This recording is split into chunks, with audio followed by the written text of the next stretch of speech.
Hello, friends. We continue with our work at synthesizing a considerable amount of information in relation to each one of the petals. We've done the first petal, gathering from far afield many factors. There are many more that could be gathered, but simply enough for us to realize what kinds of energies go into the stage at which a particular petal is active, the stage of human evolution at which it is active, and how these energies and combinations of energies can be used under such developmental circumstances.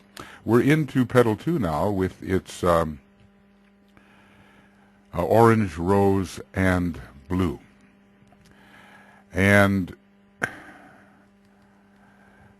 this is the document that we will use as a point of reference. This is pretty much, as was said, of Petal 1. This tier of petals is organized and vitalized in the hall of ignorance, but remains unopened and only begins to unfold as the second circle of petals is organized. And we discussed the potential problems with this statement, and the idea, for instance, that the lotuses of passion and desire are turning their attention to the third petal. Now, the kind of attention that a human being can turn to any area of experience is the kind of attention that helps them organize those activities and to gain those capacities which are associated with a particular area of experience. So the lotuses of passion and desire are turning towards the mind, the third petal. One wonders then, how much their attention is turned towards the experiences associated with the love petal.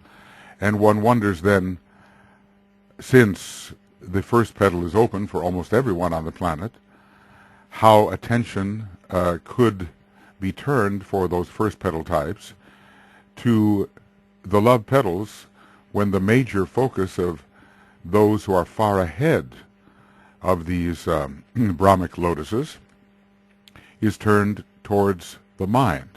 So there are some apparent discrepancies which have to be worked out, and of course they will be worked out when one can actually see and have the correct samples in front of one, so it will become more of a science based upon observation. For the masters it already is, and they give us certain hints that we can profit from. In the last analysis, one has to realize that there's a great deal of detail here, but that our takeaway from this kind of study has to be in broad and general lines. The understanding pretty much of the kind of experiences that work toward the organization of a particular petal, and later towards its unfoldment, and where our focus is. I've given a kind of a three-petal theory that says, well, our focus can be in three petals, one behind and one ahead, and one in which perhaps we are attempting to do the most work.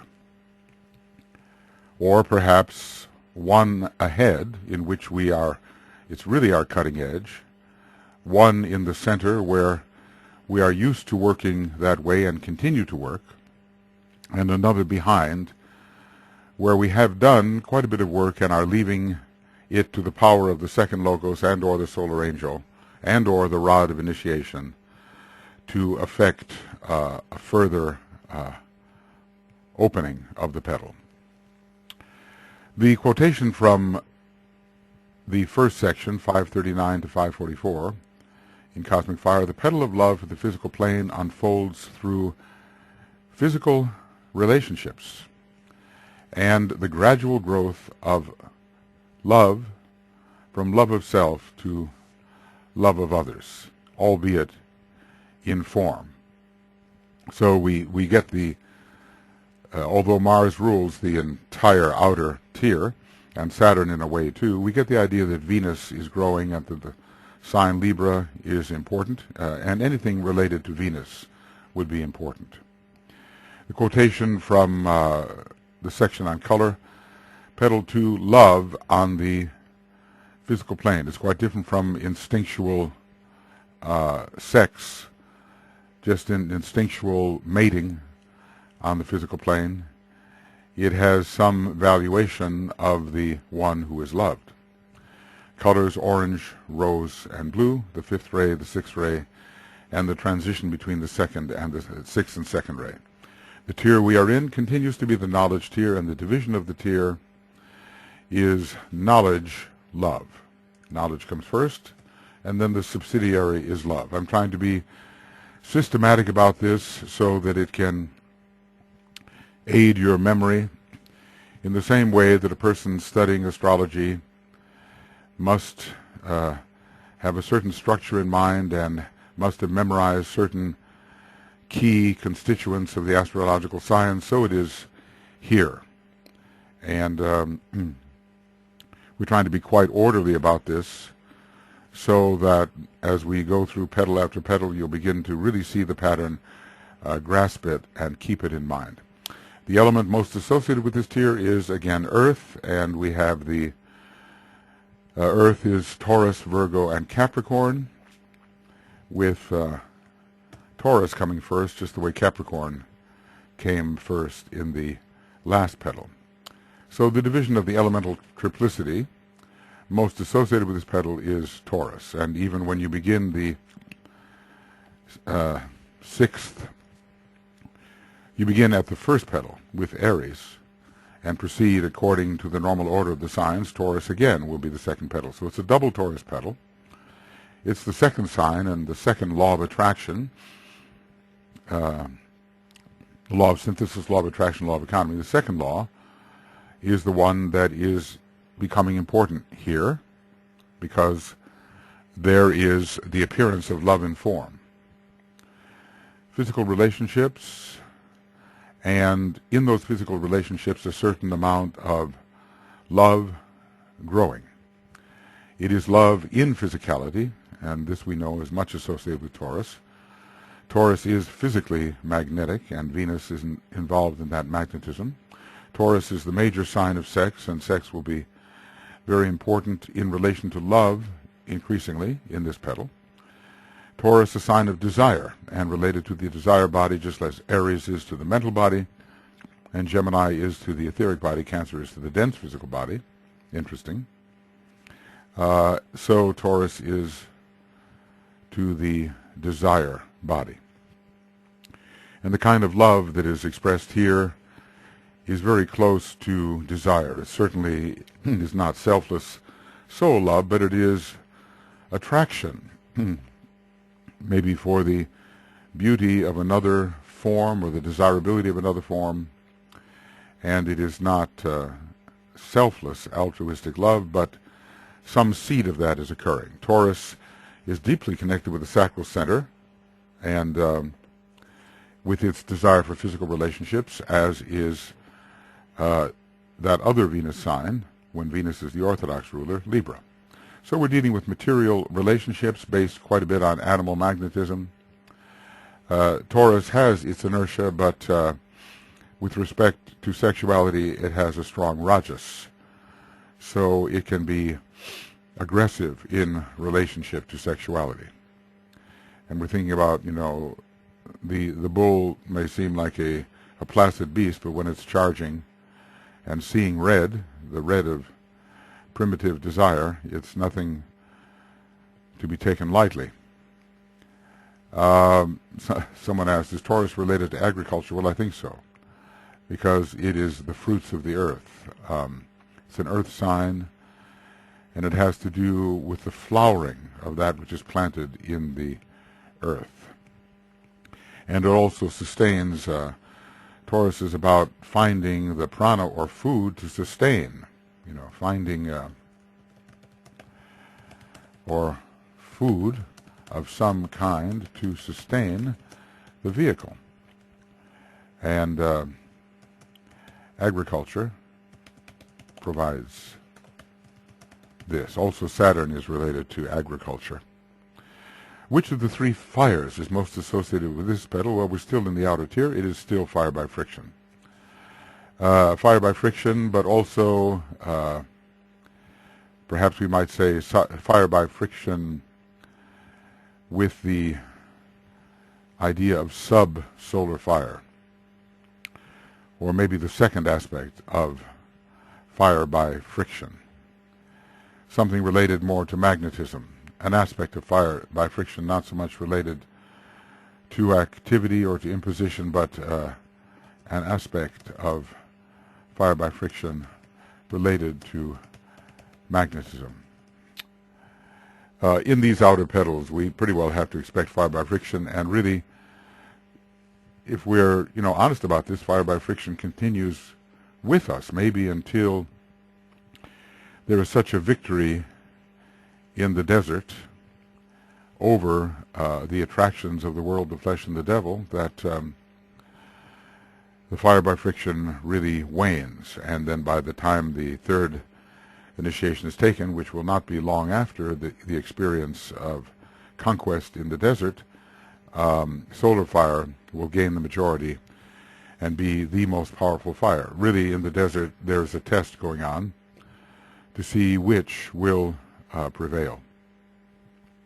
And that is a test that's operating through a lot of, very much through the love petals and also through the petals of sacrifice until the very end. The planar focus most associated with this petal, it's definitely the physical plane, with much of the astral plane now entering even powerfully, even though the three knowledge tiers, knowledge petals are for the physical plane, there is a subset in relation to the physical plane. Astrality in relation to the physical plane, and mentality in relation to the physical plane in terms of petal 2 and petal 3. Sacral desire is strong here in the beginning, and in the later part of the petal, where we're dealing with the Atlantean civilizations, desire is capable, at least, of detaching itself from a physical objective. So we're told how the Atlanteans began to desire things that were completely detached from their physical instincts and physical needs, and at times that kind of desire became out of all proportion. The permanent atom or unit or antichironic phase most associated with this petal, well, it's the physical permanent atom and some activation of the astral permanent atom. We will see that in the first tier, all of the members of the atomic triangle will find a degree of activation.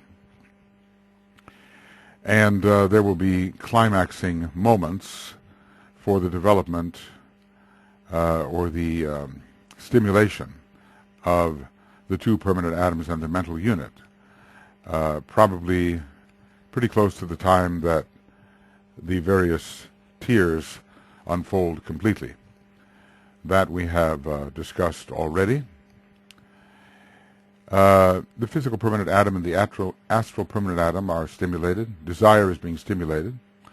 And we are reminded that the Black Lodge at a certain point in Atlantis stepped in and stimulated desire unnaturally, all out of proportion.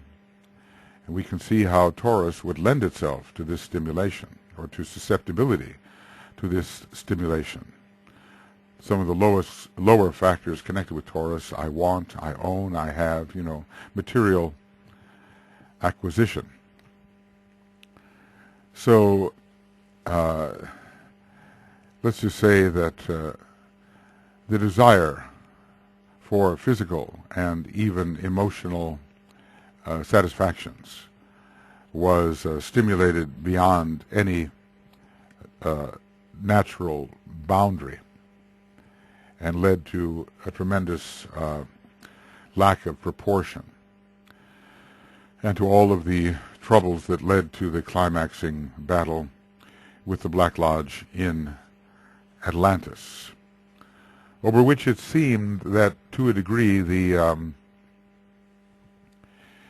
forces of light prevailed, but thought it best to withdraw behind the scenes and allow man to slowly cultivate his capacities and not give to them, to the humanity of the time, so many powers that could be misused. All of us have this in the back of our memory somewhere. Almost every type of lotus that is found on the planet today had to have taken part in the Atlantean experience. Maybe not the primary lotuses that seem to have come from, let us say, Vulcan. Seems like the best bet. Maybe Mercury, but I think Vulcan. And they came in Aryan times.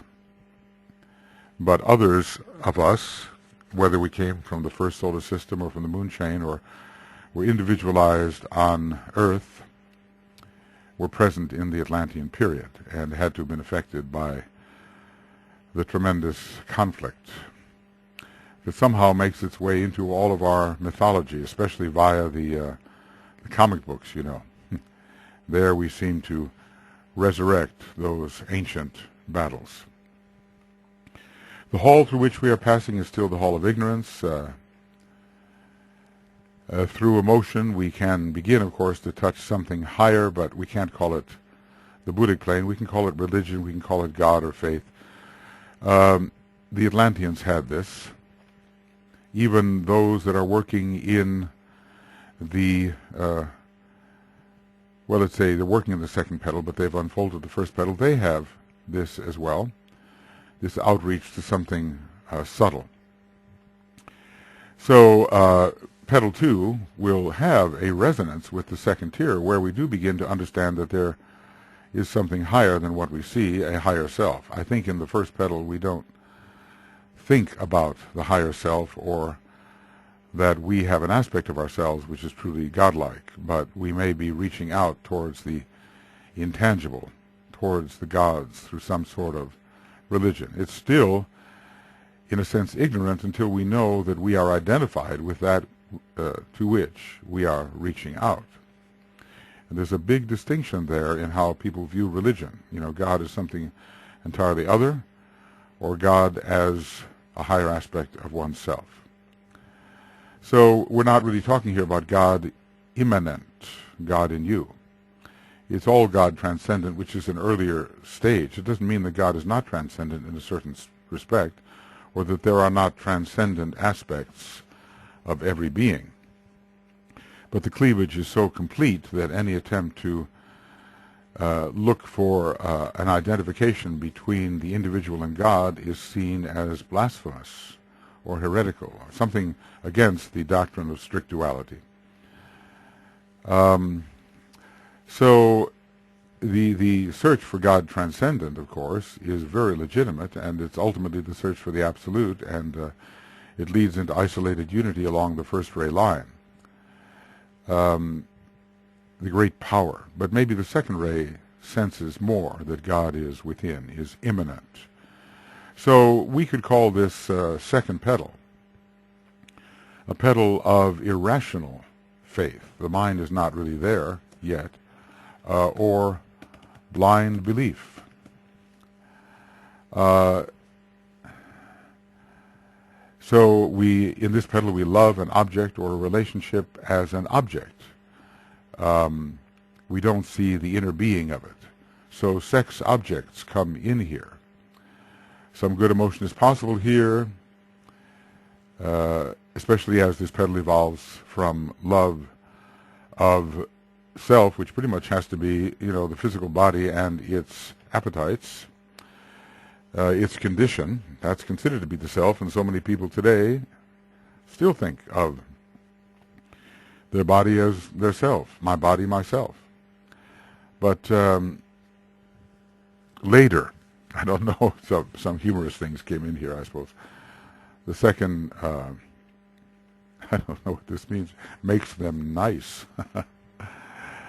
Well, there's a refinement that is going on, and a growing appreciation, let us say, a growing appreciation for the true nature of the person or object which is loved, rather than just seeing it as a means for need fulfillment.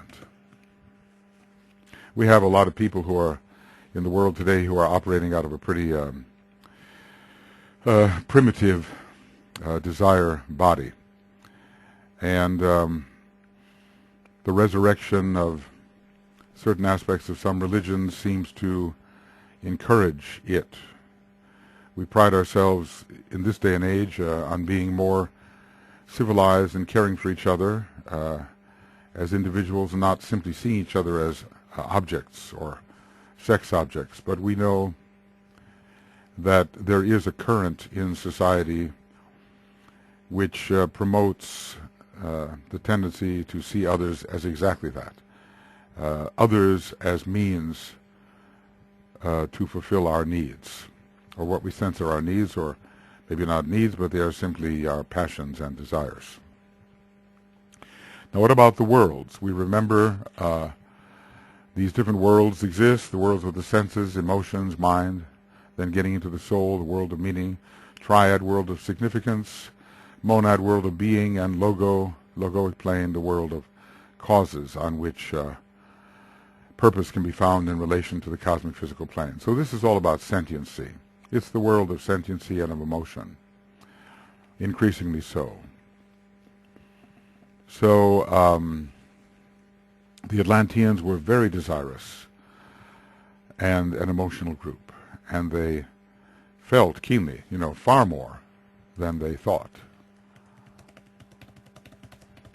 So, in a broad way, this is an Atlantean petal. In the beginning of the organizational work, it might be considered more Lemuro-Atlantean.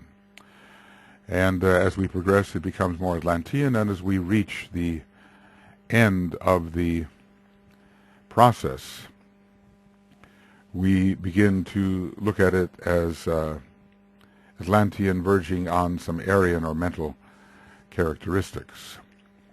So for the child souls in human group number 3, there's still a lot of physical desire. But the Atlanteans begin to attach their desires to other things and, to unnatural, I'm not sure that's a good word, to less instinctual, and then less natural, and finally, sadly, unnatural things. But anyway, looking at this as a word that is not filled with charge, desires for things separated from nature, in general. Desire for things which are separated from the natural world. And that gets into human creations and all manner of relationships, and that is cultivated in this period. I don't think we're going to find the great directors of selfishness working in this petal. Their motives may stem partially from this petal, but they have already achieved much and have made of the concrete mind a separate sphere. I would say the great directors of evil, let's call it selfishness first, and evil in the Atlantean period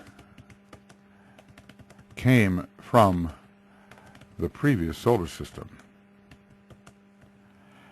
And somehow isolated the concrete mind as a sphere of its own from which they worked with selfish will. And they were able to distort and pervert the right developmental tendency of many people, and perhaps we were among them. We don't know. One day our history will be laid bare. So the desire nature was just going too far, and that group that can dig and carry, we know, the Lemurians, the second human group, they were used, and so were the average people, by these powerful, intelligent beings who were essentially initiates of a previous solar system, whatever initiation meant at that time. So we move from the indulgence of physically oriented desire to the domination of strict physicality by means of desire. And the personal ego has become invested in our desires, and that's a little different from investing it in the fulfillment of instincts alone. Different from investing lower ego attention in the fulfillment of our instincts alone. As long as things stay natural, they are part of the developmental process of the divine plan. When we enter into perversions against nature, and one doesn't even want to let the mind go there as to what kind of perversions can be created by the distorted mind, then we are not with the plan. And there's a lot to be straightened out along that line, even in today's world. Uranus can be misused and bring all kinds of aberrations. Hopefully they are temporary, but they are still dangerous. We can't have humanity getting off the track, or the planetary logos through the Manu just won't tolerate it. And many cataclysmic endings have occurred when perversion seemed to be a dominating stream of activity. What Deva groups, or groups most associated with this petal, group or groups? Well, the Agni Shaitans continue. They're the physical group, but the Agni Suryans, the lower reflection of which is on the astral plane, is also present. Okay,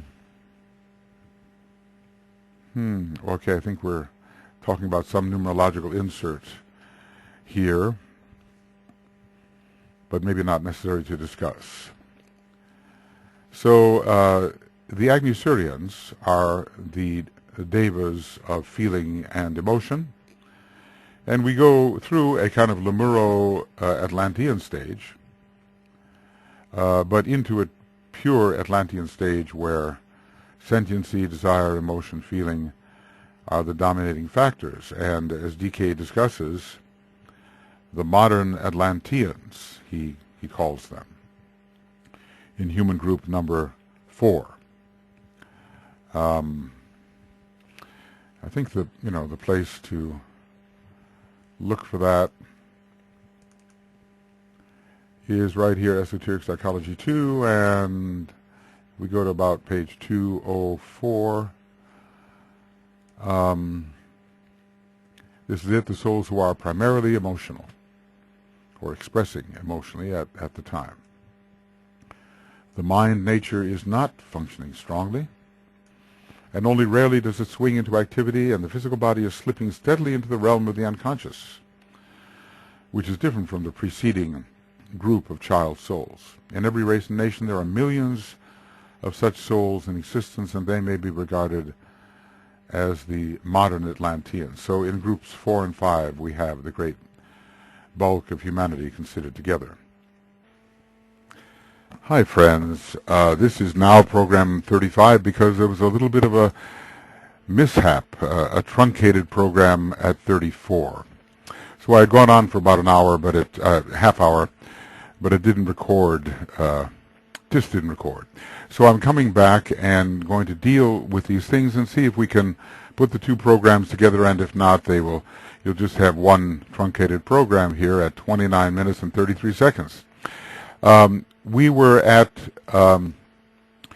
item number 11, the astrological cross most associated with this petal, definitely the mutable cross, since Taurus is a major ruler of this petal in two ways. We have a sub-fixed quality to this petal, but really the mutable cross, the cross of many changes, which helps an individual prepare through familiarity with many different energy streams. The intelligence is stimulated.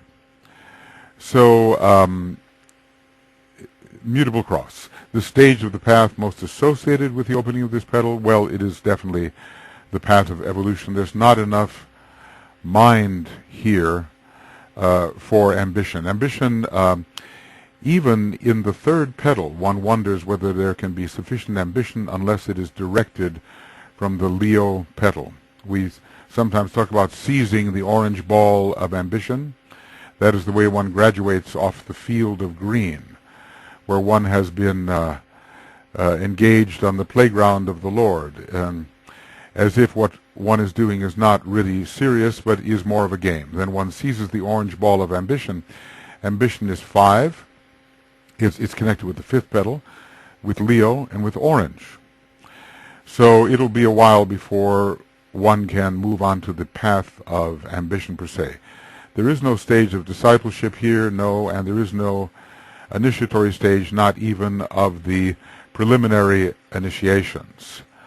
The color most associated in the 5 human color stages, how do they go? Kind of orange. They go red, green, orange, and then blue, rose, and then the pure white light. Red is still prominent. The bull of desire sees red, but we are moving more towards the rose, I would say, because that rose does show up in this petal. Oh, how about this? Towards the rose color. In this petal, we are somewhat entering the field of green for a more settled life based on the green of the vegetable kingdom, which is so much associated with the earth signs and with Taurus and Venus especially. So we can see the incoming of a more settled agricultural way of life.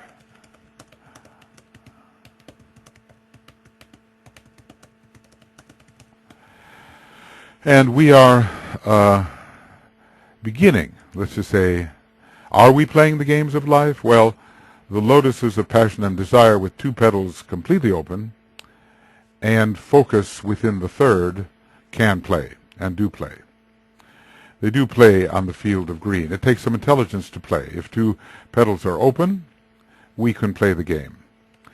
Maybe not as intently as those with still more intelligence who are playing the game for ambitious and egotistical reasons. Later, of course, the master or the high initiate becomes the leader of the games in a larger sense. But the people who are ambitious are really playing in earnest to support their own self-image, their own ego.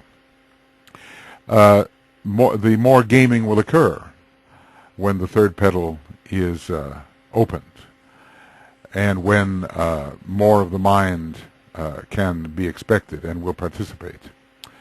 So, and still more, as we are becoming integrating and even more integrated personalities. So when the 5th petal is there, the early part of work in the 5th petal, it's possible as quite a self-aware, selfishly integrating personality to really play the game. But we do need mind if we are going to play the game.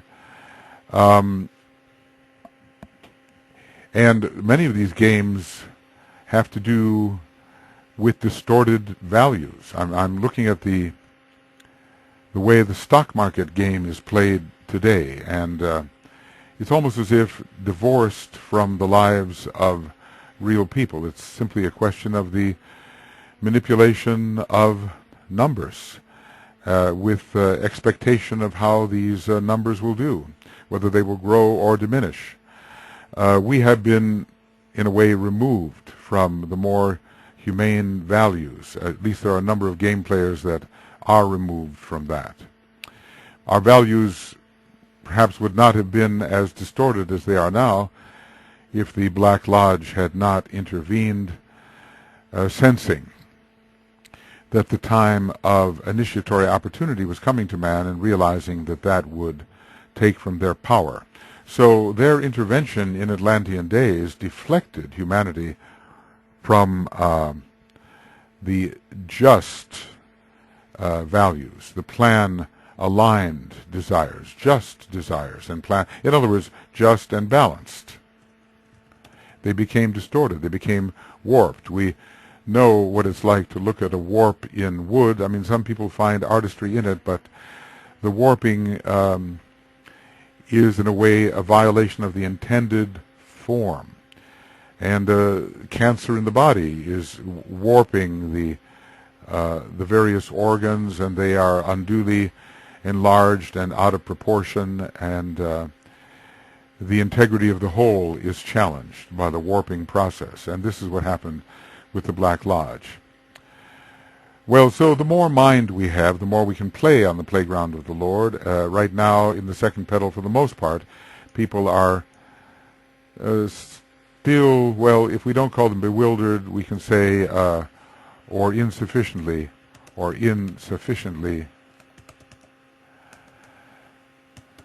intelligent to play. The third-rate types do like to play, but this is not the third petal, this is the second. And maybe as we get more into the third petal, the playing will be possible. But yet the third ray is green, and Taurus is green as well. This is the field of green. So some of the participation on the playground of the Lord can be expected. When we play on the playground of the Lord, we're like children in a playground. The adults let us play our games, which are not really consequential for how the world is going to work out at the particular moment. So there is the connection there with the Taurus and green and the third ray. And the first petal is quite different, though. It's more the kill or be killed petal, especially in the early ruddy Martian, Aretian, Capricornian days. So in this petal, the second petal, we begin to have the love of one's own environmental life. Agriculture emerges. There will have to be green, but maybe not so much gaming green. Even later, the Aztecs and the Mayans had their games which had significant, significant symbolic significance anyway. But values are forming in this second petal, and under Libra one can begin choosing what is worth desiring. Really, Venus is the planet of values, and we have to learn how to be attracted to that which is of greater value. So if all is natural, then it is proceeding in a sanctioned manner according to the divine plan. But if there is unnatural, a cultivation of unnatural values, then artificiality begins. I mean, in some respects we might call it art, and it can still be within the realm of beauty. And we do remember that it is possible for someone with two petals open to express something of the creativity of the soul. We found that in Education in the New Age, in the same section that discussed genius in relation to two petals open in the love tier. But if there is an unnatural type of desire that has been cultivated, then man is beginning to detach himself from the divine plan, and that is going to lead to the kinds of difficulties we have now. I mean, there's so many people right now who are really in a distorted state of desire, and maybe attempting to repeat what DK tells us were the heights of luxury, obviously unnecessary luxury, reached in Atlantean days. And in order for that to occur, there has to be a disruption of the divine circulatory flow and areas of great privation, so that the luxury of the few can be sustained. We see that happening right now. People are grabbing all they can for themselves, and the rich are getting much, much richer, and the divide, the middle class is disappearing until some kind of rectification will come, which I do believe will come, and people are slipping in terms of the ability for them to really have the kind of life that they can legitimately desire. We have a great cleavage in process, and it is not intended. Well, DK said an interesting thing. He said capitalism has emerged and wrecked the world. This is all fed by this evil motive of unnecessary acquisition, greed rather than need, and so many people, intelligent people who are playing the game with the orange ball in their hand, are victims of this kind of motivation. So, it may be enjoyable to play the game in the early days on the playground of the Lord, just like we let the children in the sandbox play their games. And the green field could exist, indeed, in this, in relation to the processes of this petal. But the games can become lethal and can be distortions of the plan. And that's if the third ray, with its creative intelligence and its financial capabilities, is allowed to get too much out of control. Well, there are many reasons to play the game. It's part of the socialization process, and we do find in the second petal, I would say, much more of the socialization process. The Atlanteans had civilizations. Even the later Lemurians had civilizations. It wasn't just a tribal and family setup, first looking for the advantage of the individual and then for the tribe. There were larger aggregates here. In Atlantis, we're told actually that there was a population which was far above what we presently have on Earth, and maybe some adjustment was needed. So we would have no way today to realize that there was such a heavily populated period earlier. We somehow think, following our figures and calculations, that right now we have the greatest population that the Earth has ever seen, and the greatest intelligence, and all of that is fallacious. The Atlanteans had risen higher than we had in many respects, but now we are recapitulating that, and many of those who facilitated that rise in Atlantis are with us now, giving us a technology which is leading towards duplication of the Atlantean technology and perhaps a transcendence of it. But we'll have to be very, very careful, because our intelligence, a widespread intelligence, is increasing even more. So tribalism, I think we can find it in the first petal, and the hierarchy of the tribe is learned in the first petal. Oh, finite perceivable. First petal. FSPTL. FPTL.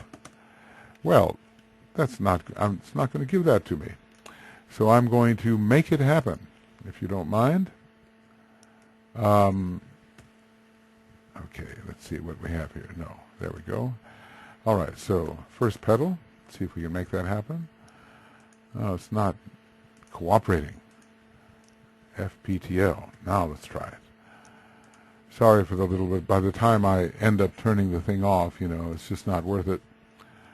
First petal. All right. That should be good. Right. The hierarchy of the tribe is learned in the first petal, but the second petal brings civilizations, such as the great Atlantean civilizations, from which we are drawing even now for our wisdom. DK quotes many Atlantean sources, sources older than the Senzar, older than Sanskrit, older than the Aryan race. The social order is cultivated here. The rituals of the society are learned. Desire is still strong. You know, Mars is in detriment in Taurus, and this is a Martian group of petals. Yeah, kind of interesting. You know, the whole idea of wealth will come in here, and wealth will be seen in different ways, not just who can beat who in a fight, but who has the biggest herd of cattle. I almost said capital. Head of cattle and capitalism are related. It's the way it used to be counted. Magical thinking is Atlantean thinking. It is associative. It's omenative, if you will. It responds to omens. Every moment has a magical meaning. It's what appears at the moment tells something about the future. The pattern of the moment tells something about a pattern in the future. The Atlanteans were superstitious, and to them the gods as external beings were real, invisible and powerful, and they needed to be propitiated. I suppose this maybe even goes back into first petal times. The idea of being helpless in nature and helpless before the animal kingdom and helpless before the elements, all of that was very much in their mind. But it was not logical thinking. It was not logical thinking. Let's just say, yeah, emotional superstitious thinking and not logical thinking, as is found when the Aryan race let's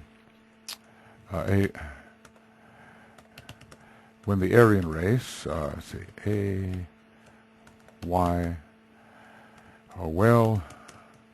Aryan root race comes into expression. So it's not the logical thinking, and the physical body at first is not really slipping below the threshold, but later in the second petal process it does. And this means, of course, a move from the sacral center, which was so very dominant in the first petal in the Lemurian times. It was a sacral race in many respects, to a solar plexus orientation, increasingly so. For these people, though, the causes are still out there. God or the gods are invisible spirits, and there's no realization that one is that one considers to be the great being. Although when you look at the American Indians, they have the idea, Native Americans, of the Great Spirit, and I'm sure that among their elders and high souls, the realization of identification with the Great Spirit is there. The shamans did know something, you know. So, okay, then we go on to the, you see, it can cause such a waste of time when when you walk out of a room and leave the recording going, and then come back, and when you start to talk, you turn it off. Well, it really makes sense, doesn't it? What is the racial stage most closely associated with this petal? Well, I think we can call it Lemurian Atlantean, and then Atlantean.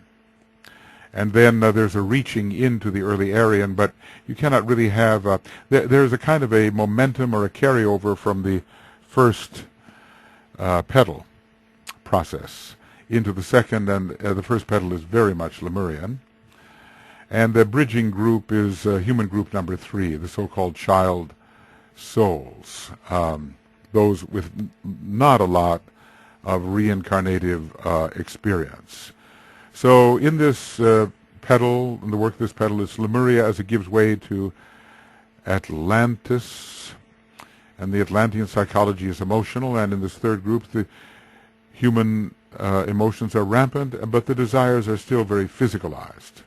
But in the fourth group, which has more development in the second petal, let's use that generic word development, you know, it avoids Well, let's just say there is the organizational work that a person must do, and there are different phases of that work. So in the later phases of that work, the desire life becomes more and more independent of the body, and that's human group number 4. In the human group number 3, we have the superficial wish life, the rampant emotions, the child souls, and they are kind of an overlap group.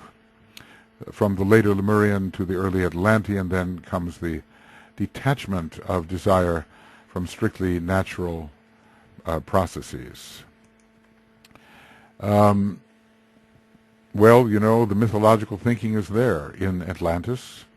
It's in our collective unconscious even now. When Carl Jung was discovering the collective unconscious, he's probably discovering that layer of our psyche which still retains the Atlantean way of thinking with all of its astral imagery, with its non-sequential thought, non-logical thought, imagistic associative thought, we could call it. Imagistic, well, that's interesting. Imagistic associative thought process.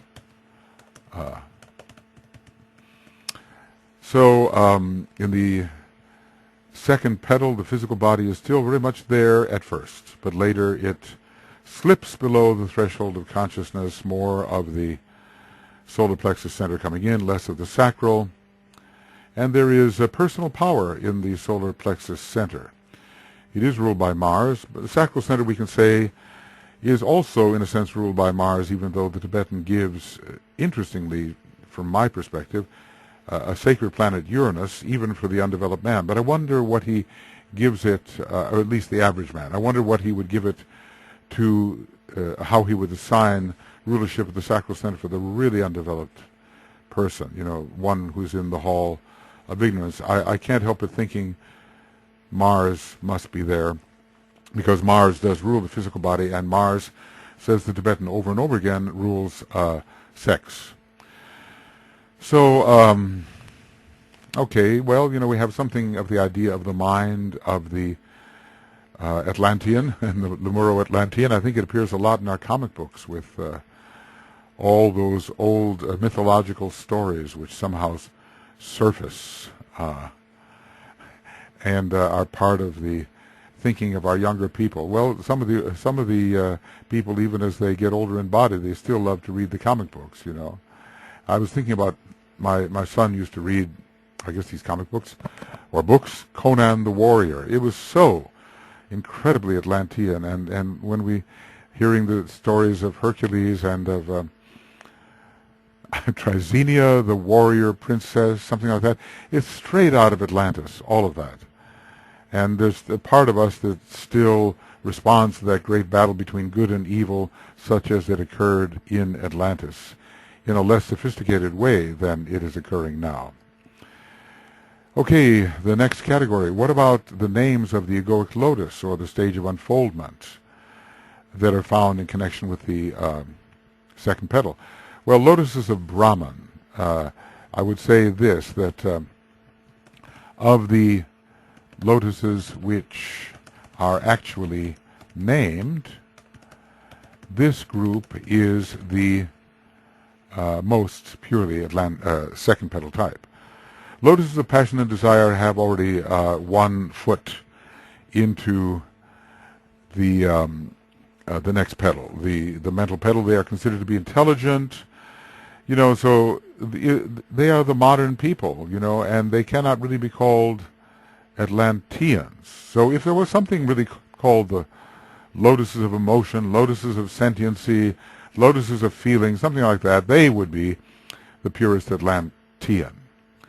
When we look at one of those earlier categories, lotuses wherein the flower is on the point of opening, one has to consider, is the flower the entire tier? And if it is the entire tier, then we have a stage which is in advance even of the lotuses of passion and desire.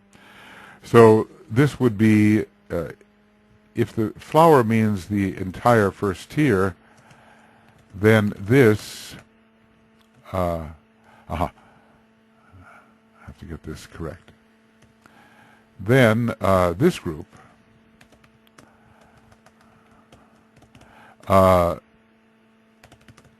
this above would be the most advanced of the lotuses of the first circle. We don't really have a name for them. If, of course, wherein the flower is on the point of opening, if it means something different, then we're talking about a pre-Brahmic lotus phase. So this would be, if the flower were the entire tier, this would be quite an advanced group, and not particularly concerning the second petal. But let's just say if we assume that the first petal is not yet open, then this group called lotuses, wherein the flower is on the point of opening, would be pre-Brahmic Brahmic lotus. And we would not have any of them on our planet at this time. So two different ways of considering this. If the entire third tier opens, then you have an early initiatory phase, not one of the great initiations that are called monastic initiations, but you have what he referred to under the Mahachohan as for example, the union worker who is group conscious but for selfish reasons and so forth. That would be quite advanced compared to any pre-Brahmic stage wherein even the first petal had not opened. The thing that we have to bear in mind is that the opening of the petal is a much briefer stage, and all of the work of organization and vitalization takes a very long time. Opening comes later and is sort of a reinforcement of that which has been done, and rendering that which has been done more spontaneous, more automatic, more second nature. So if you think about it, it's not that any tier opens to the same degree all at once. Like every petal starts from zero and goes to full all at once. There is a progressive opening and then a final opening which takes care of the opening of all the petals. If petal 1 had not been entirely opened, if petal 2 had a little more to go, then when petal 3 is completely opened, all those petal 2 and 1 will also be completely open. So that would be like the final opening. About these lotuses of Brahman, they have, they have concentration on 2 petals. One is open, and one is on the point of opening, or how does he say it? He says, showing signs of opening. So two petals open is in advance of these lotuses of Brahman, and these would be the lotuses of passion and desire. But, as I said before, we seem to need another category here. I know DK didn't put it in, but something to correspond to those who are really the present-day Atlanteans, and have the second petal really opening, but no real work going on in the mental field, no significant work going on in the mental field. So showing signs of opening is where the lotuses of Brahman are, and we maybe need a group called lotuses of emotion, as I was saying before, of emotion, of sentiency, of some sort of feeling, They would not be focused in the third petal, but they would be in advance of the lotuses of Brahman and not yet as developed as the lotuses of passion and desire, which are essentially the bulk of our humanity. When you put together the fourth group and the fifth group, the nice, good people, he says, who can be so easily regimented, etc., but are basically intelligent and so forth, they can learn to think when it's necessary. That's the bulk of our humanity. And basically, as you see, they don't even have one tier completely open. So these lotuses of emotion, whatever we would call them, they would no longer be Brahmic lotuses, and they would not yet be lotuses of passion and desire. But they would not yet be lopads. I always love it when a long phrase can be written quickly through an abbreviation, and in this kind of work there are certain terms which we are repeating all the time, so we need abbreviations help along the way if we can be patient enough during the times they are being formed. The lopads, the lotuses of passion and desire, do have some intelligence. They are intelligent man. Let's see if they is it here that man is not the physical eye, blah blah. This is all about the eye. And if we go to page, just wondering, about 869 or so, will we find this group? I'm not sure. We will.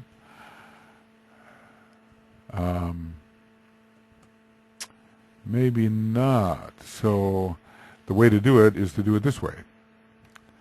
Primary lotuses. They're only going to be found in one place, so we can find them easily, and it's more in the 40s, so there we go.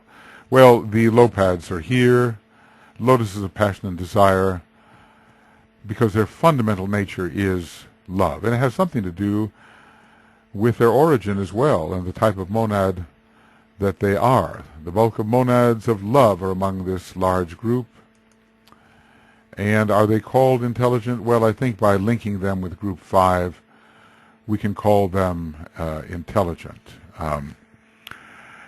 They are lotuses of the first circle. It must be remembered that in closing the door of Atlantean times to the animal kingdom, there was a consequent temporary cessation of the forming of any more bud lotuses, and the effect was dual, stimulating the human and retarding the animal. So the cessation of certain types of activity occurred, namely the individualizing activity. Well, anyway, it doesn't look like there is a statement here about they are not yet on the path, and they may be on the path before the 7th root race of this round and others into the 5th. So they are learning something about intelligence. The well-to-do, kindly people of the world, and they have some intelligence, no question, even though it seems to be mentioned more under human group number 5. Let's see if we were to look here. Great invocation is always good, isn't it? And human group number 5, the souls who can be classed as intelligent beings. They're capable of mental application if trained, and showing they can think. They are the average good citizens of the world. The good people, they can be standardized. They're the sheep of the human family, but they have some degree of intelligence here. Now be classed as intelligent human beings. It seems to me that they are quite close to the lotuses of passion and desire, maybe just a little bit ahead. There's no way to make a one-to-one correspondence with these lists, The mind is relatively crude compared to what observation can actually reveal in terms of the distinction between individuals and groups. So I would say, though, that the lotuses of passion and desire are concentrating now on petal 3. It seems to me that because their fundamental nature is embodied love, the bulk of monads of love, they're divided into 5. They have, here it is. This is the important thing. They have 2 petals unfolded, and the 3rd is for them at this time the object of their attention. So they're, in a way, working only 1 petal ahead. How much attention, they have 2 petals unfolded, how much organizing work has been done in the love tier. So there are some, I would say, anomalies here that have to be worked out, Are we always working 3 or 4 petals ahead in organization? Because already unfoldment has occurred. And we're told that there can be no unfoldment in the first tier until there is work and organization in the second tier. And yet, they are focusing, I suppose, in an organizational, stimulative way on the third petal. So what are they doing above that point? There are certain things that really have to be worked out here. The mind sees the complication, but maybe the observation would reveal some simplicity. So what names could we give to the lotuses that are between lotuses of Brahman and lotuses of passion and desire? Well, Atlantean lotuses, lotuses of emotion, sentiency, feeling, etc. Rationality is not really present in this group, but in human group 5 it is, and in the lotuses of passion and desire they are working in the third petal. So rationality would be present in this group to some significant extent. They're not going to be, university professors who are teachers of logic. That would be, you'd have to have really third petal development and beyond. So, well, if you want to compare this kind of terminology, we could call the ones who have petal 1 unfolded lotuses of instinct. Then petal 2 unfolded or unfolding would be lotuses of emotion. And then passion and desire is like that, only they're reaching into the third petal, whereas the strictly or Atlantean lotuses and lotuses of instinct would be Lemurian lotuses. All right, well, that was where I realized that all had not gone well. I looked with shock upon the fact that I had been speaking for at least a half hour and nothing was recording, except on my backup recording, which has a very lurching picture on it, but it can be used in emergencies.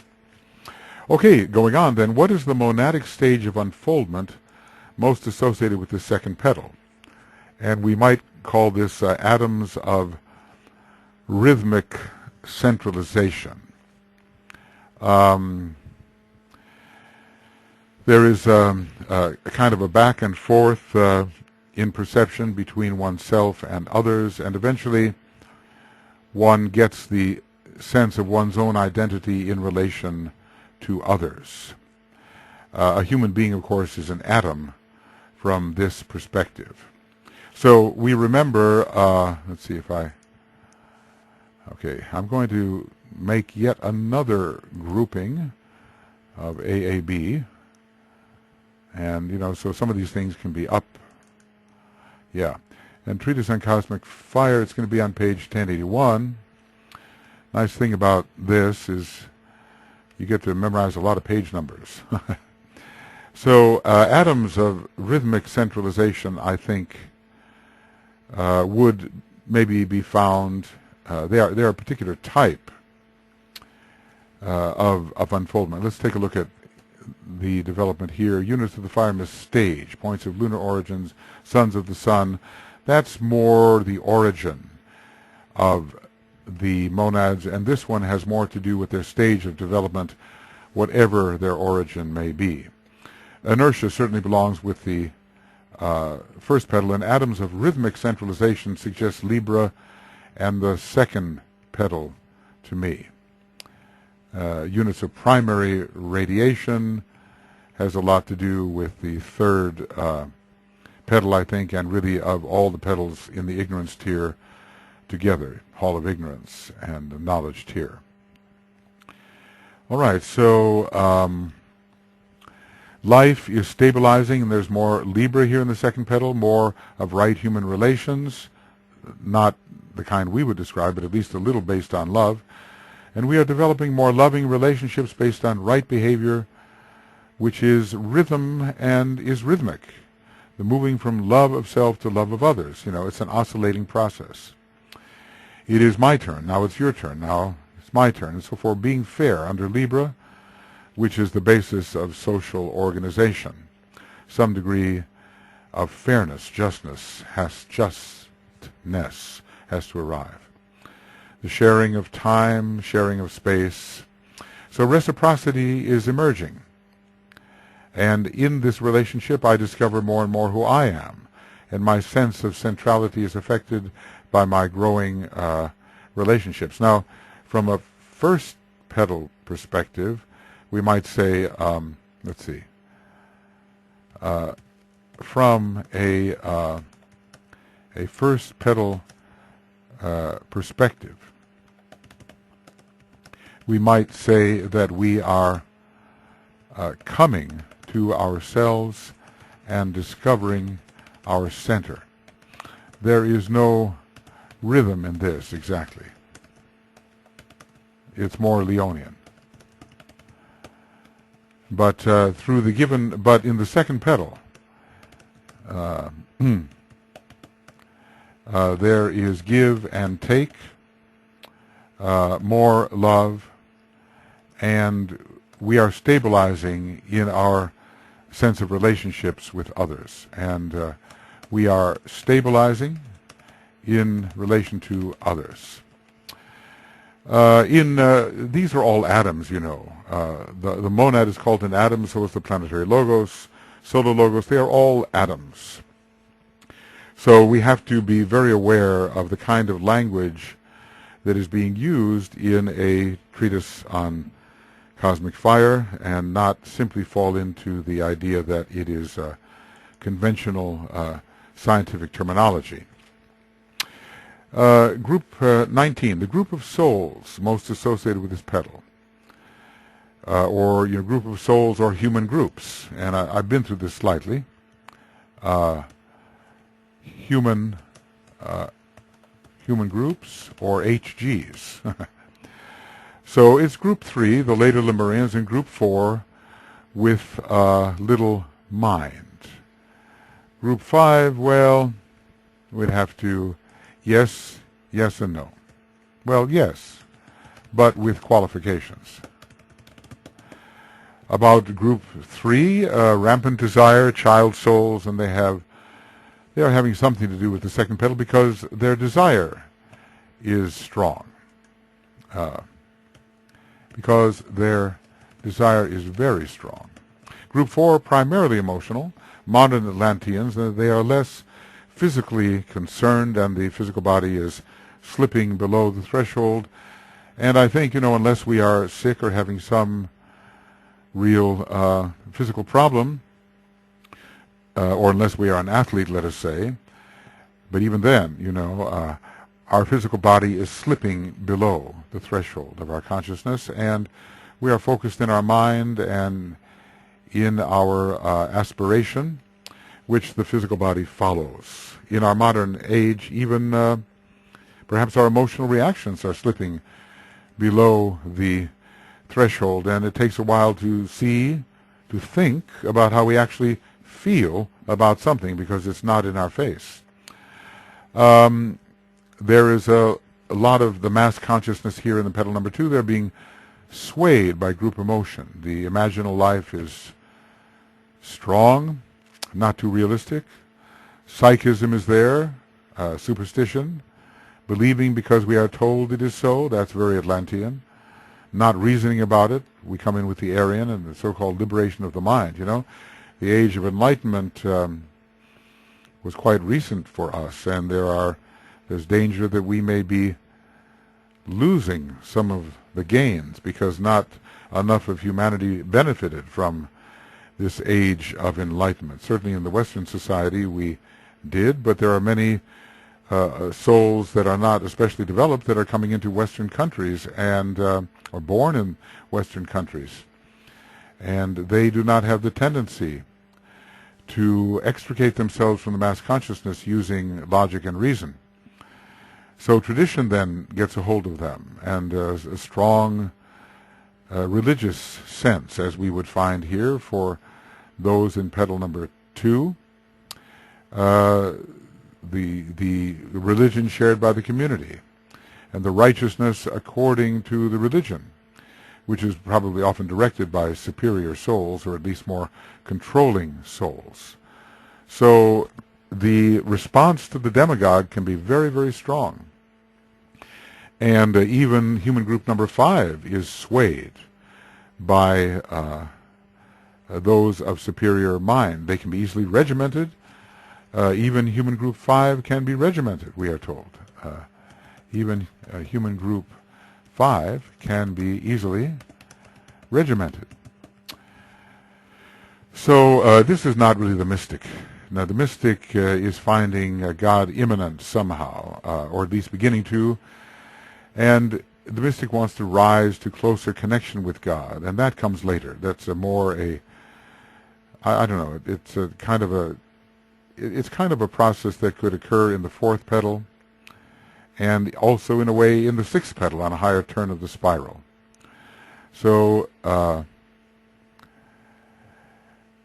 so in the 2nd petal there are people who believe, they will be transported to the other world and so forth, and maybe they spend quite a bit of time in the other world because the astral plane was very navigable in those Atlantean days. But maybe they don't have the aspiration to find their higher self. And the true magician will need the mind, so they are not that either. But they might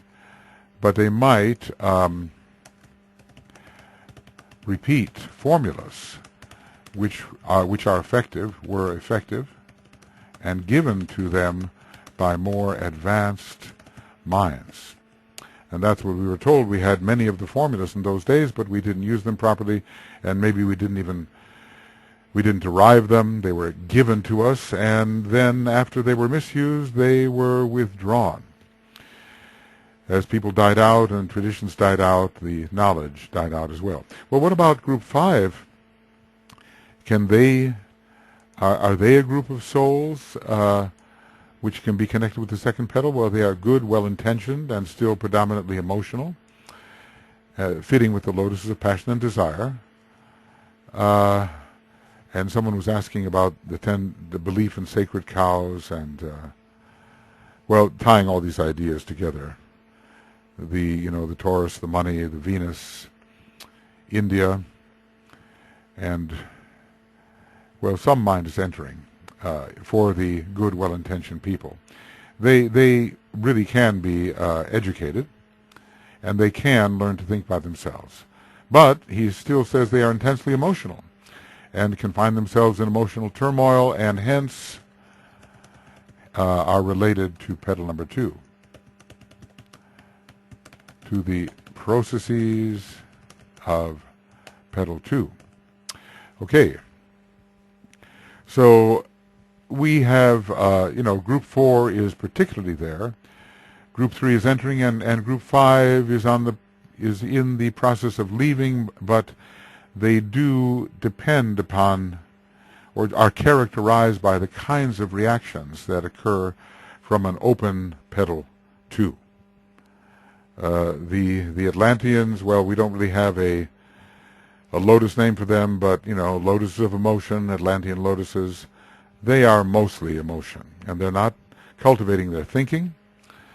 And when it comes to the human group number 3, they are more like perhaps lotuses of Brahman. They are a transitional group from the Lemurian petal.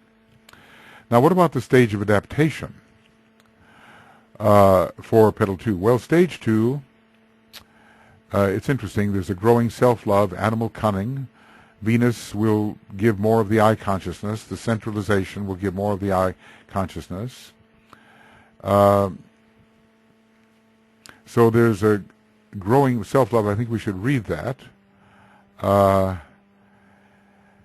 Second aspect of divinity, SAD. I'm not sure what that means. It doesn't mean the word. From love of self to love of others. So it's the second part of petal 1 and the first part of petal 2. There is the emerging I consciousness here, correlated with the love of self, and it must become the love of others. I think if we look here at the stages of adaptation, let's see, I think we'll remove that one because there's just too many right now. Well, maybe we'll have to, okay.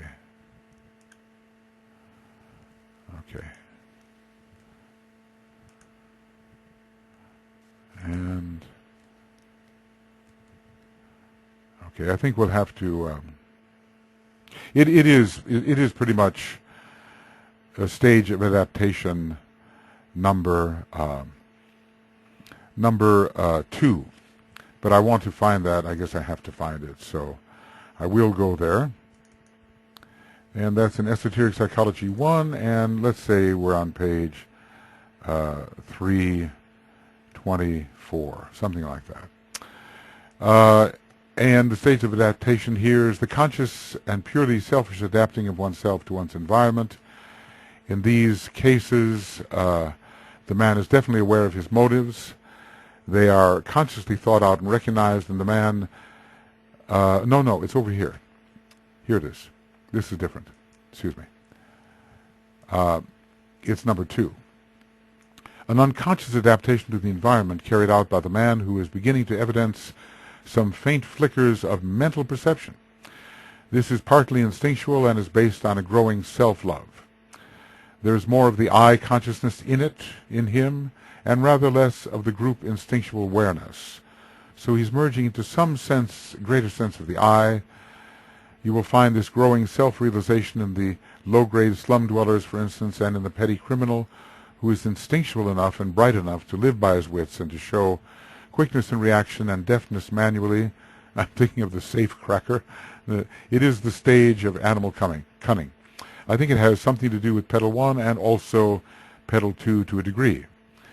The third stage is a selfish adaptation, but it is intelligent. He makes the best of his circumstances. There's good motive, but the man is governed by the desire for comfort, physical, emotional, and mental. He will discipline himself so he can fit in and get on with anybody. That definitely sounds like Petal 2 kind of work. And then the nth degree of selfishness until finally we reach recognition of the rights of others. And I think that's going to take us into the second tier. When I think about the nth degree of selfishness, it impresses me that something has gone wrong in Petal number 5 when that happens. The average really good man who is struggling to adapt himself in such a way that some measure of love can be seen. So I think, this is going on in the second tier. Not the instinctual love for family and children, more in Petal 2, even Petal 1, which is common with the animals and which often breaks down when the loved individual asserts themselves, You can't get out of the gang, you can't get out of the religion. The tie is not strong enough to hold, and the motive is too selfish to resist the pull. I refer to the motivated love, which recognizes the rights of others and consciously strives to adapt itself to the recognized rights of others, while tenaciously holding on to the rights of the personality. So this is taking place more in Petal number 5 on the stage of aspiration, and Petal number 6 and so forth for the 6th stage of adaptation. Just reminding, Petal number 7 is the initiates, and Petal number 8 is the higher initiates and masters. So we should keep that open, so we can see how it looks. So the stage of adaptation connected with Petal 2. Well, this animal cunning, it can relate to Petal 1 also. But the selfish adaptation can relate to Petal 2, and it has some mentality in it. The stages of adaptation did not tend to emphasize so much the emotional life. A stage not given adaptation to interpersonal relations based on growing self-love and love of others. Okay. The sacral center is the seat of desire for physical comfort and for satisfaction. We need something between animal cunning of the second group and number 3, making the best of it. Stage 3 seems a little bit advanced. Maybe we can relate it something to the nice, good people. So I'm going to put this in here. Stage not given. We need something between stage 2 and 3. We need a stage of adaptation, sphere of activity, stage of adaptation between stage between 2 and 3. Yeah. It would have to be later petal 2, comfort, physical, emotional, mental, and this is certainly possible. There is, I think, quite a good comfort factor fitting in with petal 2 because Taurus and Venus are there. You're settling down agriculturally. You're no longer subject to there is civilization. You're not so subject to the elements. So something is needed here. But even in group 3, he is interested in the desire for comfort, physical, emotional, and mental, to such a degree that he will discipline himself into such a condition that he fits wherever he may be and may get on with anyone. So he's really a product of his society, definitely. Okay.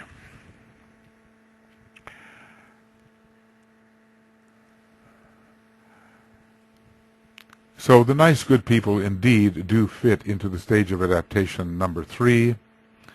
But then there is some of the third petal being organized for that because you need some mentality to do that. So again, we need something right in the middle to correspond to the lotuses of emotion or Atlantean lotuses that we proposed. The seat of the personality is the solar plexus center at first, and hence its correlation with Atlantis. Where there is selfishness, there is Mars, and Atlantis was selfish largely. But we are moving gradually from the love of self to the love of others in this second petal, so some of Venus is coming in. It's kind of a petal 2 sees a kind of transition from Mars to Venus. But we have to remember that Mars, in a way, rules the entire outer tier of petals.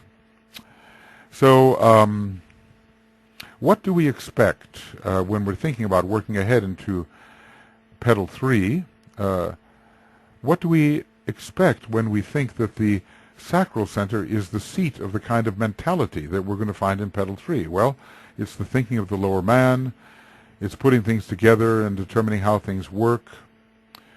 It's a lower mind.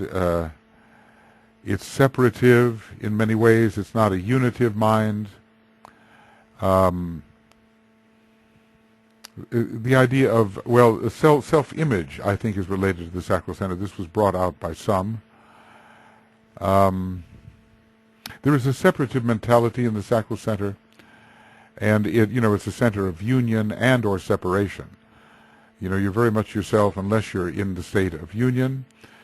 If self-image resides to an extent in the sacral center, then Leo is considered there, and the idea of self-worth, how much is something worth, the value of something. It is a materialistic and acquisitive center, and it begins to deal with value, hence Venus's connection to the sacral center. And certainly Taurus has a very strong connection to the sacral center, and being a sign of sex, and also related to the second house where we have material desire. So the whole idea of selfhood is based on separation and on discrimination.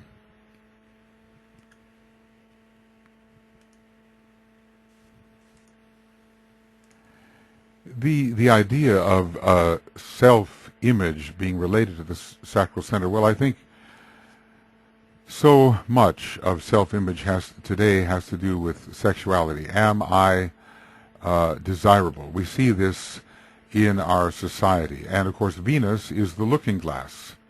And Venus is related in early days to some degree of sexuality and certainly to one's desirability. Do I feel attractive? This is a Venus issue and is probably emerging as society develops and as we move more into this Atlantean period, the Venusian cultivation of one's own desirability, oftentimes based on one's sexuality. So it's a question of a Taurus petal, in a way, and Venus has to do with money, so it's a good question. What is my worth, self-worth, as an object of desire? We can see how self-worth can be related to the sacral center with its sense of sexual desirability. Self-love and the love of others for me. We have to go through these stages before we really develop the love of others per se. So we have Taurus, fourth ray, Venus involved here. There's a kind of question of status in relation to beauty and desirability. The mating and dating, of course, we're not dating in the old days in that sense, but there are all of these rites that have to do, ritualistic rites that have to do with preparation for marriage or for union, and self-image is involved with this. Also comes in this petal, under Taurus and Venus, possessiveness. It comes along in Atlantis, you know, the desires become overly strong. Possessing what is outside of you in order to increase your status, owning others. One wonders about the degree to which slavery is arising in these days when we begin to look at other human beings as means of satisfying our desires.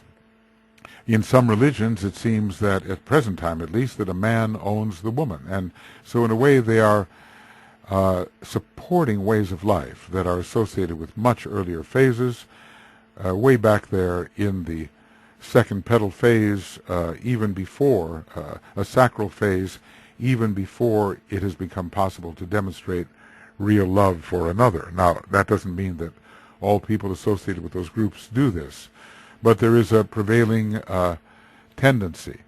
So there is this whole sense of the Atlantean petal. Let's just say so many abuses entered in Atlantis that we have to look to the second petal as involved in those abuses. The whole idea of possessing others, either as slaves or as those who simply fulfill one's own desires, we can find this in Atlantis. And it still capitalizes upon the whole Lemurian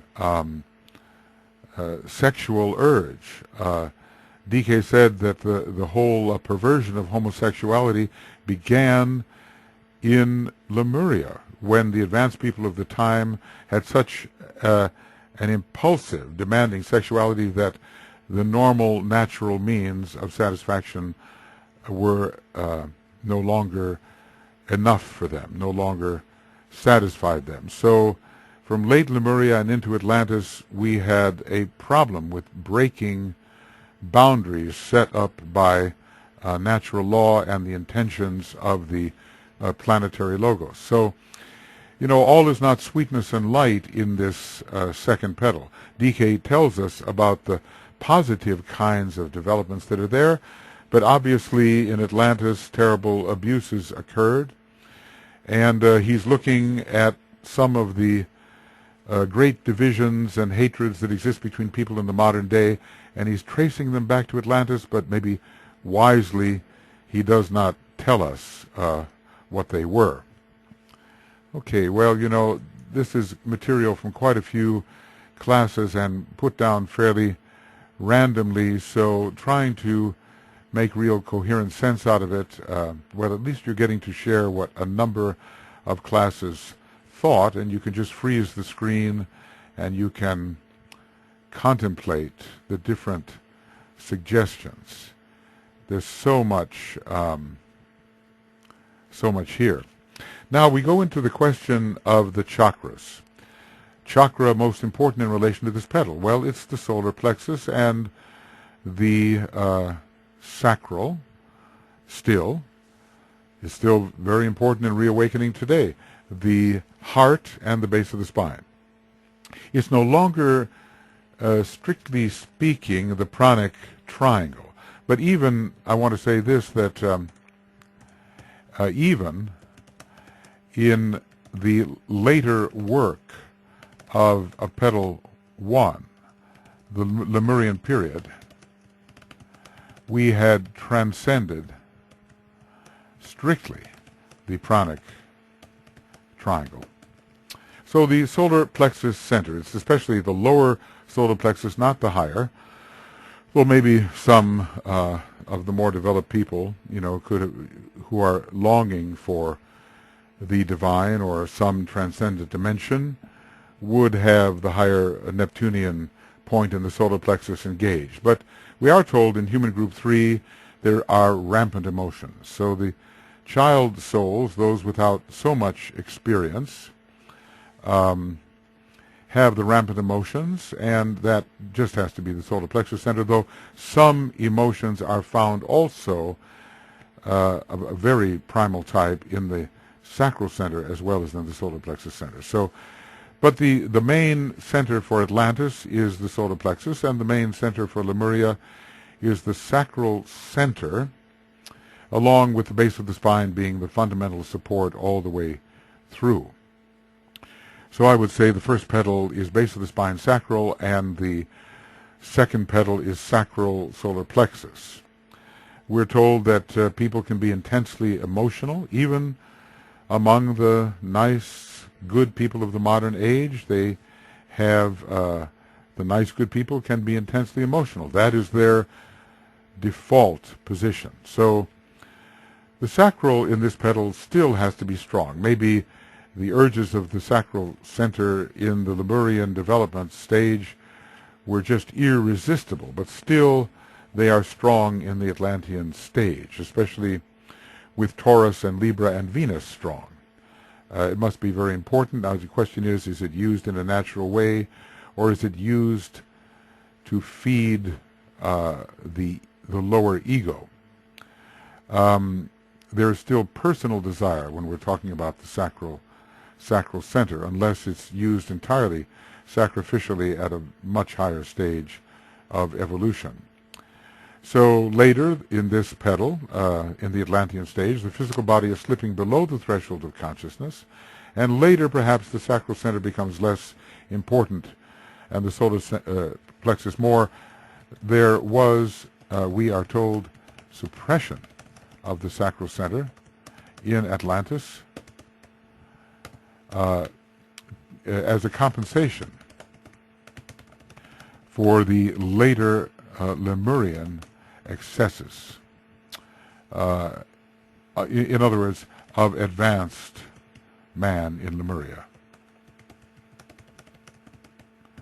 And it sounds like those who came in from the previous solar system may have been involved in those excesses. You kind of wonder to what extent it might have been possible for those individualized on our Earth. It's something to hold in mind. Well, one day all of this history will be placed before us. Right now, this is the jigsaw puzzle, really, and we are trying to put together the pieces. Well, there is group 4. Here, in that group, the body awareness is slipping below the threshold. So maybe the base of the spine is sustaining, but not so much involved with the survival instinct of the physical body. There is a triangle, and I think we'll get to it here. That triangle is called a solar plexus, heart, solar plexus, base of the spine. And it's on page 170 or so of Cosmic Fire, and it deals with man who is polarized in his emotional vehicle. That's what we're going to find in this second petal. So the solar plexus will be present, and the sacral center will be there, but sometimes suppressed and sometimes becoming less important than it has been in Lemurian times. The heart is also there for the man controlled by the astral plane, as I was just saying. Heart, solar plexus, and base of the spine. Just to, right. I think maybe I won't need the monads anymore here for a moment, so I will turn to page 170 of a treatise on cosmic fire, and here it is, man-controlled, 169, man-controlled from the astral plane, the heart, the solar plexus, and the base of the spine. So if there are higher aspirations, the higher solar plexus center can be involved, but we would expect more than the average person to be involved in such higher aspirations, as we don't really know that there is a higher self. We can, of course, aspire towards God, and I think that in the Atlantean period, well, there were those even ready for initiation. So I think it has to be stated in the Atlantean period, there were people present who had much greater development than second petal development. I mean, if they were ready for initiation by the time of the fifth sub-race, they would have a lot of work having been done in the second tier, and even some work being done in the sacrifice tier. So some Atlanteans, though, were pure, and they could have used the higher point within the solar plexus center. Why? Let's say, after all, it was, in one sense, a very Neptunian civilization. Okay, we'll get this straight. Civilization. Very Neptunian, and of course Neptune is the god of the waters, and that is the way the Atlanteans perished. But you know, when you kind of realize that what's happening here? Sorry. Astral chakras. Okay, that's not it. Well, something. Here we are. That'll do. That America was said to be the center of the old Atlantean continent, and it has not sunk whatsoever. So we have to sort of revise our view of what Atlantis was, but certainly it was strongly connected with the god of the waters, Neptune. Esoterically, the principle of sentiency of feeling is seated in the solar plexus. Is there a degree of mentality and sentiency? Well, you kind of think of the blend of Kama and Manas. And from another perspective, the lotuses of passion and desire are Kama Manasic. So they have desire, they have mind mixed with their desire. The pure Atlantean, and apparently there are millions of such even today, are not Kama Manasic. And mind is not really an equal player with desire and emotion. Now, this principle of desire can be seated also, apparently, in the sacral center. That's kind of interesting. The principle of desire. Let's look at Esoteric Psychology 1. Page 420, where all of those summaries are found, and maybe we'll see another way of looking at this. Okay, this is the astral body instrument of sensation. Let's see, the higher mind, if we go farther.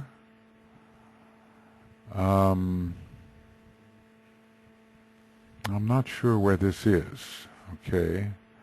Kamamanus, desire, and etheric energy or force, race 7. This is an important page, number 20, but, well, anyway, the human principle is Kamamanus or desire. I don't see the sacral center here, but DK has told us of the ancient desires and fears found in the sacral center. If we look here at maybe Dyna 2, that might be where it is, sacral fears, fear, maybe there. Sacral center, the destruction of fear, maybe not here. Okay, maybe I have to look at the word fears. And there are 2 here for that. Here it is. And it's in Dyna 2. In the sacral center lie the ancient racial fears and deep-seated personal desires. Ponder not upon the sacral center, for that would bring these ancient inheritances to the surface. Well, he's advising someone here who is has a strongly Scorpio nature. Okay, so there, it's not just that desire is found only in the solar plexus center. That is the point. It's found in the sacral center as well. Okay. So the principle of desire is seated in the sacral center with a higher reflection in the throat. I'll have to examine that at some point, but also examine Dyna 2, 747. So let's just say C Dyna 2, 747 for the ancient fears and desires of the sacral center. Interestingly, though, we could, from the numerological perspective, we could connect the sacral center with desire because it is the second petal, and the sacral center has 6 petals, and it's the 6th center as you count down from above. So with 6 petals, and we're talking about this, the sacral center has 6 petals, and we're talking about the second center, second petal here, and the fact that as you number it, it has the 6th position. We do see how it can be associated with the fears. Here I have actually included, again, this idea of the ancient racial fears and deep-seated personal desires. So we cannot say then that the sacral center is only physical, and it will have its emotional place in the sacral center will have its place within this petal of emotion. Petal 2, the Atlantean petal. Yes, I think that's really important. There is not a complete cut and dried distinction. Maybe higher types of emotion and desire are found in relation to the solar plexus center, but many of the desires that have an orientation towards the physical are found in the sacral, and also ancient racial fears, I suppose, of losing one's physical body and being annihilated. The sacral center is very much connected with the generation of the physical body, and is a very physical evocation in a way. So if bodily awareness in the second petal is slipping below the threshold of consciousness, what about the base of the spine center?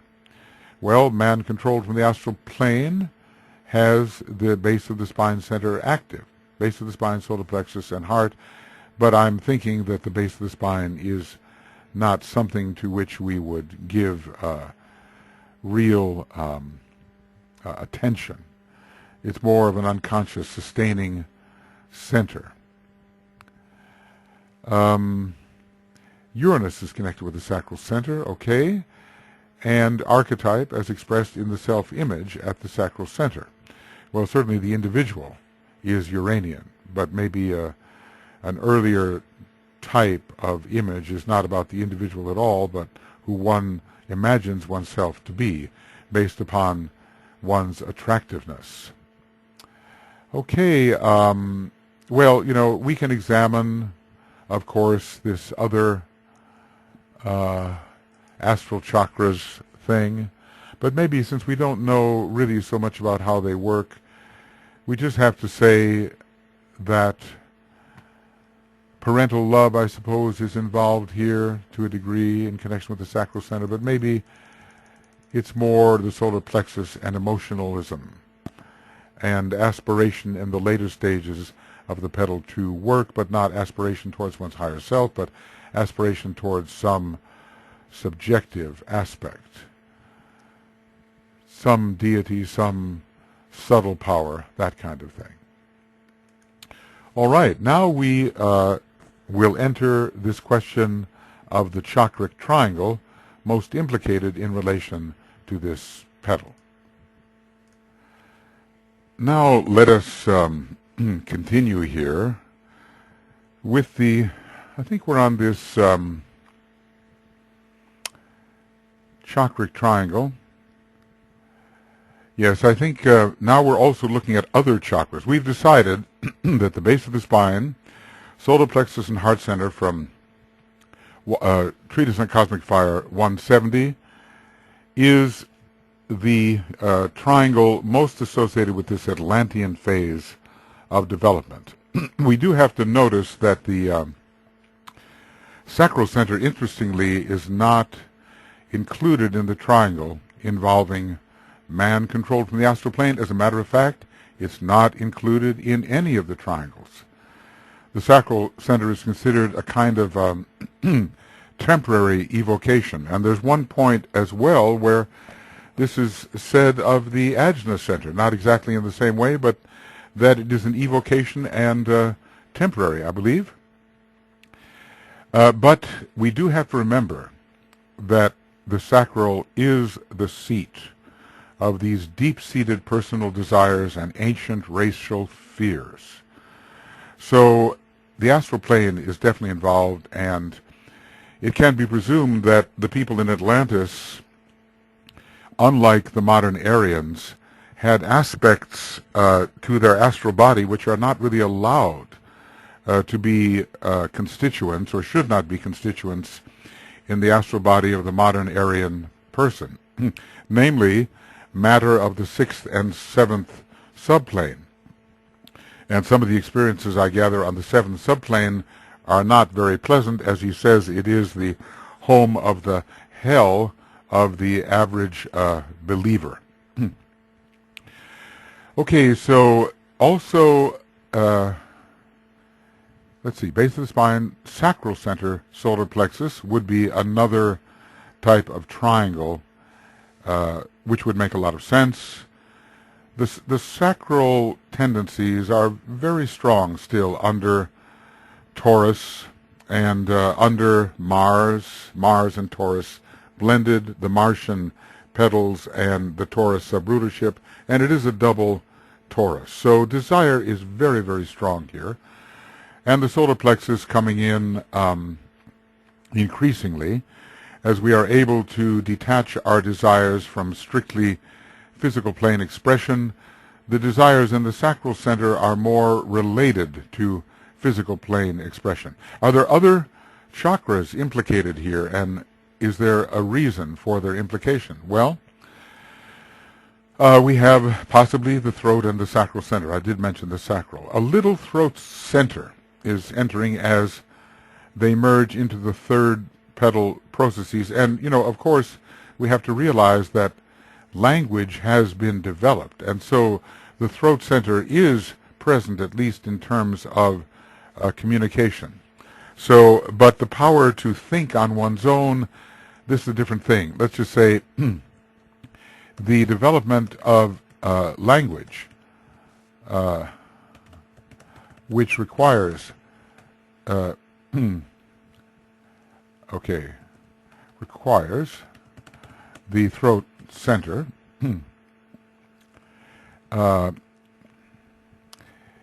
is different from the ability to think and solve on one's own.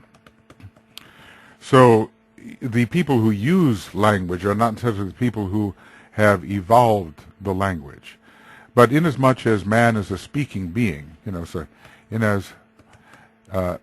we say that inasmuch as the man is a speaking being, and there were Atlantean languages, 80 Atlantean languages, the throat center is in some degree of use.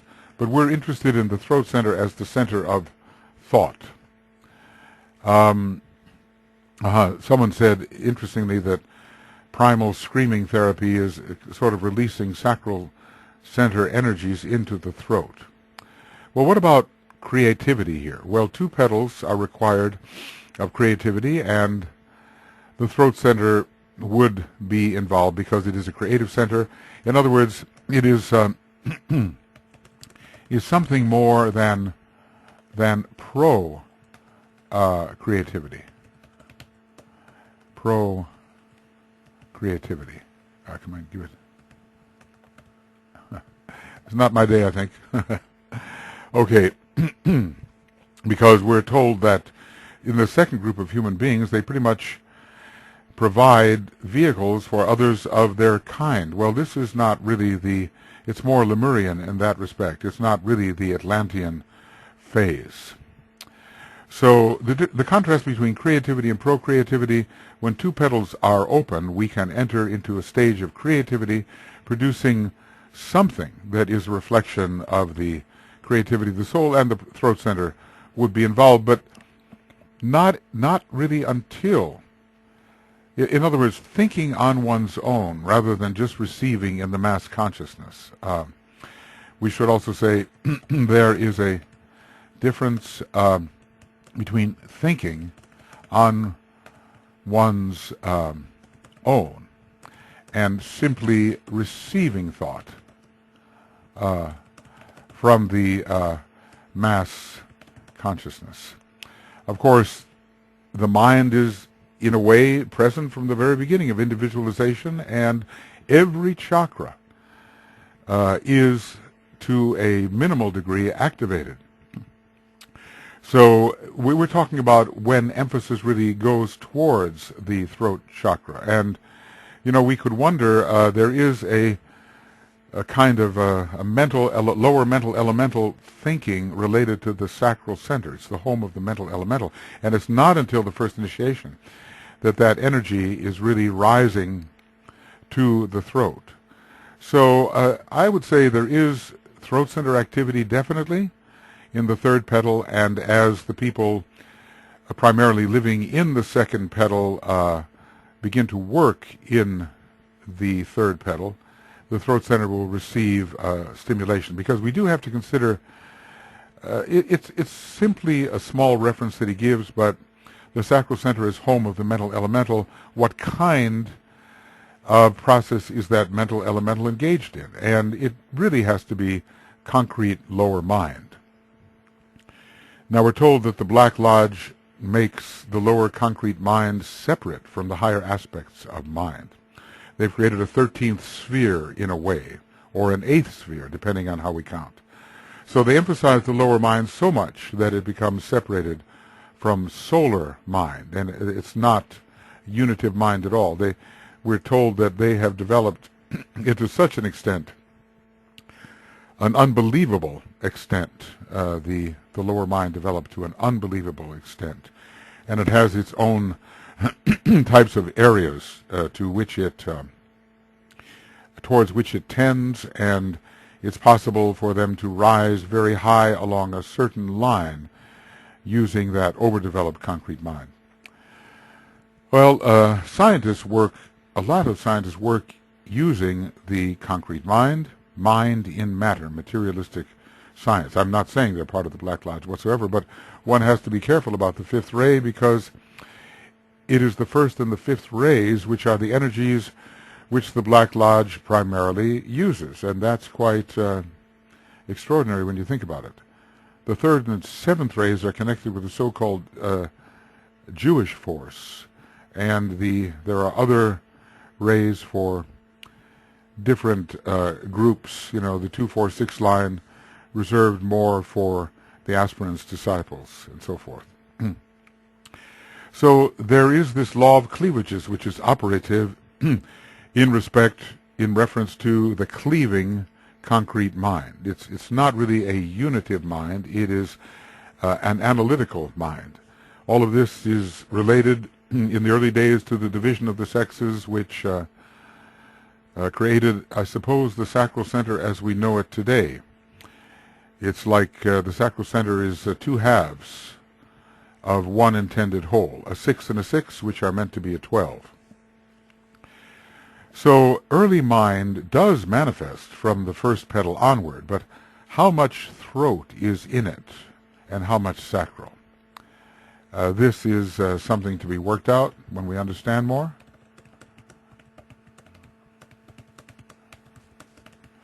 But I'd say, you know, oftentimes people without a sufficient sacral center development are not very mentally interested in the world. I guess there are some mystics in that category. They're simply into that which is abstract, and their sense of applying in any practical sense mind to the world may be missing. Are there astral chakras involved here? Well, no doubt, and the astral solar plexus would have to be one. I think that what we need to look at is this diagram, and I've already talked about the aspiration and emotionalism here. Okay. Let's see if there's anything else. Lower psychism, that's certainly possible. The throat center in relation to the Atlantean developments. Lower psychism was rampant at the time. Of course, it all works out as various difficult kinds of problems. And then third ray at the sacral center, sexuality, overactivity, and parental love, yes, shared with petal 1 and I suppose petal 2. Is the second ray active in the astral sense or the heart center? Well, you know, all of them have to be active. But I don't see so much going on here. When it comes to self-pity and the dramatic eye, when we get into the Leo petal, I think we get a lot of that at first, before the stage of selfishness is relinquished, or at least begun to be relinquished, and the person steps onto the path of aspiration. So the astral chakra, I think, chakra would be strong among the astrally polarized people, and we did refer to Esoteric Healing page 51 for some of the negative qualities of the astral chakras, which will correspond to possible states during second petal life, you know. It's just so hard to know how the people of earlier times really lived, except to observe those people who are their parallels in present times. Yeah. Okay, well, we'll refer to this chart now and then simply for the state of completeness. There's got to be a whole science of the astral chakras, and so far we don't even have our science of the etheric chakras completely worked out by any means. Yeah, astral sacral is third ray sexuality. Notice how the third ray goes with that, and the fifth ray with the throat center. There has to be reasons for that. The communal life is found in a more loving way. Parental love would be emphasized. In Esoteric Healing 152, major expressions of the third ray. Let's take a look at 152. And I think I just turned in that direction before, but I think I mistakenly put down 151. 52. And let's see, the sacral center for the undeveloped man, the throat center for the aspirant and probationer, and the adjunct center for disciples and initiates. This relates to the third ray, interestingly enough. What a complexity of energies there are. In the organ for the distribution of creative energy, of the energy of the third aspect by souls at the above point of evolution. There are three centers in the human being which are related to and major expressions of the third ray. Okay. And so I think it fits that the home of the mental elemental being in the sacral center, when the third petal will be developed, this sacral center will, the third ray and the sacral center will be involved. The third ray is connected with the sacral center in the astral chakras, but also, as we see, in the etheric chakras as well. Is there anything further that we would look? Which center are we talking about here? Uranus, Mercury, and Saturn as they pour energies through the nine points of spiritual contact. Okay. This center is related to the first initiation and develops great activity when that point in experience is achieved, as it has been achieved by the vast majority of men who are at this time the aspirants and the probationary disciples of the world.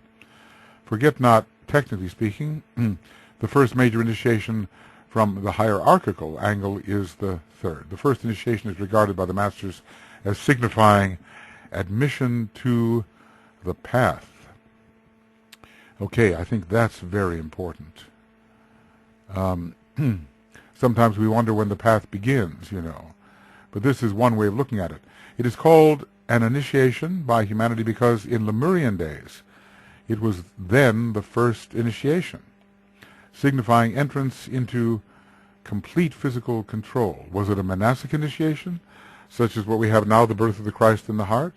He does talk about the first initiation. It had to have been on a lower turn of the spiral at that time. It is the organ for the distribution of creative energy, of the energy of the third aspect by souls at the above point of evolution. Which center are we actually? Oh, it's the throat center. Okay. This is such a marvelous section in esoteric esoteric healing on the different chakras. There he gives us more information on the chakras than any place else, as far as I know. Okay, so the major expression of the third ray is the sacral center for the undeveloped and average man. And let's see, what do we have here? So this will be found as an important chakra in relation to second petal processes. For unfolding of petals, we are speaking of involutionary and evolutionary arc. The spark of mind is given.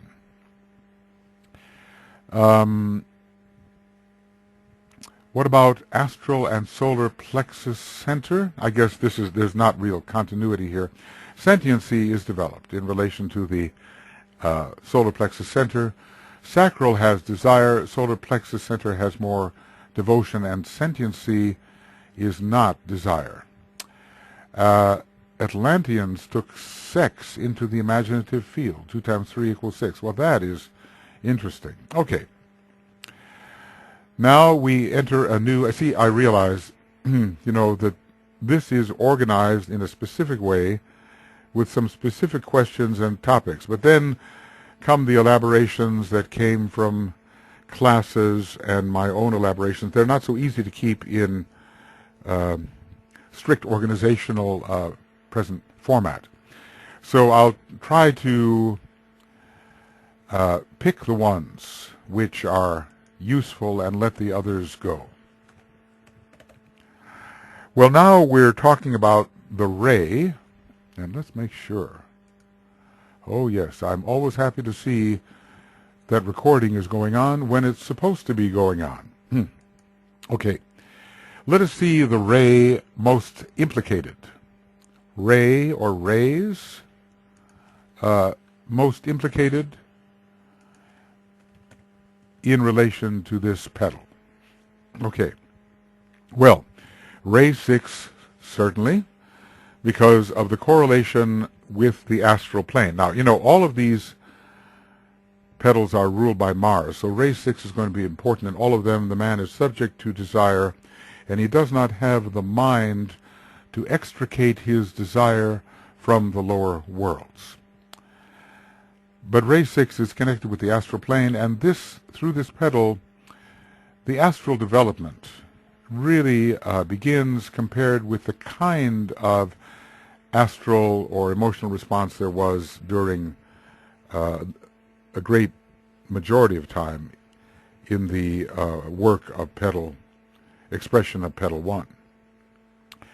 So we're dealing with the astral plane where the majority of activity is found. Atlanteans were devotional, they were desirous. It wasn't so much devotion to an idea, maybe only to a primitive ideal of some kind. For an ideal, mind is needed, but DK has told us that we are working on ahead, or at least organizing on ahead to a degree. How far ahead? This is a really big question. And what is the effect of this organization? This is a really big question. Excuse my sort of pinkish face. To close off the sun, I have in front of me a curtain made of orange and rose and violet and purple. It's just like an egoic lotus, and the net result is that my complexion looks a lot more pink than it actually is. All right. So there is a mystical devotion here to certain vague ideals and to a vague God, a devotion perhaps to a secret hidden power, good or bad, which one must propitiate. I've seen a lot of this even in the Aryan times. The Atlantean holdovers were propitiating inner thought forms that could take on a very godlike power. At least this was found in the lives of Alcyone.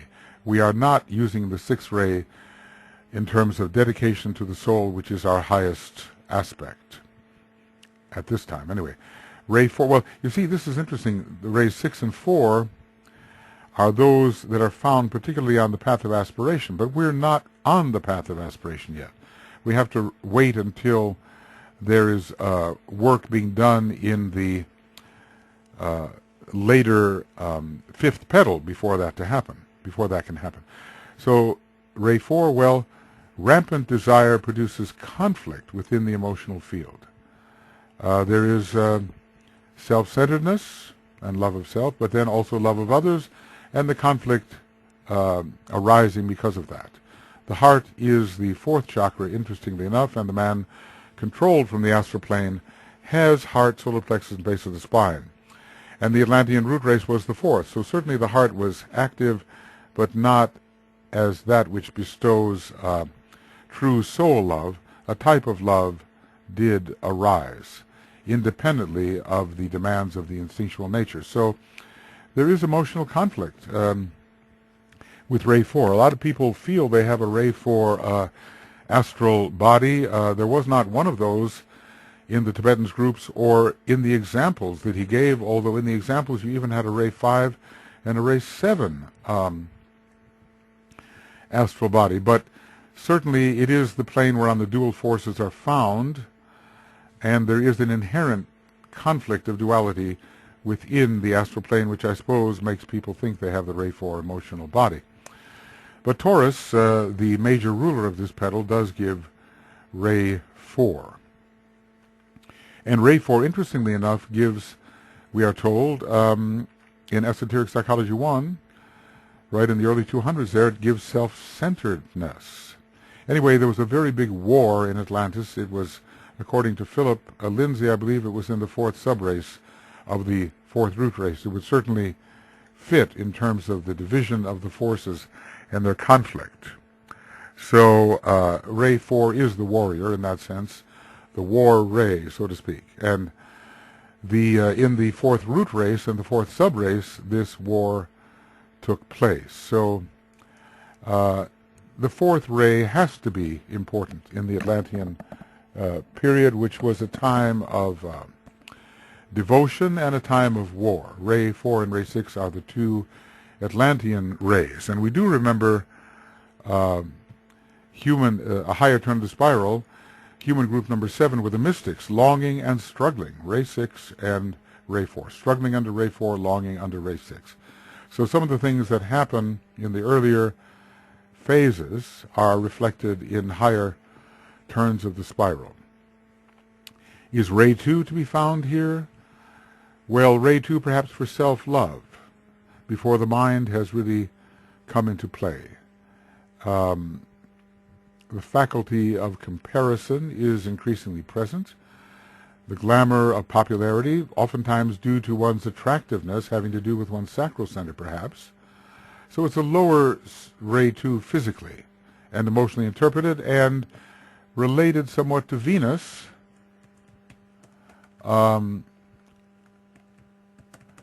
Venus with its proposed Ray 2 personality. So the love is not the love of another as a soul, unless, of course, you have a more highly developed person, but then they wouldn't be working specifically in relation to the second petal. Will there be love of comfort, ease, and harmony in this, in a Taurian petal? I suppose so. And there is the Ray 4 again. So what have we had so far? Ray 6 and Ray 4, and a little bit of Ray 2 emerging, but in a very form-bound sense. Are there other rays implicated in the functioning of this petal in its development? Well, 3, 5, and 7. Ray 3 is foundational to the knowledge tier, and it's secondary. It's there in general because we're dealing with the petals of the physical plane, and we're still very much dealing with the physical plane as our main objective, though I suppose there was quite a bit of escape onto the astral plane in relation to this petal. But I imagine that the desires tended to be more focused on the physical plane, either unnaturally cultivated or simply because of the normal human process. Maybe some were rising onto the astral plane and centered their desires there, but it sounds more like the mystic phase. Ray 3 is connected with Taurus in this funny way. It's justifiable because of its relationship to Buddha, who had the third ray monad and is the emblem, or, well, he is the individual who stands forth in relation to the Taurus cosmic decanate. Hercules Ray 1, Christ Ray 2, Buddha Ray 3. So there is a special relationship, we've been told in esoteric astrology, between our Earth with its Ray 3 personality and Taurus. So even though in those fixed signs we don't find such an emphasis upon Ray 3, interestingly enough too, you know, among all the nations that are currently on this planet, at least the ones mentioned by DK, and there's quite a few, I mean, obviously not the newest ones, there is none with a Ray 3 soul. None. And that I find is interesting. Some of them have the Ray 3 personality, yes, but none with a Ray 3 soul. So obviously we're into a process of extracting ourselves from physicality. Ray 3 is important in relation to the sacral center, which is still, I think, a very active sacral because we have physical love. Ray 3, a growing intelligence is found, and the relationship to green and periods, someone said, of barter and exchange. You know, who knows what the standard of value was, but it had to be worked out in the second petal, you know, because Taurus and Venus would demand, let's see how we put this, Taurus and Venus would demand the working out of a standard of values, currency, whatever it was, in the second petal. So ray 3 would be involved there, ray 3 then would be involved in the financial transactions.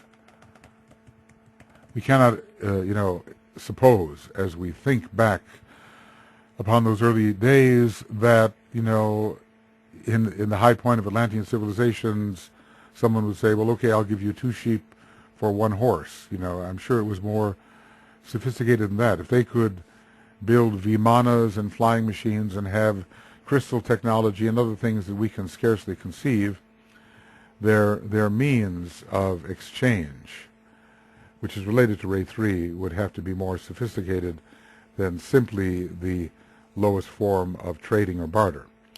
What about ray 5? Well, it's pretty secondary in an Atlantean petal.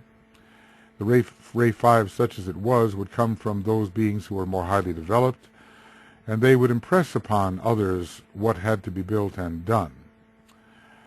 So someone really is emphasizing this development of self-image. Well, I guess when you look at Venus, it is the mirror, and it's ray 5, and it is a kind of a reflexive consciousness, and it turns our gaze back towards our center, and hence we develop self-image. I guess there were a long time before mirrors existed, but one day, people would look in the water and say, well, what is that? And eventually it came to them that it was an image of something they associated with themselves. Well, ray 5 can enter here via Venus and Libra, because the cleavage between what is the self and what are others is more clearly defined, and then one can define oneself.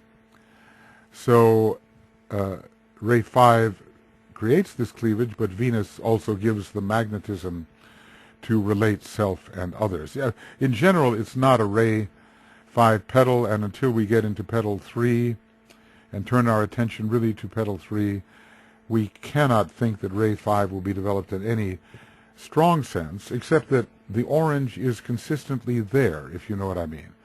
The orange all the way through, and is the predominating color of the first tier, just as rose is for the second and yellow for the third. So from the time of individualization, ray 5 will be there. It's just a question of the proportion.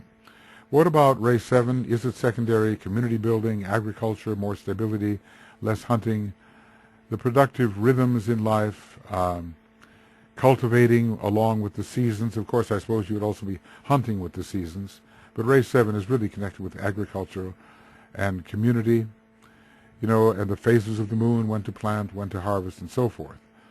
So ray 7 is there, and we should say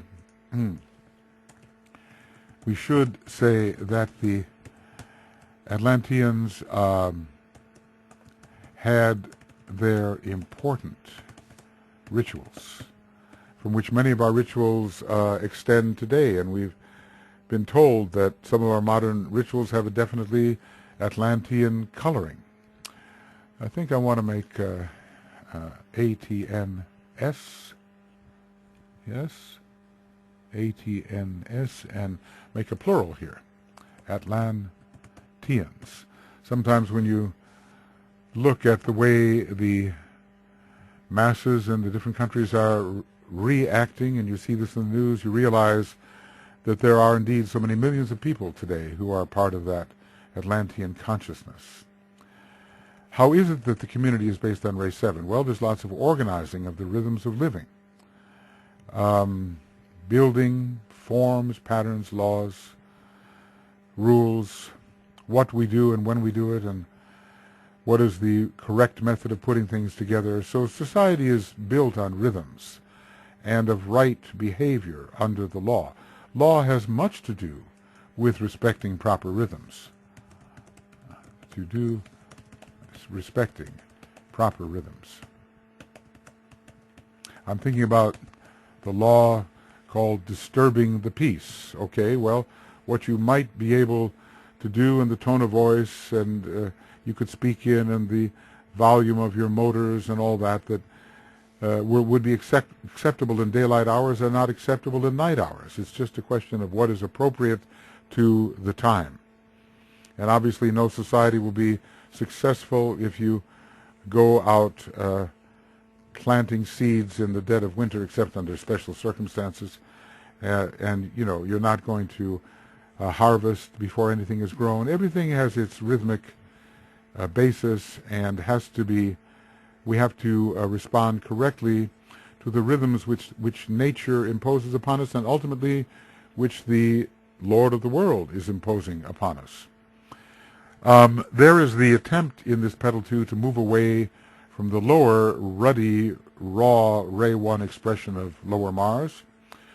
The savage is principally out for himself, and but the natural laws are there as well, and Ray 1 is a part of them. And when you break them, there are repercussions, as we saw, you know, through the breaking of the law and the ensuing pain and suffering. There is a result. The knowledge is achieved. By the time we get to the end of Petal 2, we love others more, and we may begin recognizing ourselves as something to be loved too, but that sounds more like contemporary psychology. We really don't understand the soul nature in our life. So law is important in community. So Ray 7 is certainly there, and Ray 1 is obliquely present. So in terms of this second petal, Ray 1, some growing Ray 2, Ray 3 for the medium of exchange, and in general for the color green and relationship to nature and so forth. Ray 4 for struggles, certainly. Ray 5 is present in all these petals. Ray 6 definitely, because of the desire body. And, yeah, the rhythms of Ray 7. If you combine 4, 6, and 7, you get a ritualized society, but one that is not yet really intelligent and is directed by others who are. Sometimes when we look at the Atlantean achievements, we say, well, they must have been so incredibly intelligent, but DK is telling us that the average Atlantean was certainly not intelligent, but more impressionable. Okay, what about the colors of the petals and their meanings? Orange, rose, and blue. So for orange, it's still the knowledge tier. Orange is, in a way, the self, but it's very early Leo. The self-image is quite primitive. But there is, from that primitive self-image, a movement from the love of self, actually love of self, not just acknowledgement of it, not just fearful attachment to the ongoing presence of the body, but there is a beginning of the love of self, and Leo is there too. Knowledge is growing, especially knowledge concerning love and relationship, thus Venus, thus Libra. So in this petal, you know, a kind of transition from Leo to Libra. And this is interesting because Leo and Libra are involved in what could be called the reversal of the wheel, which occurs later on, where we have a balancing attraction between the higher and lower pairs of opposites, and we change the sense of our center of selfhood, which is Leo. So orange is related to the growth of self-image, and the growth of self-image and love of self is related to the use of the sacral center. So the color orange is pervasive, and mind continues to grow even in this stage. But it has this interesting relation to the sun, orange, and to love of self, which DK mentions.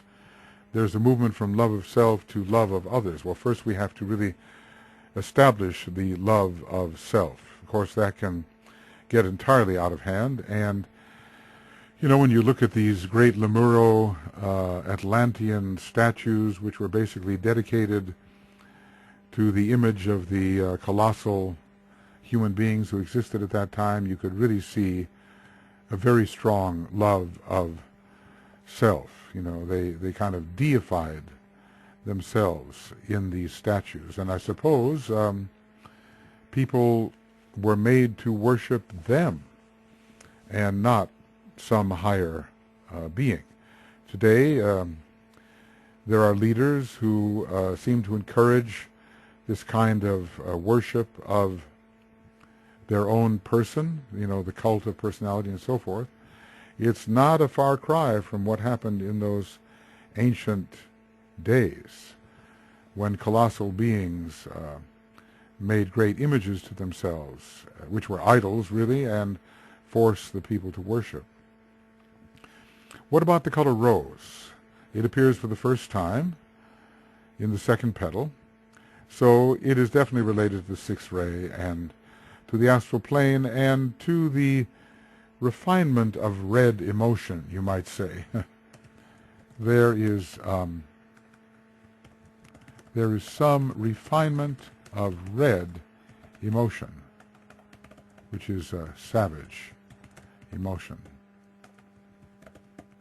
We're moving from the red to the rose, from the first to the second petal, from this raw and brutal desire to be fulfilled at all costs and largely based on instinctual gratification, we come to a more refined desire nature, which desires not only instinctual gratification, but also such things as relationship and other finer states. Just check out what it is that you really desire above all. This is such an important thing. Where do you direct your desires? This will tell you so much about what your polarization actually is.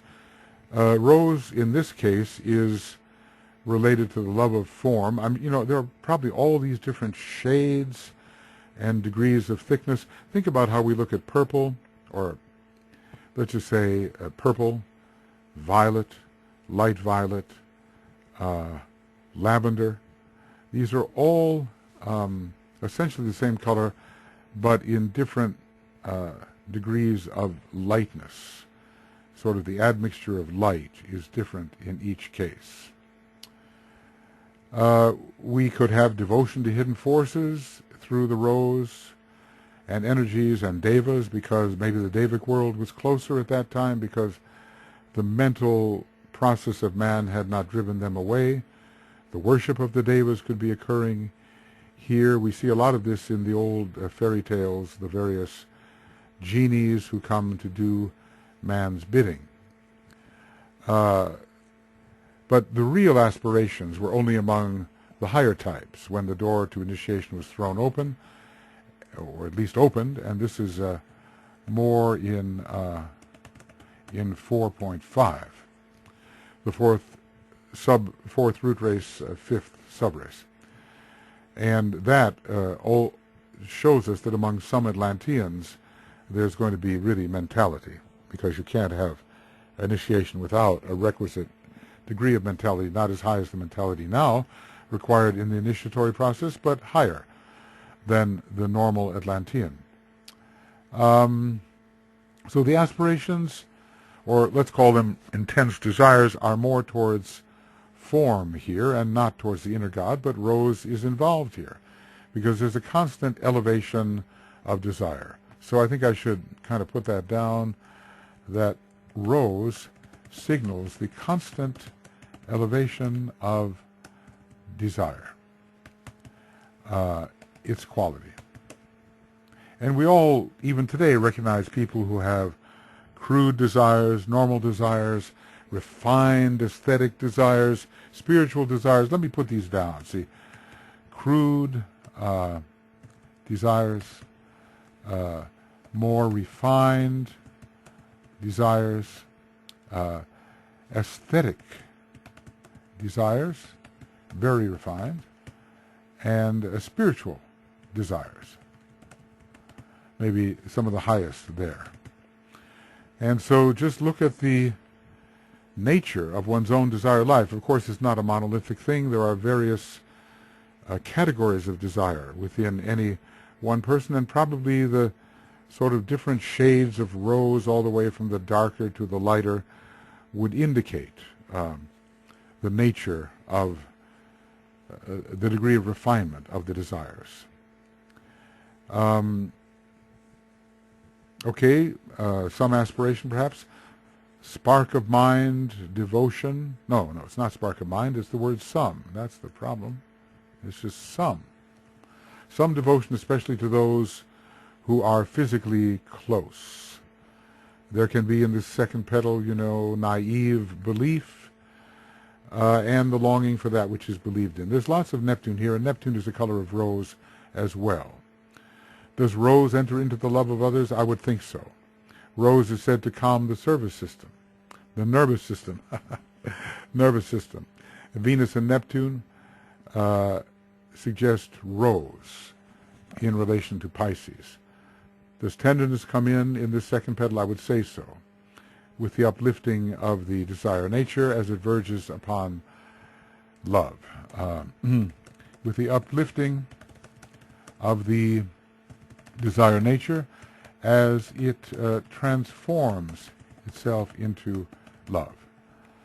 The solar plexus is interestingly related to nervous response and is implicated in the unfoldment of the second petal. So it's not the ruddy red of Martian desire which seems to fill the auras of the lower types of human beings, and which Leadbeater interestingly portrayed for us, those shots of anger and the red bands across the solar plexus area of the body. But something higher is starting to come in, and eventually the other one is taken into consideration. It's not yet the intelligent love of the soul, and people are probably pretty well perceived in terms of their dense physical form, but the rose is justified. With blue, it does relate to the sixth ray, but also, but also to the transition from ray 6 to ray 2. Both 6 and 2 are blue. And it shows here the development of loyalty in this petal, as when one is true blue, So there are some 6th ray and 2nd ray virtues. Is blue an elevation over rose? Is blue higher than rose? I don't know how we could answer that. In a way, we could say because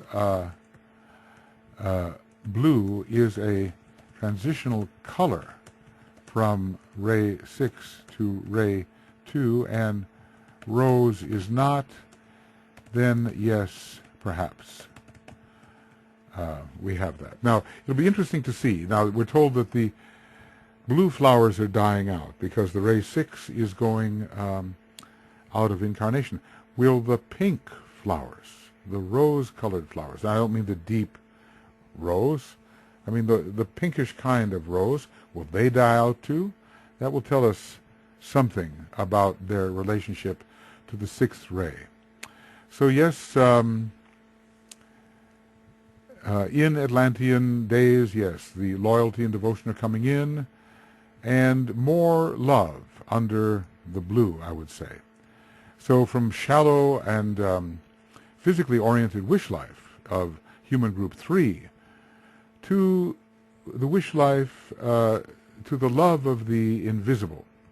Soft line rays connect with the invisible or the life aspect, and hard line rays more with the form. This is one general division.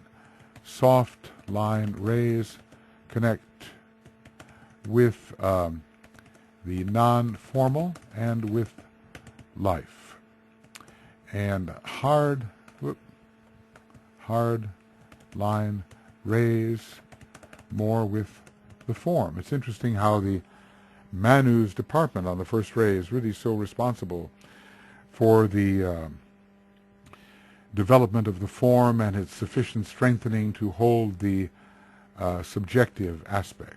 Self-mind rays connect with the non-formal, I'll put it here, subjective, non-formal, and with life. Okay.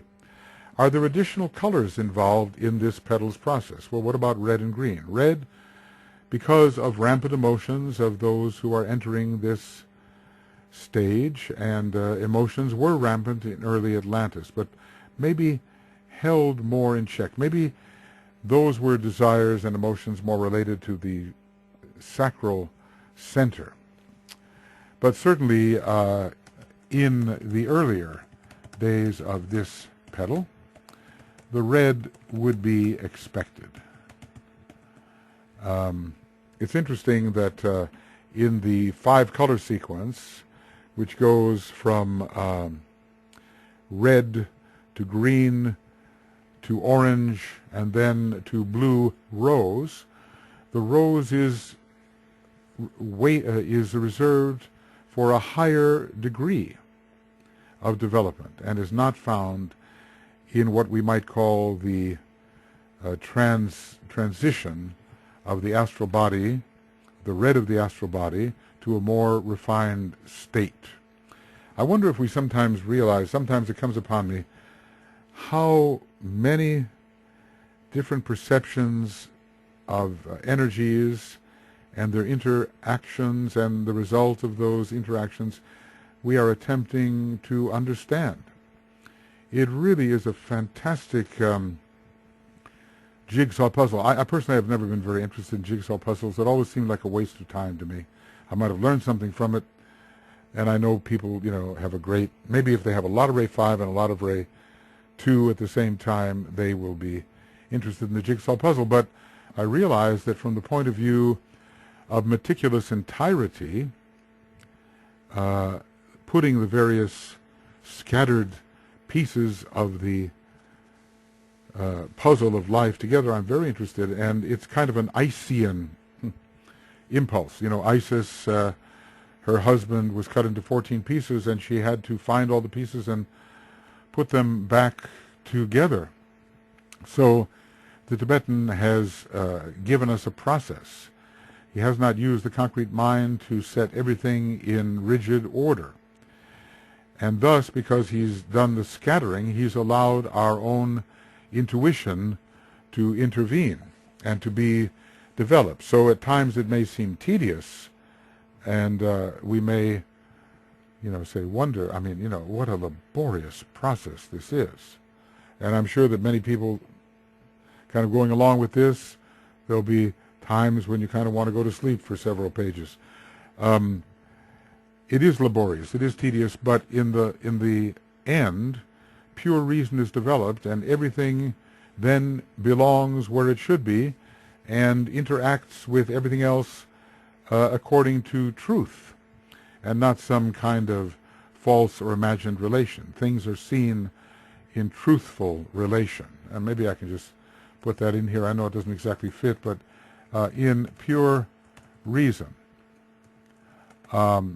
all things are seen in truthful relation, real relation, and not imagined or false relation. Okay, so are there additional colors? Yes, the red. Okay, what about green? Well, it's related to Taurus, and I want to find that reference about does he say well-to-do, kindly people? Is that how he describes this? I'm going to just leave it here. Well-to-do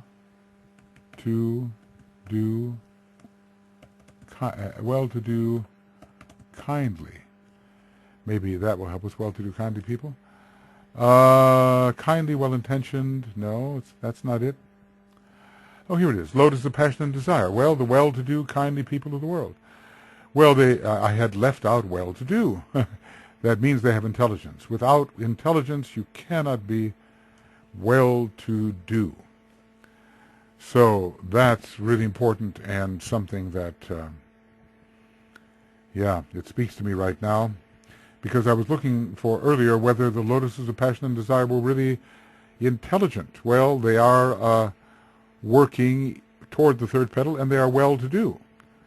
They are kindly because Venus has done its work and the love of others is coming in, not only love of self.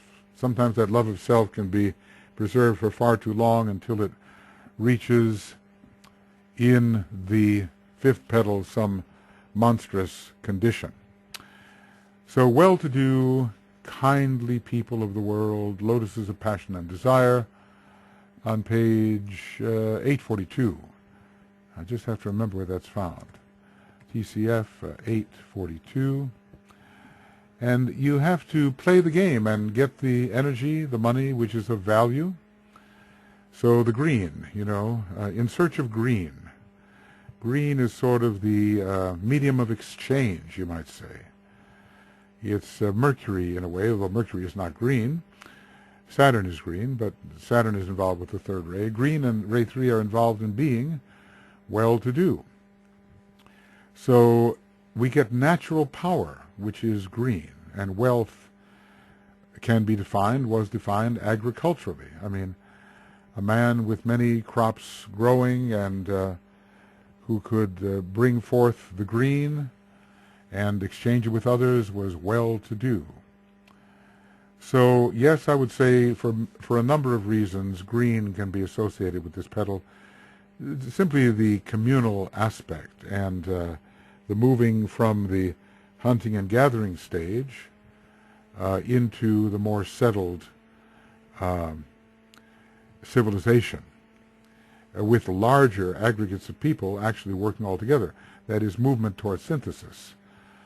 Well, with the well-to-do there is acquisition, and that brings Taurus into the picture. They become comfortable and prominent through acquisition. We do remember the third stage of adaptation, which is really selfish, but the person disciplines himself to fit in because he wants to have those comforts. So money does enter here in relation to green. I mean, many people have all different kinds of money. In America, we seem to have green money, but that may be changing a bit. So money enters here in relation to Taurus, of that which is of value, so that exchange through Mercury can take place. Mercury has a lot to do with Taurus, although it's not a ruler. We can see it, the Buddha is Taurus Mercury. And they both, they mean the same thing, Buddha. Capital derives from head of cattle and so forth, related to Taurus. As we get into the lotuses of passion and desire, the seed of ambition is seen as acquisition, is planted. Well, let's see, acquisition becomes a factor.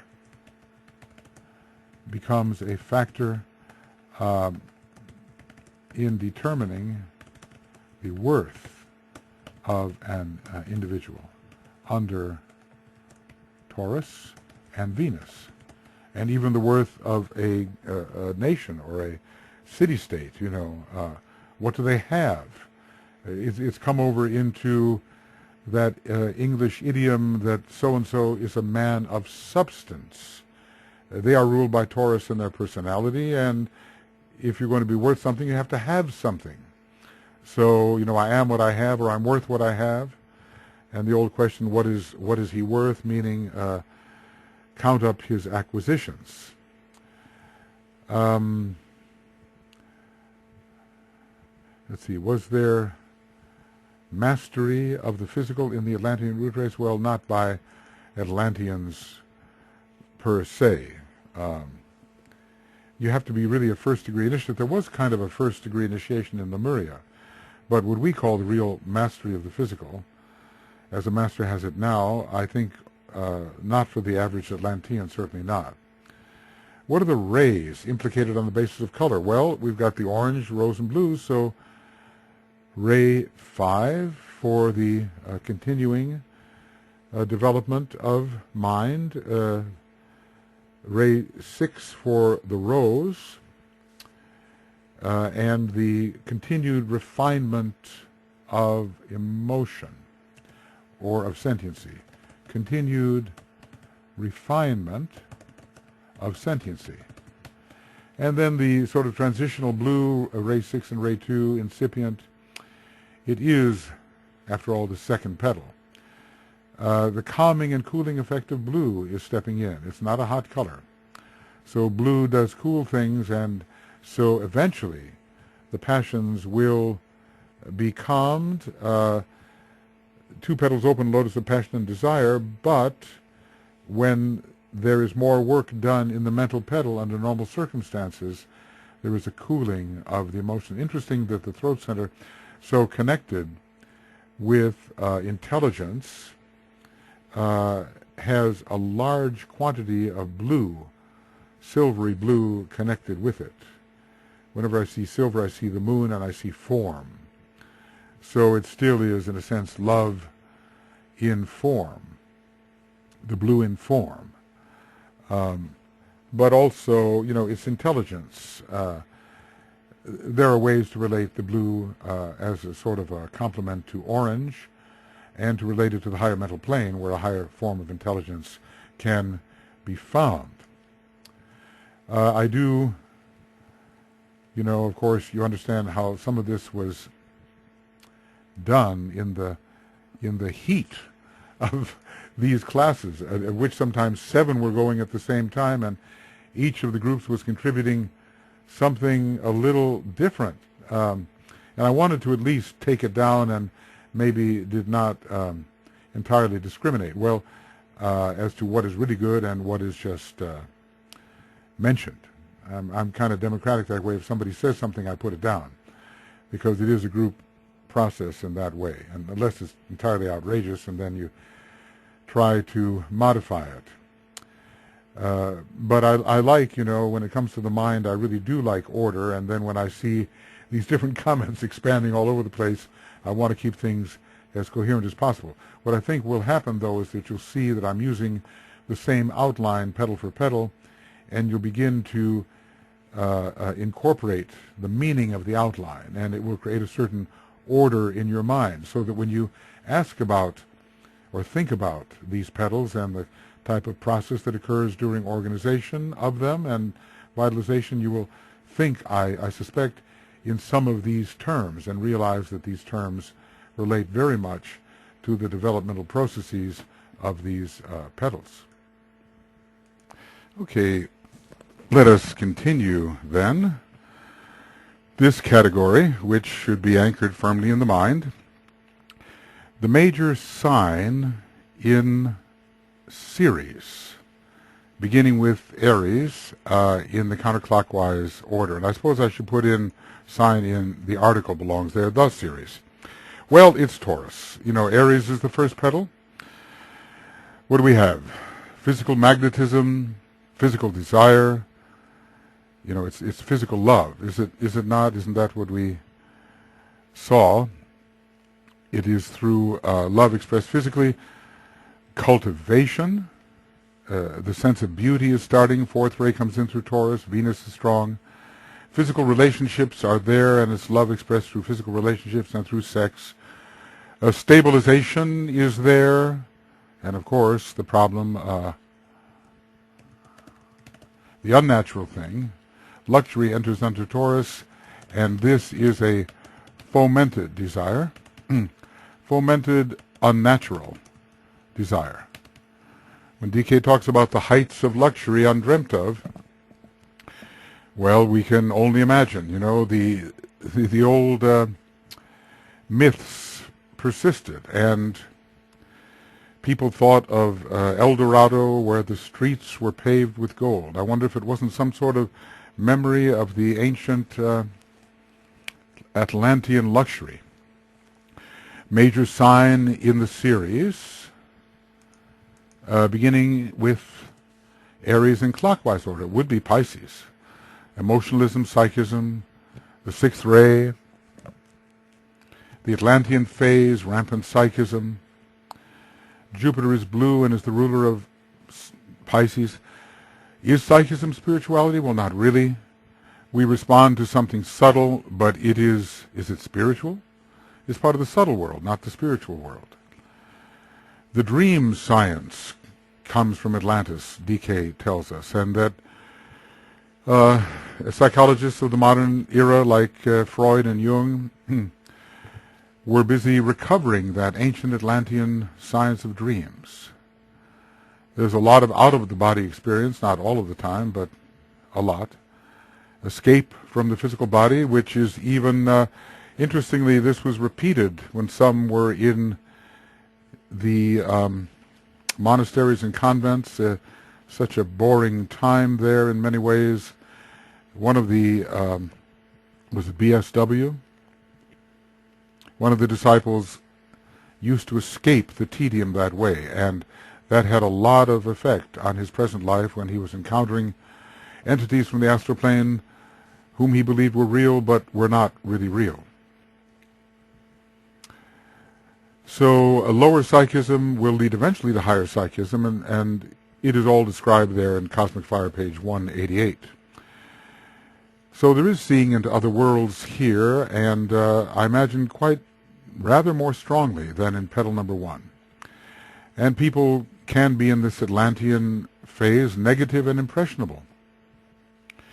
The Atlanteans were easily impressed by the greater thoughts of their superiors, and sometimes those thoughts were good and led to great results and constructions, and other times very bad. Major sign in the series, beginning with Pisces on the in the clockwise order, would be Aquarius. Let desire and form be ruler.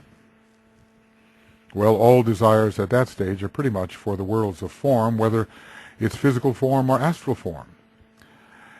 Group is growing, and love is becoming more important. Emotional highs and lows, I suppose.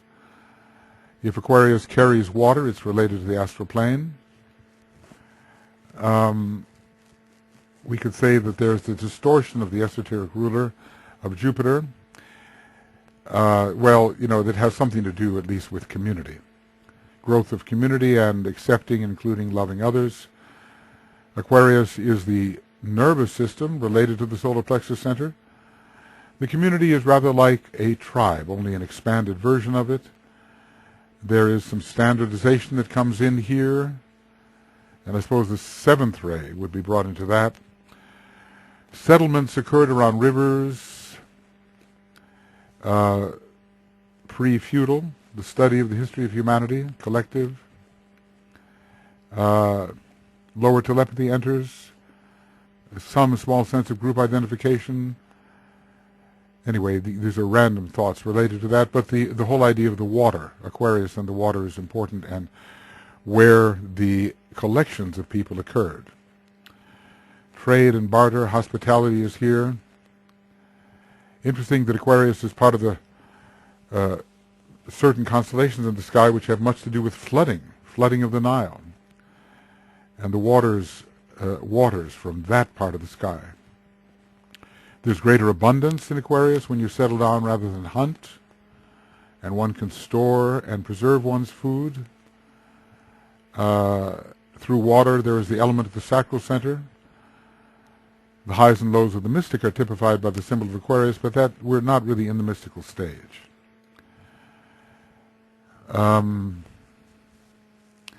Well, do we fit with the community or not? Do we rebel? Are we isolated? How strong are the taboos that hold us within the community, and so forth? Culture and civilization are emerging, even in late Lemuria, well, especially civilization. Culture may be something a bit higher and Venusian in nature. The collective consciousness is developing.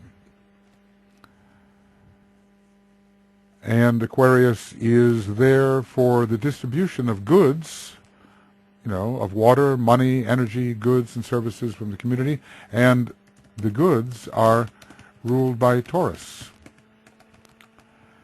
So from those, from the way of moving with the zodiac, we have Taurus, we have Aquarius, and we have also Pisces. And they can all be seen in relation to the kinds of capacities to be built and experiences undergone in relation to the second petal. Are there other signs which are implicated and in this second petal process, and what would be the meaning? Well, of course, I've listed here Taurus, Libra, Leo, Gemini, Cancer, Virgo, and Aries.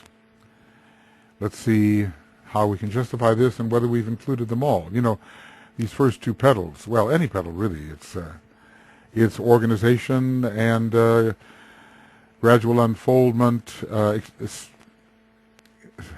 spans a great period of time. Only the very highest petals, such as maybe the ninth petal, will be unfolded, organized and unfolded relatively quickly, maybe just in a few lives. So Taurus, of course, with the physical relationships based on sex and desire. Libra, we have the unbalanced fiery passion of the sacral center. It's Lemurian, but also found in the second petal when love is emerging. Passion as an expression of love. I mean, we don't... Can we say that passion existed in the Lemurian stage? Well, I guess towards the end, where we were doing more than following our instincts. Leo, yes, the love of self. We enter petal 2 with love of self. It's one of the first things to be cultivated. The Venus is the looking glass, and we see the self and we start to love the self. But then Libra again, love of others and consideration of others and building of the community. Gemini, a love of my brother, love of others, acknowledgement of relationship, brotherhood based on close ties. So it's the seed of brotherly love very early on. The sense of duality is coming in, the self and other. It's a horizontal duality, pretty much. A horizontal duality, unlike the love tier, which is a vertical duality. Also, the pillars of wisdom are coming in here. We don't expect... There were probably, certain kinds of rites of initiation. Gemini was so important in individualization anyway, and that is the coming in of the possibility of wisdom to the animal man.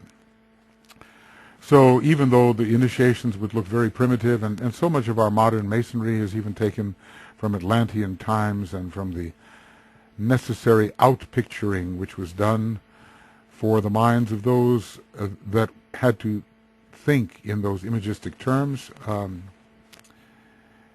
Gemini, those rituals did exist. And wisdom was approached in its own halting manner, Gemini relates to the fluctuation of the emotional nature, later to the incoming of the mind in a more concentrated stream. Pisces, well, it is perhaps secondary, but perhaps to melt the ring-past knot of selfhood, allow for the love of others. Venus is exalted in Pisces. Pisces also for impressionability. Pisces, for a general softening up of hardened first petal man under Capricorn. It increases sensitivity such that when two petals are open, some creativity stemming from the soul is possible. What about Scorpio? Well, rampant emotions, and of course the Black Lodge comes in strongly under Scorpio with introducing death to consciousness, the corruption of consciousness through the exaggeration of unnatural desire. What about Sagittarius? Is it secondary? Well, we have to question whether Scorpio is really secondary, because if you think about it, it's the sign opposite Taurus, and Taurus has a double emphasis. So I think there's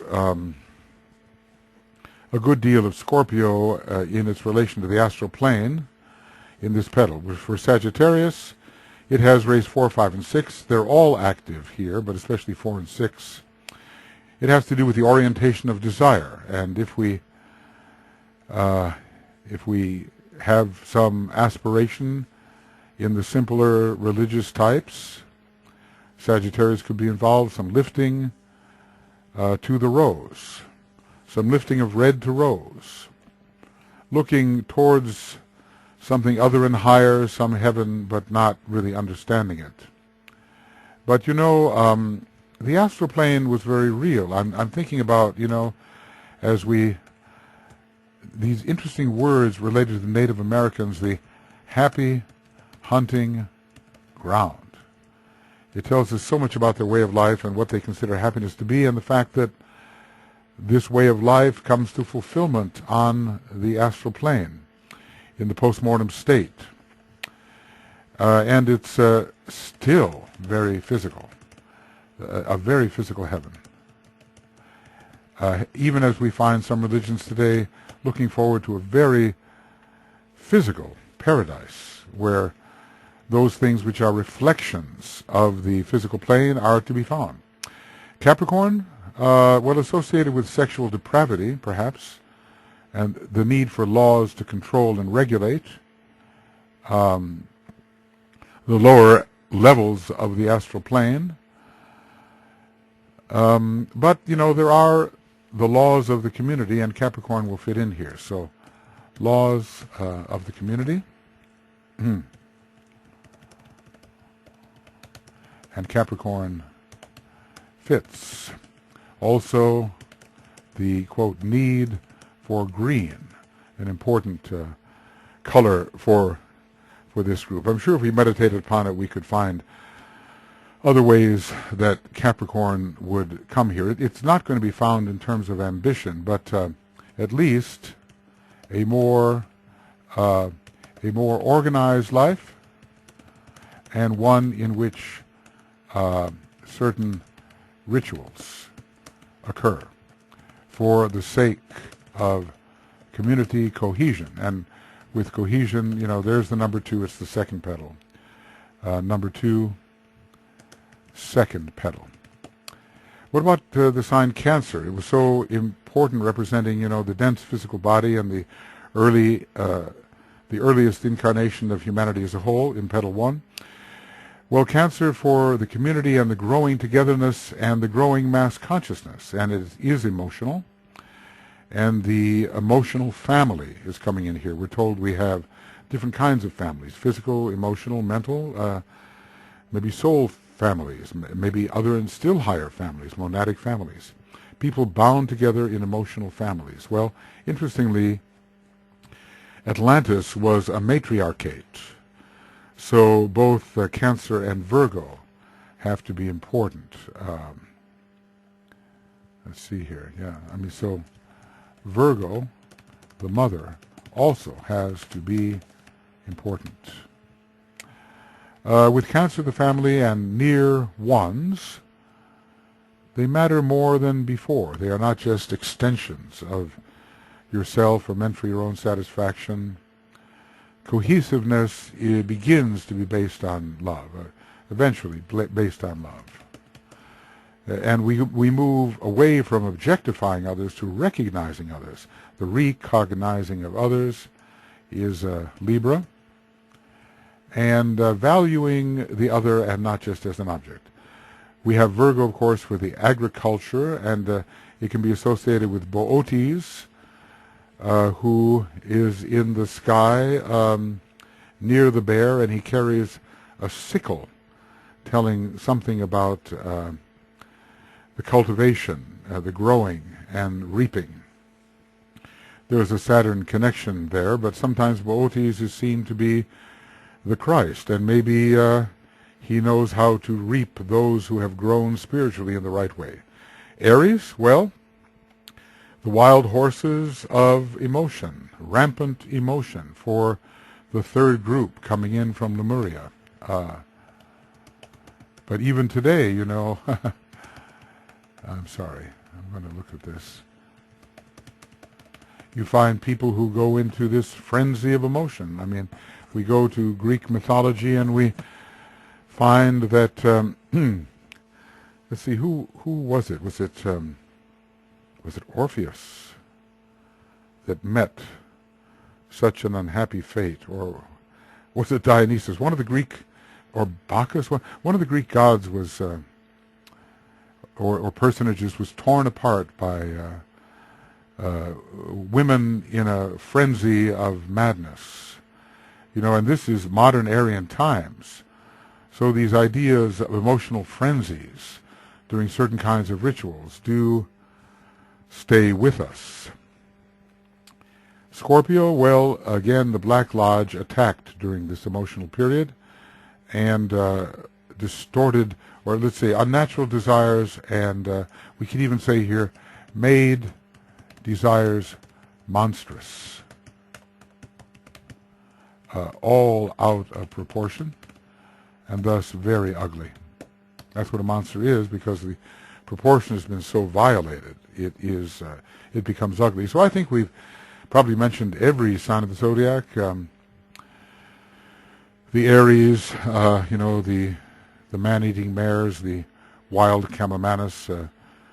It's a major Taurus petal doubly. The Gemini in terms of the brotherhood, and let's see, how else did it? How else was it looking? The seeds of brotherly love, and and the beginning of the searching in the pillars of wisdom, the initiation ceremonies.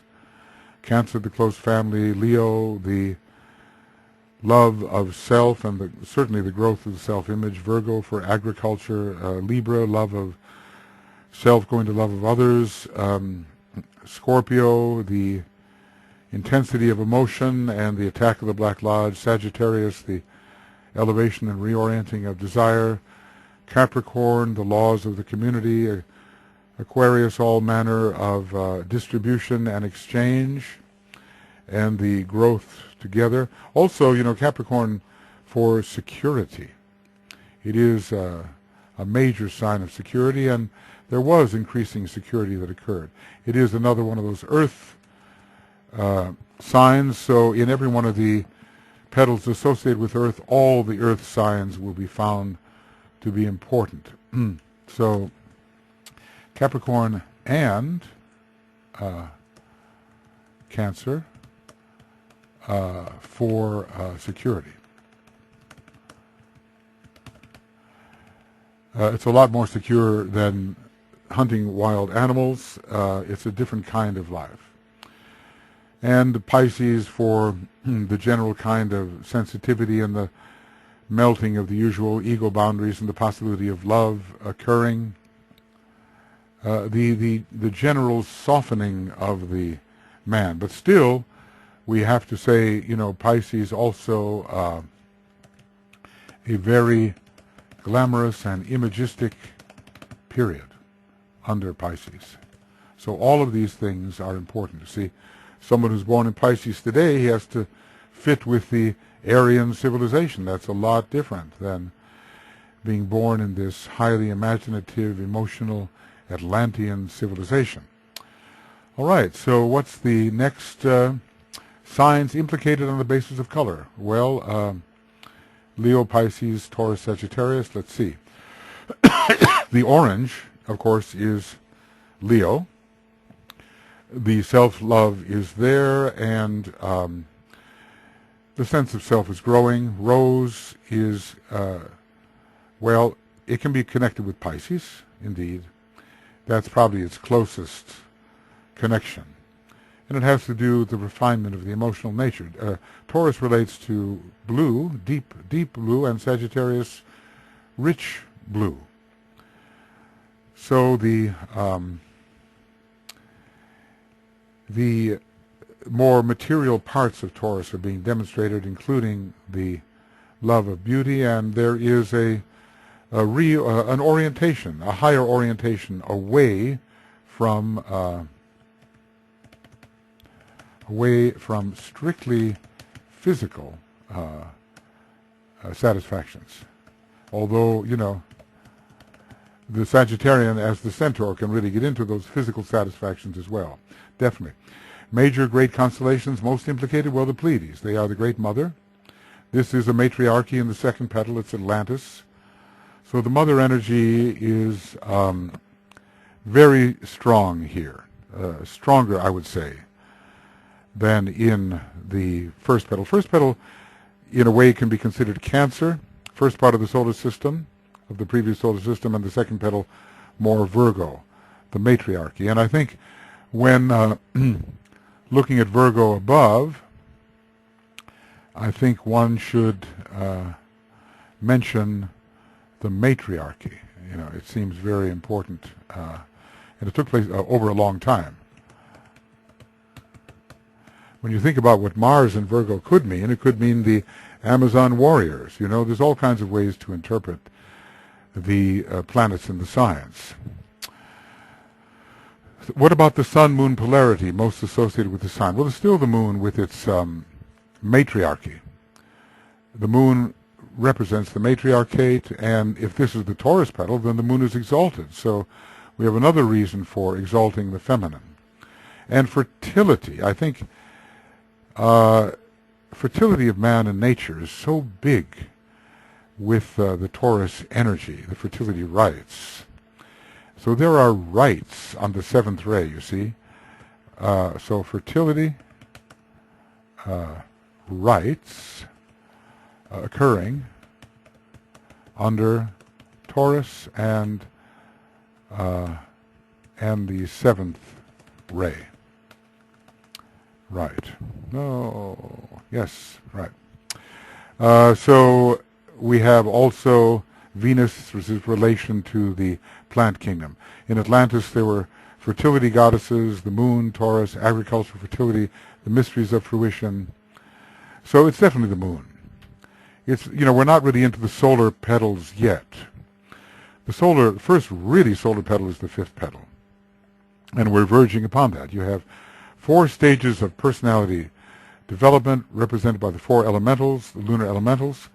And then you have 5 more. It's like 5 is connected with the sun. It is the 5th, Leo is the 5th sign, above the moon. And Cancer is the 4th sign, Cancer, Leo together. It's like Cancer, Leo, Moon, Sun. The number 5 definitely connected with the soul, whose emblem is the sun. Okay, planets implicated, and the reason for this implication. Well, quite a few here, and maybe more. Vulcan, Venus, Mars, Jupiter, Saturn, and Neptune. Well, although Vulcan rules Taurus, it does, but esoterically, it's not much present in its higher meaning. Not much as the higher will, but it is instinct is being transcended, and if you have agriculture, you need Vulcan to make your tools, and you need to observe rhythm. Vulcan has a definite rhythmic aspect. You think of the blacksmith and the rhythmic hammer and the whole fact of forging. One needs the rhythm to forge. But, you know, in the first petal, it made a lot of sense because it really was all about the hardness and resistance of things. Here, let's just say, well, how about this? The emergence of art or some creative expression. That's Vulcan. Vulcan has a strong ray 4 connected with it. So Vulcan is giving us the implements, the tools we need. It's related to the peasantry, which cultivates the soil, the weight and density. The weight and density of matter is still pretty strong, but being transcended in that respect. But being transcended and molded into something beautiful. It stabilizes the bonds, though. It forges the bonds between people, and maybe Vulcan is always present to make tools. Okay, so that's Vulcan as a ruler of Taurus, but more in the artistic side, perhaps. You know, this is a petal where softening up is occurring, and Vulcan represents the hardest of things. What about Mercury? Well, it leans towards the third petal as learning continues. The languages continue their development under Mercury, but it's not especially a Mercurian petal, except for the conflicts, of course. It is the star of conflict. There's not so much mind, but the more mind, the more Mercury, more mind. But let us think, we do have big conflicts, and Mercury is the star of conflict. In that sense, war and opposing forces enter with Mercury.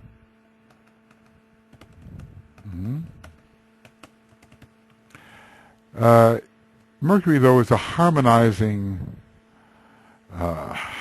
influence ultimately. And so there can be increasing understanding of differences, and when peace is made through the understanding of differences and the willingness to live with them, Mercury is present.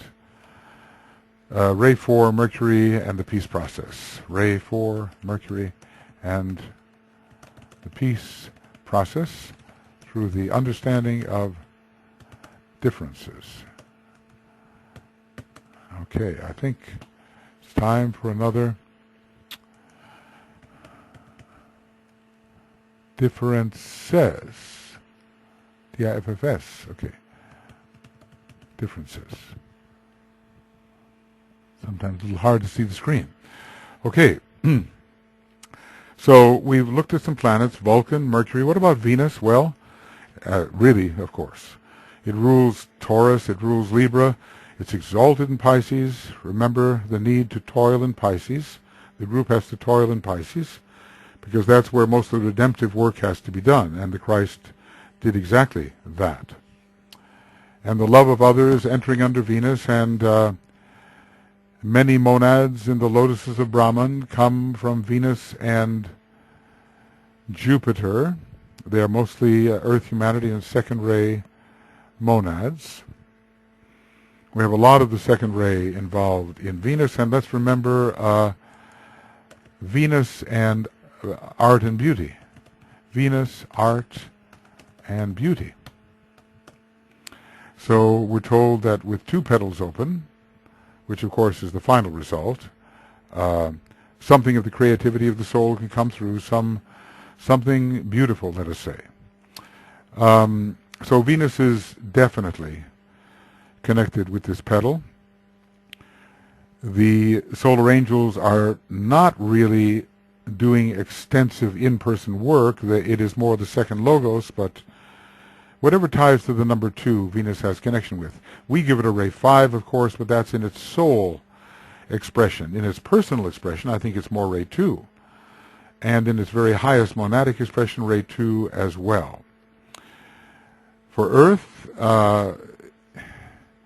well, it's very important in the first petal, and really in a way throughout the outer tier, the knowledge tier, because our planetary logos is in a great experiment with increasing the light. So Earth relates to the sacral center, base of the spine too, but also to cultivation of the earth. And the fruits of cultivation. So productivity expected from civilizations. I wonder, what those early Lemurian civilizations really were like. Not early, but later Lemurian civilizations. It's, we're talking millions of years ago, maybe 10, 9, 8 million years ago, the end of Lemuria and their civilizations. There is a special relation between Taurus and Earth. DK points that out. And this is still one of the earthy petals, but The earth is no longer so hard in this petal 2. The earth is no longer so hard in petal 2. So the cultivation of the earth through agriculture is there, and the earth, let's say the earth is bringing forth its fruits to sustain man. It's still a very, I think, well, we could wonder whether the excess of emotionality reduced the primitive vitality that we would expect to find in the Lemurian stage. But one does imagine that without the complications of mind, it still can have been a pretty vital age. Of course, when the Black Lodge entered and brought the waters of the astral body swelling and every desire out of proportion, it could have also killed vitality as well.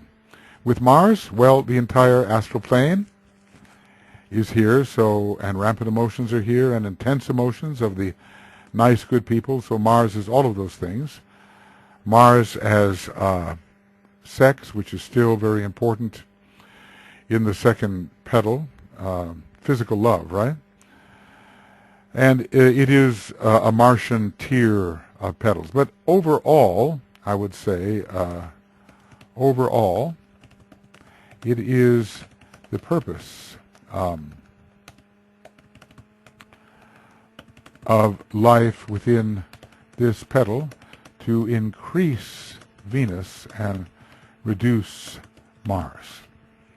The astral body will be there, the intense emotion, all the rest, but some higher quality. You see, Mars, we can look at it this way, Mars is red and Venus is rose. Venus is also other colors, and so is Mars, but in this particular comparison, it shows us that when we have a Venusian cultivation of the emotions, then there is Venus is certainly not red, is it? It's the reduction of the red and the increasing of the rose through the admixture, I suppose, of various degrees of white. With Jupiter, well, the monads from Jupiter are in the Lotuses of Brahman, which are really focused in that second petal. The nice, kindly, well-to-do people who have reached some success, some fulfillment for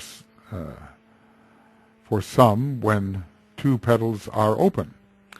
So Jupiter is here giving bounty and largesse, which comes from community living and from curbing one's destructive and frictional instincts.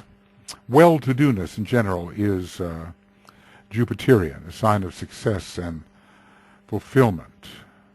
Planet of success. Does it show here on 842 that they are is the word success used? I think in relation to the 5th group, it may be used. Okay. Well, I think that it is used, but I'm not going to go looking for it right now, because these are, rather long syntheses for the petals, and I do hope minimally to get through one a day, and really I should do more if possible. Well-to-do, kindly people. Okay. Well, I'll tell you what. You know how it is. It's hard to resist this. Here are the stages of adaptation. And let's see over here. Lotus of Passion Desire once again. And the idea of successfulness is there. Let's see if there's anything here that suggests success. They are nevertheless predominantly emotional. They constitute the bulk of modern humanity. Good, well-intentioned, capable of intense emotional activity. Feeling nature almost overdeveloped and oscillating between the life of the senses and that of the mind. Average citizens. Okay. The voter, right? They swing between the poles of experience. Their lives are spent in an astral turmoil. Read Scorpio. But they have steadily increasing interludes wherein the mind can momentarily make itself felt and thus, at need, affect important decisions. That word successful is there. I know it. Okay. People who are achieving success in some department of life. Well, it seems to be definitely connected with the group number 6, who are the minds. And it seems that mind is success, guarantees success, but so does well-to-do-ness show there has been success as well. So maybe I'm not going to find it right now, but I think that well-to-do-ness suggests that there has been some success, and then among the thinkers there is success. Jupiter is very magnetic, as is Venus, right? And we're dealing with magnetism in the second petal, the law of attraction and repulsion by which groups are formed.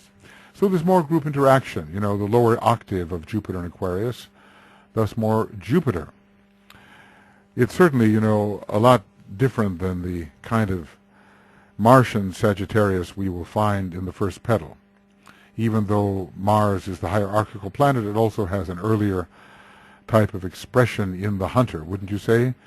Mars in Sagittarius more the hunter than Jupiter in Sagittarius? I think so. But, this is a period where man's life can expand because of greater security. I'll put this in. Under Jupiter, man's life can expand because of greater security. And of course, security is one of those big Taurus issues.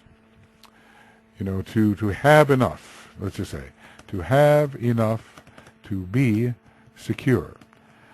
So it is a petal not given so much to the 1, 3, 5, 7 line. Everything is implicated, of course, but it's more the 2, 4, 6 line. What about Saturn in relation to this petal? Well, knowledge in general is ruled by Saturn, the great third-ray monadic planet, and maybe third-ray soul, respecting some laws of relationship, right?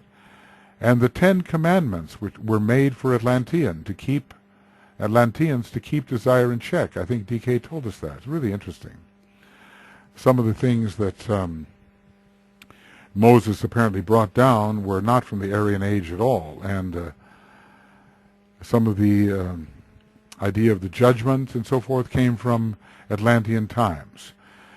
Because of Lemurian excesses, Saturn was used to keep desires in check, and thus cancer, the disease, emerged. So Saturn regulates the relationships through which love can grow, going beyond the ring pass knot of self-love, considering others. So we really do have Saturn so strong in Libra, a sign so important in this second petal. Really what we need to do, is, what can I say? We need to, let me get this.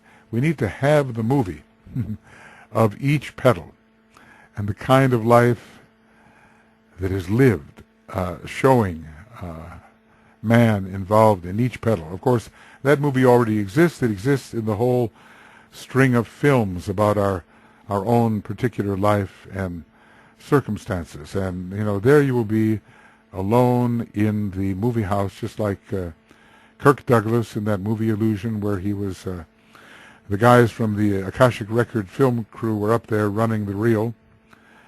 It was a fascinating thing. It shows me, of course, that those actors really do somehow believe in those things. They end up getting into films where what they deeply believe is able to come through, especially when you're in your 90s, like Kirk Douglas. So I had to laugh when I saw that. But when I was a kid, I used to have those dreams of sitting alone in the movie house and seeing the film of my life. No specifics that I want to talk about. Anyway, Saturn law in Libra, and I just realized we could bring in the fixed stars, particular stars, in relationship to all these experiences, as the stars as well contribute something to which lower forms also respond. It's not just that stars are only effective at the third initiation and beyond when the solar initiations begin. I mean, that is to an extent true. Yes, it is true. But there's more to it. They have a range of expression which is very wide. Well, there's all kinds of things that we can bring in here for correlation purposes. The purpose of this correlation is to organize the mind. Although sometimes when you look at all these different colors and numbers and the lines going like this, you can wonder about the degree of organization which has been applied. But, our goal remains. The hierarchy is the society of organized and illumined minds. And one precedes the other, I suppose. Illumination thrives better in an organized mind. So Saturn, the sickle for agriculture related to Boötes, of course. Saturn as cycles and rhythm.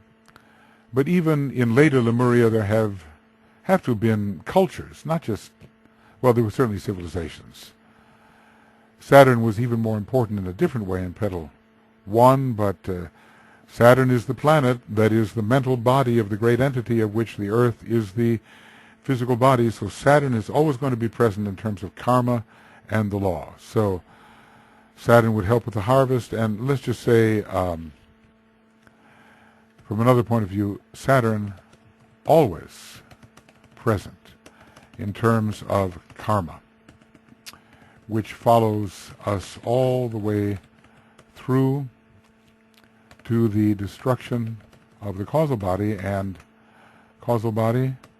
even beyond. What about Uranus here? Well, maybe not too strong.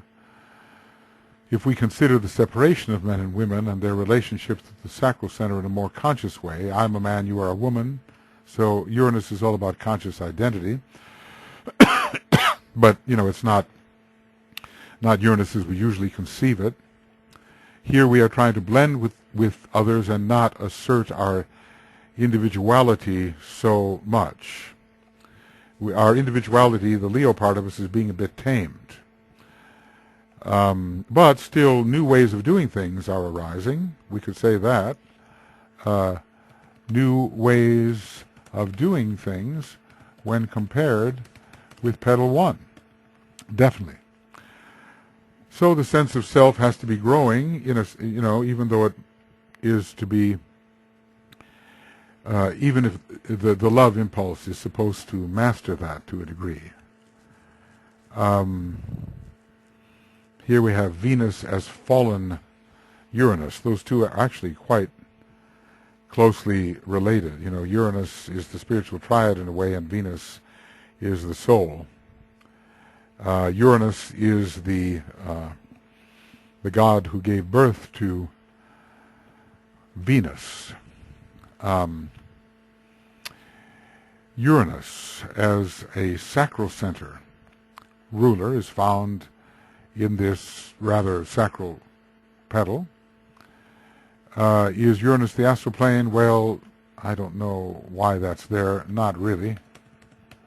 More mental and more impending.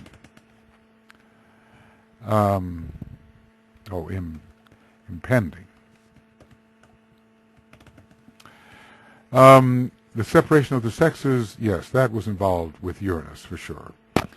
The Aquarius separation reflects Uranus and not Jupiter. It's not a very Uranian petal, but I'm sure, in the Atlantean period came innovations and many inventions created by more intelligent beings, of course, more intelligent beings than are found working in Petal 2. So it's not about individuality really in this petal. Maybe Uranus is even stronger related to the electrical storms in Petal 1, which saw man become individualized. But in terms of the innovations which the Atlantean period saw, maybe some Uranus can be found. Uranus is the planet of migrations, of course. Would there be more in any one petal process than in another? Well, I'm not coming up with anything right now. It is, it's not yet a modern Uranus in any sense, and we don't have the modern individual. And we don't have the person rebelling against the community and trying to go his own way. We do not have the person rebelling against the community and trying to go his own way. No. But Neptune, yes. Yes, it is the astral plane. It's a fundamentally second-ray monad, Neptune, and so at the second petal it has a deep resonance, emotional magnetism, the astral sea, and trade through water routes. That's a very concrete thing, but Atlantis was Neptunian and in a way died in the water, though maybe not the way all people think. I mean, looks like America didn't sink. America, not the America we know. But certainly the home to many psychic tendencies, as DK says, an inherent psychism associated with the land of Atlantis. Growth of sensitivity and sentiency in the second petal, which is Neptunian. And when in Leo, is the ring past knot of selfhood broken? When? Well, at first it's pretty strong. I am the body. I may be 100 feet tall, but, I am the body. This is what I am. So the physicalized Leo. But later the heart of the sun is mediated via Neptune, and the reverberations of Neptune relate to the heart of the sun, and this allows the love nature to emerge. The moving from love of self, early Leo, to love of others, which is later Leo. And just the general, also the general psychism of the Atlantean period, and the ability to slip out of the body. Okay, out of the body and float about on the astral plane. This is very Neptunian, and a sensitive period, though not intelligently sensitive. Okay. What about Pluto? Well, it would certainly measure in Petal 1 when you're losing your body quite often to animals or to the elements or to other colossal human beings. Is Pluto major here? Well, inasmuch as it is related to Hades and the astral plane, maybe. Kidnapping is ruled by Pluto. Well, that sounds a bit more like the early Petal 1. If you want somebody to be a slave or to be owned, or or a partner, a wife, whatever, you kidnap them. So it's capturing the body. But here in this petal, the body is fading below the threshold. The shades, the ghosts, are found in Hades, and I suppose some communication with those ghosts is certainly possible in certainly possible in the second petal, when there's lots of astral experience. Let's see, in Petal 2, lots of astral experience. Well, that's it for the planets. Have we mentioned everything? The moon for the matriarchate, the Sun, maybe not as strong, but the sense of self is growing. Vulcan is there. Not so strong, but it is there, making the agricultural tools. Mercury is for conflict and increasing in its harmonizing power, and the mind is also growing. Venus is very strongly connected with this magnetic petal, in which love is ascendant. The fertility of the earth is coming forth. The warfare of Mars, well, it was Atlantean days, and the great battles were fought in Atlantis by Atlanteans, and some who were more highly developed. But, Atlantis for race 6 and 4, Mars and Mercury, they are warring planets in a certain way. Mercury, the star of conflict, Mars, the god of war. So Jupiter, in terms of some fulfillment through stability, Saturn through the law and the ever-present karma. Uranus, not so much, but there were inventions, of course, and there was technology, and I think that could be interestingly said, but that was the Atlantean period more than the Atlanteans, and it didn't come from the Atlanteans per se, it came from higher types. Jupiter, let's see, Neptune, Uranus. Not strong, but I want to say, but don't forget Atlantean technology. Don't forget that.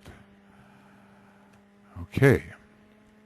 So, and Neptune, of course, because of the psychism and the water and the sensitivity and the ease of going out of the body, and Pluto for Hades, the separation of the astral plane from the physical plane. Perhaps there was less danger to life and limb. Pluto is the planet of death than in Petal 1, but still the Black Lodge is there, and the attack of the Black Lodge cannot be forgotten under Pluto. The attack of the how do they call it? It's not Lords of the Shining Countenance. It's gosh, who kind of repressed that. Well, they're lords of wicked pride and hateful lust and wicked pride. Let's just determine what they are here. Let's see. Yeah, that'll do it. I want to hateful, wicked. That ought to do it. Hateful, wicked motives, and there they are. The place of endless death, and hides the countenances of the lords of wicked pride and hateful lust. Not very pretty, is it? But Pluto is connected with these particular lords. Some people think it's an evil planet altogether. Of course, it's not. It's the healer, and with the power of the serpent, it's a very important planet. The attack of the Black Lodge under Pluto, the lords of wicked pride and hateful lust. So that takes us through the conventional planets anyway.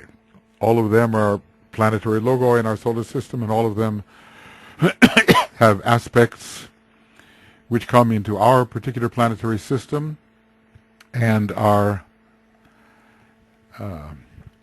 expressed in this sort of microcosmic zodiacal reflection, which we call the heart center of the monad, or the egoic lotus. It says here, my colleague, Nicholas Newland, I guess he has a category here, what planet is implicated according to him, and it's Venus. We've been emphasizing it. The colors involved in this stage, well, you know, this has to do still the field of green mostly. We don't want those wicked, prideful, hateful, lusting types to persist in our cut and paste. Okay. So, you know, the field of green, I'm not going to do all of these. I think these are more for the future. The field of green is here. Not the orange, not really the orange. The ambition is not here. And red is tapering. I'm speaking about the old commentary where we move. I actually intend to do a commentary on that. I've done a lot of work on that, but I just didn't include it here. Moving from the red stage of man to the green upon the playground of the Lord, to the orange, seizing the orange ball of ambition, to the walk through the long, damp, narrow tunnel until the oval with the cross, rosy cross against a field of blue is seen, and then out into the light of day.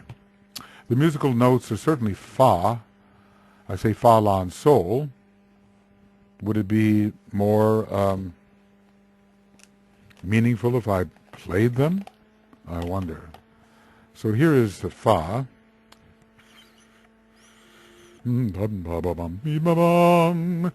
That's the fa. Na-dee, that's the la. Na-da-dum. That's the sol, dee-dee-dum. No low voice left. Too much talking. Well, fa in general, because it is still green and related to matter. Fa is the note of the third ray, the green note and of the previous solar system. Well, I say here la flat, or A flat, maybe a little different from la. Da-da-dum, da-da-dum. It is associated, in my mind anyway, with Neptune and with the rose color. Venus is the fifth ray, and La, and indigo. So if we have this is the A flat. No, this is A flat. I'm sorry. I just gave you before B flat. No wonder I could sing it so easily. A flat, da dee. A, that's the La. And sol is the second ray note, and its color is blue, and so there's some of this love coming in.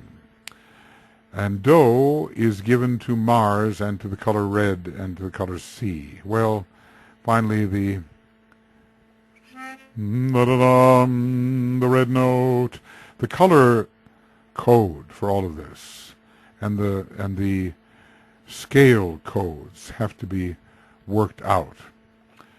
Well, intervals of musical chords, you know, I don't know that did I ask for this to be put in here? I'm thinking about it. There is no interval, to be developed later, of course. There is no interval in Petal 1. It's pretty much the sounding of the do. It's red. You almost have to wait for personality before you get dee-dum, dee-da-dum, or dee-dee. So that's the minor third and the major third, which represent personality, and you don't have personality yet. Although, you know, we could think, you know, what really is associated with the astral plane? Well, it's the do. Is that a do? That's a do. And the sixth ray, the do connects with the sixth ray too, and with the second ray, da-da-da-dum. But we're not having so much second ray at this time unless from more developed people. Well, this is the whole science in itself, you know, and there's just so much to be correlated. I sometimes think I'm using the egoic lotus as the excuse to correlate everything. But of course, all these energies do come in to our field of receptivity and our field of expression. So we want to be more aware of what we can draw upon for specific purposes.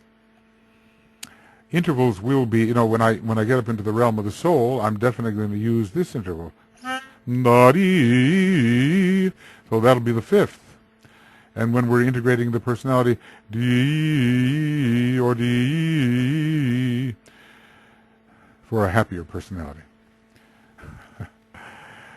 The cosmic law most associated with this petal still continues to be the law of economy, but the law of attraction is really setting in. The law of economy is for the entire tier.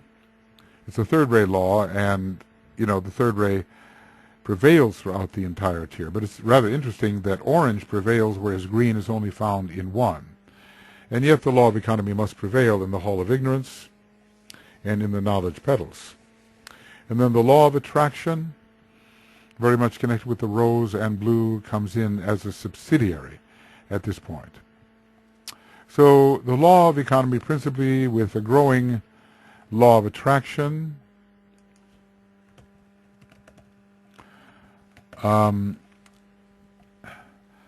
important, it's important for better relations, and if you're going to move your attention from the love of self to love of others, obviously the law of attraction is going to be there. It's going to be love, and there's going to be magnetism between yourself and the other. There, Venus and Libra come in very strongly. But economy, basically, for the exchange of produce, produce under Taurus, Earth, Array 3, a more settled and abundant, I should have mentioned that, life under Jupiter. It was pretty close to the bone in much of Petal number 1 because, well, there were civilizations toward the end, but they overlapped the Atlantean period anyway. See, if early Atlantis was 12 million years ago, early Atlantean days, and any kind of real development of civilization in Lemuria could not have happened before 18.5 million years ago. So you've got a period there of maybe 6 million years ago when Atlantis had not begun. But Lemuria was continuing its work, and then Atlantis proceeded parallel to Lemuria. It's all in the difference of approaches, and different groups were probably predominantly Lemurian or predominantly Atlantean. I mean, the study of world history from this perspective, and the rereading of the secret doctrine would be, most worthwhile. But one day comes the study of things as they really were, according to the record, Akashic record. The systemic law most associated with this petal, well, the law of love or law of cohesion. The law of love is related to the sixth ray and to the astral plane, which is so strong, and it's a reflection of the law of cohesion from the second plane, which is the Jupiterian law. Things are holding together better in the second plane, and there's less of this fractious Martian divisiveness. Are there any soul laws here? None. Astrological triangle, most associated with this petal, well, Mars, Venus, Sun, Mars, Venus, Neptune.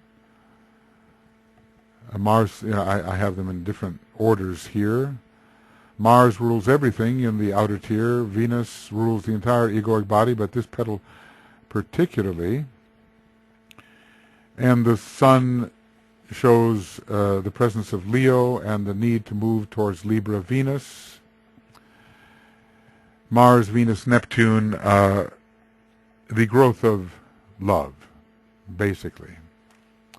From love of self to love of others. Let's see if we have, or did I erase that? I might have.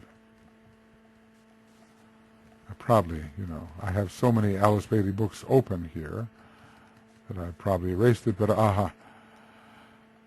But I do,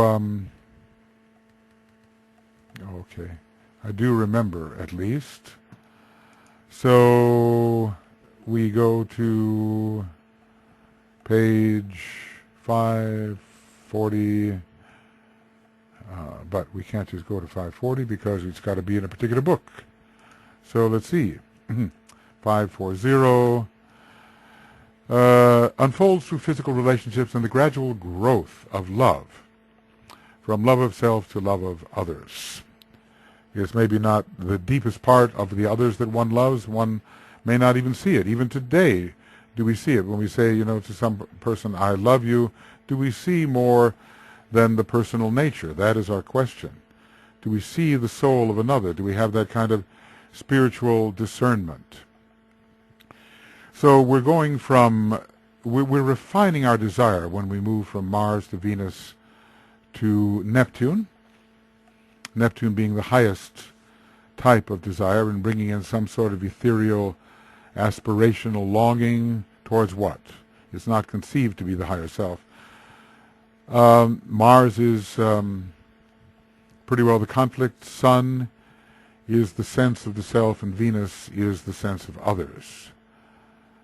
Now, maybe there's another man controlled from the astral plane. Well, we already mentioned that. It is the heart, solar plexus, and base of the spine, but that's in another series. Here I'm just thinking of astrological relationships which are important. I think we can leave out the Earth, we can leave out Pluto. Mars is important for the astral body, Venus is important. Maybe Mars, Venus, Neptune is even more important than Mars, Sun, Venus. The senses and their extensions. Well, at first it was hearing in Petal 1, but now it's touch. And in terms of psychometry, the Atlanteans were very psychometric, so touching something they could get the image and see what it was. And this points all to a growing sentiency, which is another reason why Neptune is so important in this triangle above. It is the planet of touch and of sentiency. He gives us different planets for different things, and sometimes it seems even a bit strange. But he has his reasons, and one day we will know them. Do Taurus people like to touch? They do. So there is, in the Taurus, I don't know, this is a petal of sensuousness. Whereas whereas Petal 1, more of sensuality. But we should not exclude sensuality from Petal 2, because Taurus can give that as well. But in the refinement that comes later will come the Venus refinements and the Neptunian refinements. There's a difference between sensuality and sensuousness. A more delicate appreciation comes in with sensuousness. What's the guna most appropriate associated with this petal? Well, tamas perhaps, tamas overall for the tear, but at least, but not within the world of ignorance. Let's see, not within the hall of ignorance, but in relation to the higher of the pairs of opposites. Rajas is coming in. You move under the influence of love and desire, so desire propels you. There's a lot of Rajas coming in here. Is it it's neither a Rajasic nor a Tamasic petal, but when desire comes in strongly, there will be more of the Rajas. We could probably say, with some justification, that petal 1, tamas, at least in terms of consciousness, maybe not in terms of running around and shooting at animals or running away from animals. Petal 2, rajas, and petal 3, relatively, under Mercury, sattva, where there's more of a mental appreciation and the highs and lows are not so many, and desire is somewhat tamed. Which of the 3 advanced meditation themes most associated with this petal? Not relevant. The greater constellation or planet, I think something is missing here. Now, if we could go through that story, but the planet, of course, is Mars, but the greater constellation, is it Cetus, the sea monster? No. Cassiopeia, a little. Perseus, no. That's more heroic. Is it Eridanus into incarnation? No. Is it Auriga, the charioteer, and with its speed? No. Is it Orion? No. Is it in Gemini Lepus the hare? No. Is it the Procyon, the little dog? No. Is it the greater dog? No. Is it Argo, the vessel for incarnation? No. But what about the lesser sheepfold of Cancer in terms of community? Maybe. And also greater sheepfold in terms of civilization. I mean, you know, there were great Atlantean civilizations. Yes, there were. Then with Leo, it's Hydrus. Well, one has to realize there's a lot of evil that has to be attacked. Then there's Crater the cup. Well, it's generally considered to be the chalice of the soul, but it could also be the ability to contain the goods of nature. There's the karma of Corvus the crow in Leo. Not necessarily in this petal more than any other. Virgo, the sacrifice of Bernice's hair. Then there's Boötes. Yes, Boötes, agriculture. Boötes, agriculture. The man with the sickle. I'd like to get him. I'm a little tired here, but I can't stop. And then the centaur. Well, the centaur certainly could have been included in petal 1, the half-man, half-animal. There is, in Libra, Corona. Well, that comes later, doesn't it? I think there is the Southern Cross. No. Unless, of course, we want to interpret these on a very low turn of the spiral. The sacrifice of one's skin, so to speak, the wolf, lupus, no. And Corona Borealis, the shambolic crown, no. In Scorpio, we have the serpent, not necessarily. I mean, we're always going to be fighting evil, and in Atlantis we did, but this is the serpent power. We have Ophiuchus the healer, probably not, and we have Hercules. Maybe Hercules.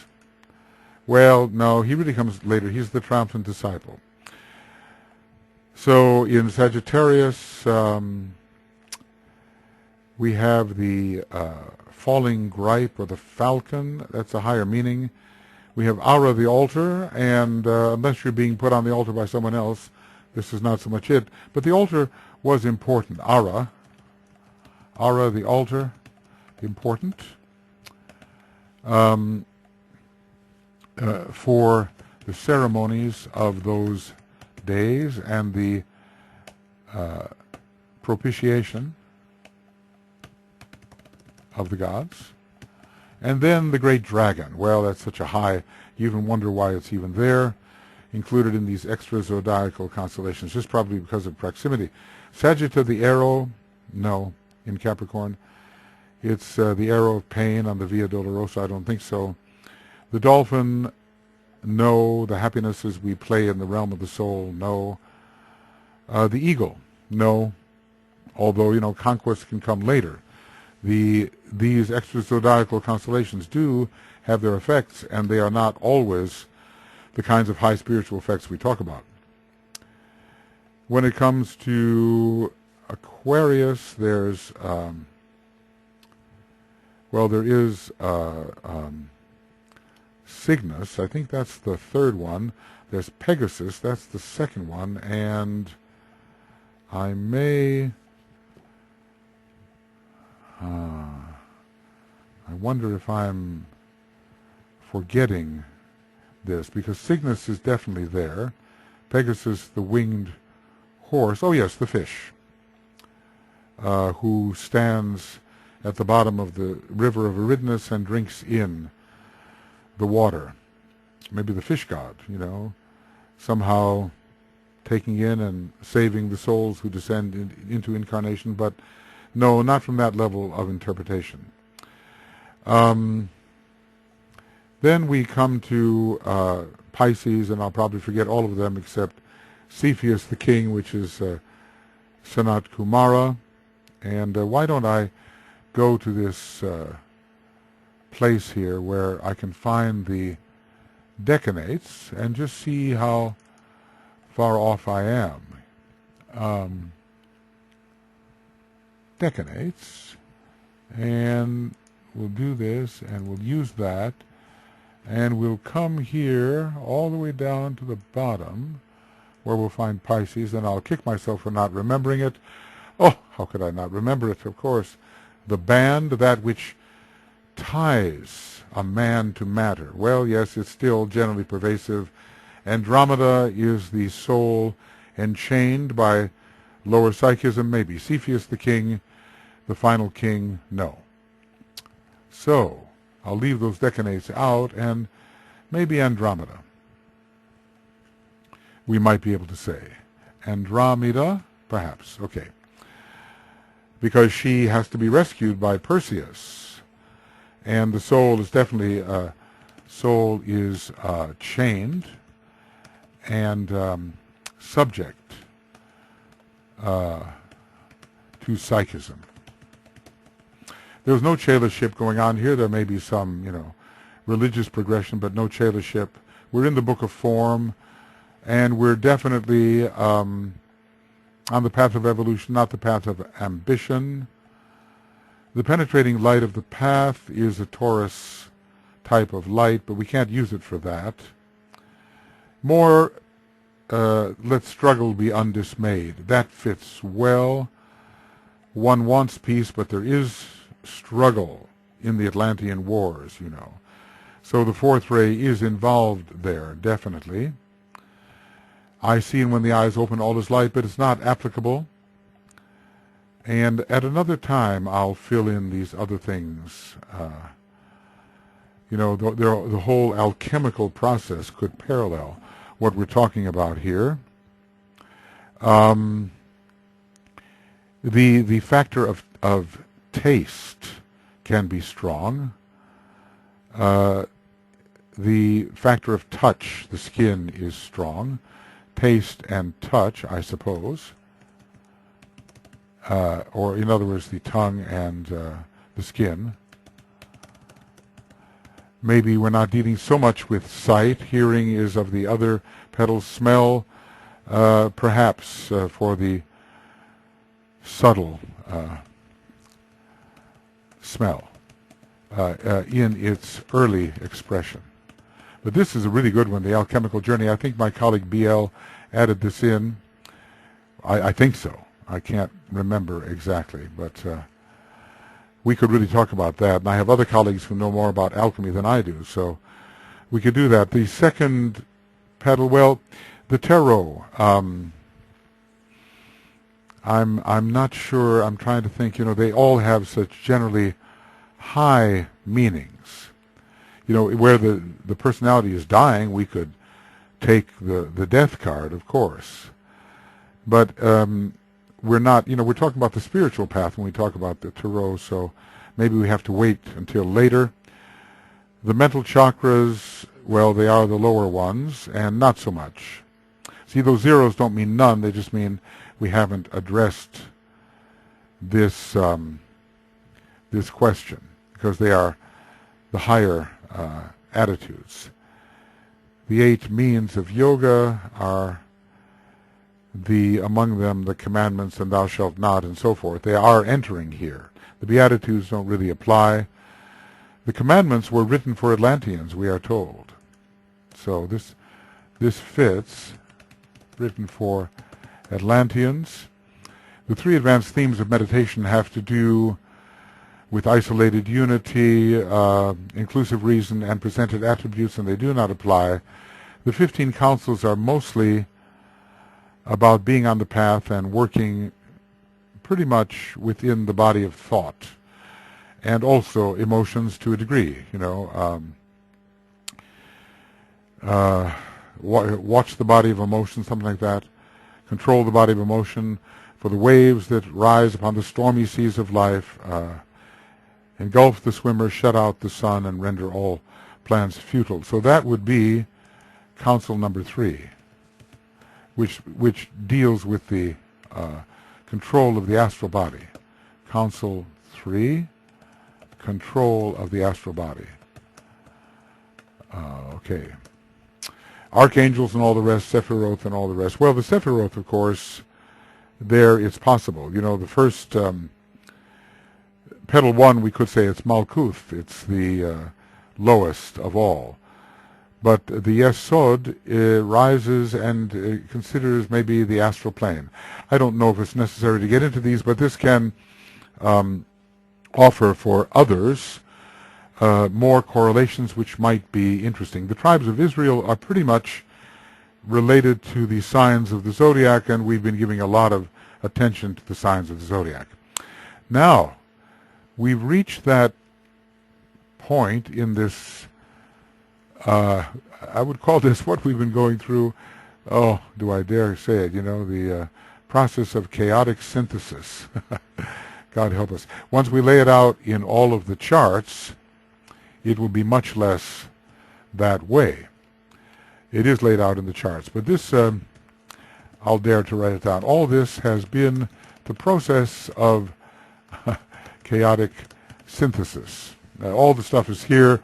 It's just a question of in what order. And I actually do have a template. But once we begin filling in the templates, that's where the problem happens. Well, now here, what I decided to do is just a couple more pages. And the way we did it was just say, this is what members of the groups have added here and there. And I've thrown some things in. And as this is just for you to look at as we go. And if anything really stands out as being important, we will mention it. So the family situation becomes stronger, especially as the community supports family.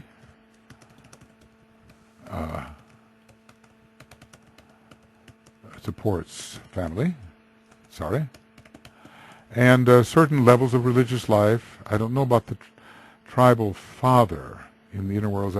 I'm not sure about that, but I think the man who suggested it had a good idea. The human being is not yet the real individual.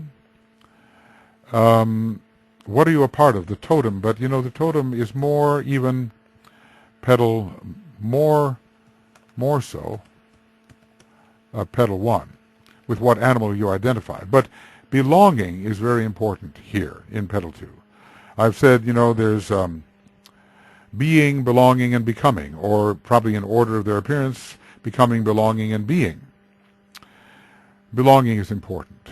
Familial love, parental love, love for those who are close, Cancer and the Moon, yes. We're really beyond the tribe, I do believe. Probably in some places of the planet there were tribes, of course, even as there are now. But we're into more the community. So it's the appropriateness, the proper behavior of members of a civilization, and that is Capricorn, isn't it? Lots of procreation going on, indeed. And as we tend to find in the countries where many of these people who are representatives of these egoic types are also living. Okay, the Ummah, someone mentioned that as the body of Islam. And I think there is justification for saying that. One is identified with all of the people who are the body of Islam. And, well, it's a bit like Christ and his church, but at a different level, I think. So it's a kind of inner web, something difficult, it is said, for us to understand. We are now more individuals, but these types are not really yet. And the land is belonging more to a matrix than to any individual. Maybe the idea of the ownership of land is really a strange idea. You have to have by an individual. It is a given, you know, from the Great Spirit. And the idea of being separate and owning it. Well, did it emerge there, or did it emerge with individuality? I think more with individuality. Magnetism in the family and tribe and community. The loneliness is less than in Petal 1. But also it takes a strong ego to feel lonely, and that happens later in the love petals. the burden of responsibility. Well, I don't know how I can elaborate on that. It is more a matriarchate. The modern Atlanteans are not living in a world which has a matriarchate, but still, when you look at the Virgin Mary and so forth, the cult of Mary and the cult of the Mother, many people in Catholicism who are less advanced than at the individual state are into this cult of the Mother. And one of our friends, he's now deceased, he was a fine teacher, a paradise of priestesses. I think there was some humor there. So the mother matter is in charge. Catholic Church, the faithful who are ruled by the Virgin Mary and their idea of the Virgin. Family affection strong. If you break the family stereotypes, there are bitter consequences. And, we have to look at that now in terms of the honor killings. You are breaking out of your what the community expects of you, and you are committing a taboo. So this is still persisting today. We have a belief, a very, very strong, fervent belief about the sanctity of a particular kind of structure or group, and if we break out of it, we die. It is a stage. As people go from Petal 2 to 3, there's some thinking, the cohesiveness of the community, tribe, family. Let's see, family, community is very Jupiterian, and that we discussed. But it's still very much in the mass consciousness, and the thinking has been done for you already as it is, and you go along, and you're not expected to think for yourself, no? Not expected to think for yourself, not indeed. So I'm looking, this must have been Denmark. The orange was Denmark. Now we're in, the next one is in Ojai. And one of our friends said, thank goodness for the second petal. I think he's a man who really appreciates the number 2 in the solar angel. And so skip the second petal at your peril. Well, look, I want to say, look at the primary lotuses. They didn't really skip the second petal, but they don't have it. It's shut, and they are coming from another planet, maybe a quite tough planet like Vulcan, and they need a second petal cultivation. And, they don't have a whole lot going for them socially yet. So it's big in today's world. It's been said, we are at the stage of learning what is Ubuntu. I mean, who said that? I think it was a person who does service work in Africa. He says, I am you, you are me, beginning stages of this. We are the same being, but not yet in the sense of subtle spirit, something else. It's a more formal identification as being the same. Africa, the rays 2, 4, 6, 7, music being very important, the rhythm being very important, the intellect in general not yet so important. This is love on the physical plane, yes. I'm not totally separate. I belong, sense of community. So, right? These are fragments of thought, but you will see how they kind of fit together with what we've been talking about. The second kingdom is the vegetable kingdom. It's related to Venus. The time when the nature of Venus can come in to cultivate humanity. Let's just say it may have implanted the spark of mind, love, and will, but, especially mind. Venus guiding the solar, how about spelling? Guiding the solar angels, implanted the spark of mind, but other than that, did not have such a welcome field of expression in Petal 1. But by the time we reach into Petal 2, Atlantis, it really does. The primitivity of the soul, but the soul can be emerging because the soul is connected to emotion. The sacral center can be looked at, very important here, as incipient mind, because the mental elemental is there, and love, mind and love. 2 sacral centers make 1 heart center is the going joke. 2 6s make a 12. Creativity for its own sake.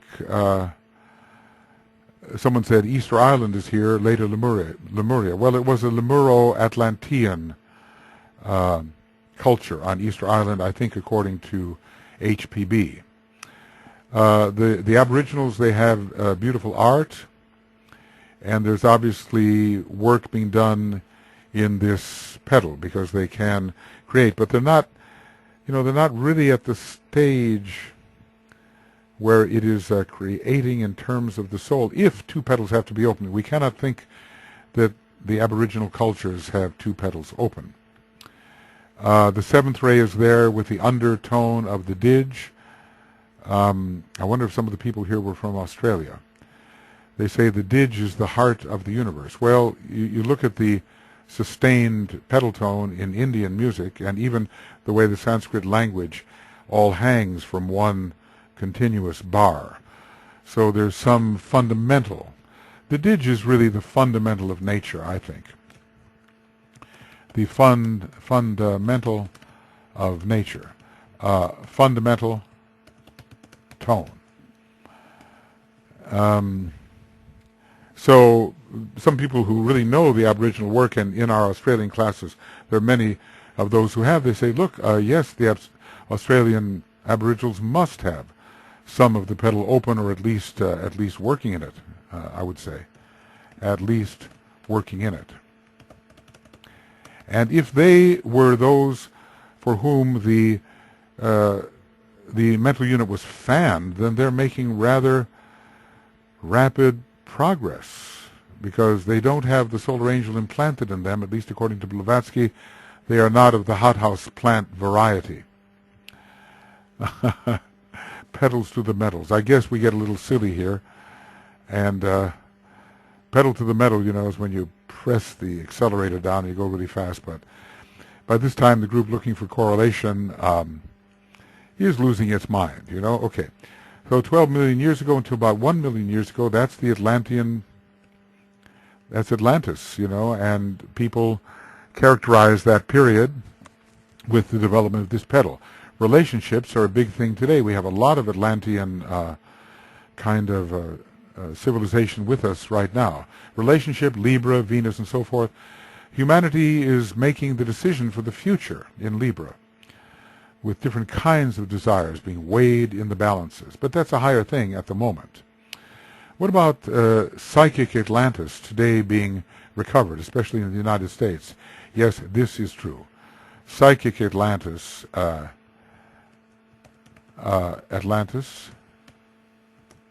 along this line, no, ATL, Atlantis is being recovered. If you did that, during some of the European times, not so long ago, you would be considered to be a witch or some sort of sorcerer. And even today, there are societies where connection with the astral plane and bringing forth psychism is considered sorcery, and it's punishable by death. We don't have universal enlightenment on our planet. So we have the first efforts here going on to transcend complete selfishness. At least those efforts emotionally are here found, even if they're a bit unconscious. Love of self to love of others. At least it happens. There is a feeling for others other than oneself, feeling beyond one's own ring past not, which is the Leo love of self. This petal would be Kama-manasic at the best, and Kamic more likely, and Kamic etheric in the beginning. Is there rudimentary psychology arising? Well, not so that people would know it, but we see from a higher perspective that rudimentary psychology is arising.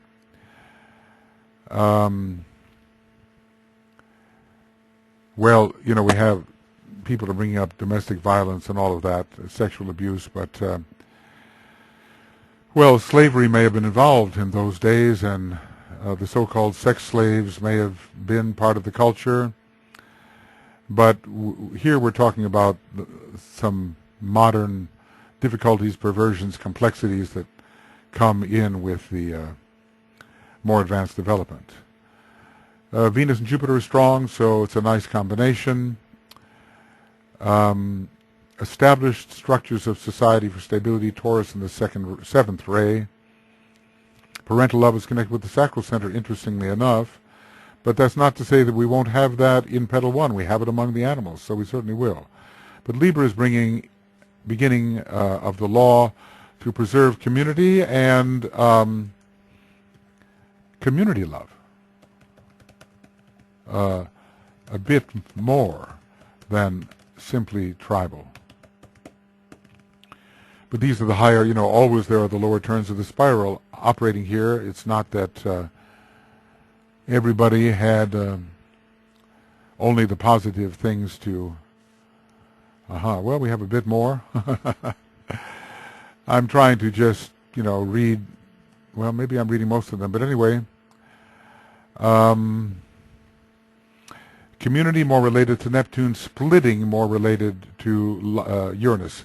The lightning of Uranus cleaves the sky.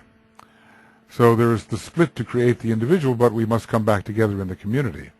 The economic side of this petal, the Taurus theme. Productivity, the birth of capital.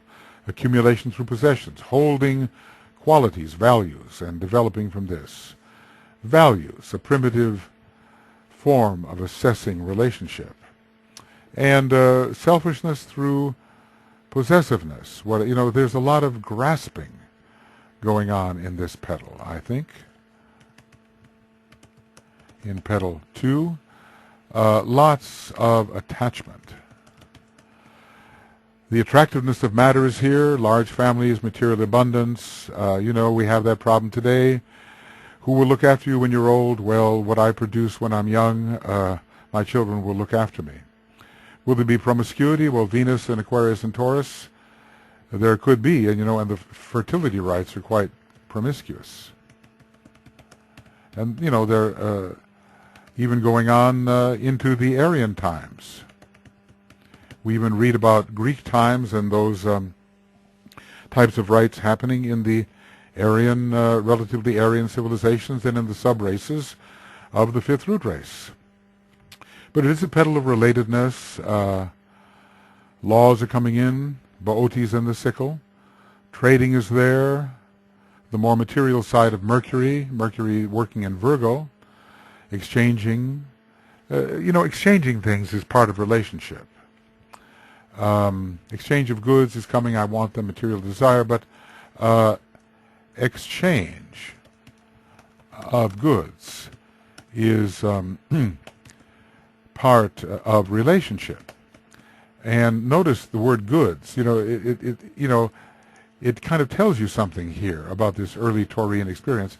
That which is material, Taurus,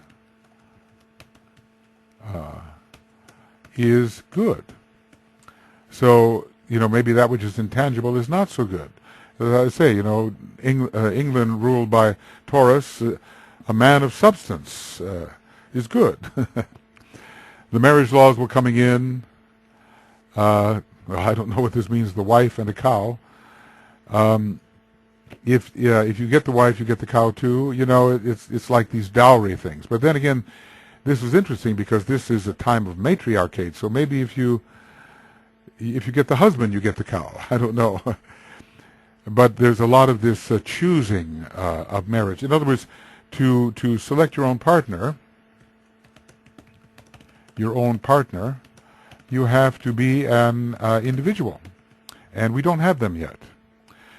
Tibetan is a matriarchal society, Tibet, with land. Someone talked about that. And the Jewish is matriarchal also. If your mother was Jewish, you are.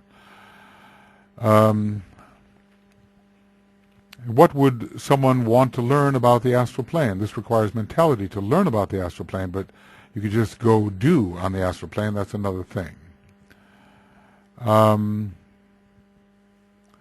At some point in the development of this petal, let's call it 2.5, they are learning about the astral plane through some sense of mentality.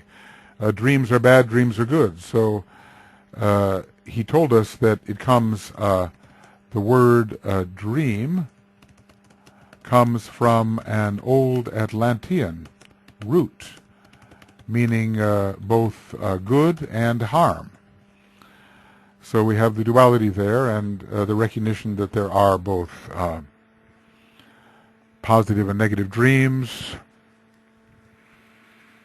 Fear, I think, would be strong here because of the astral plane, and so much about fear emanates from that, although there's the instinctual physical fear. I'm repeating certain things. In a typical New Age fair, lots of astral phenomena. So we call this, in a way, the recovery of Atlantis. Atlantis by modern Aryans who have a strong Atlantean leaning. You know, the whole thing is that when something is invisible and not common, we call it spiritual, and it can simply be psychic.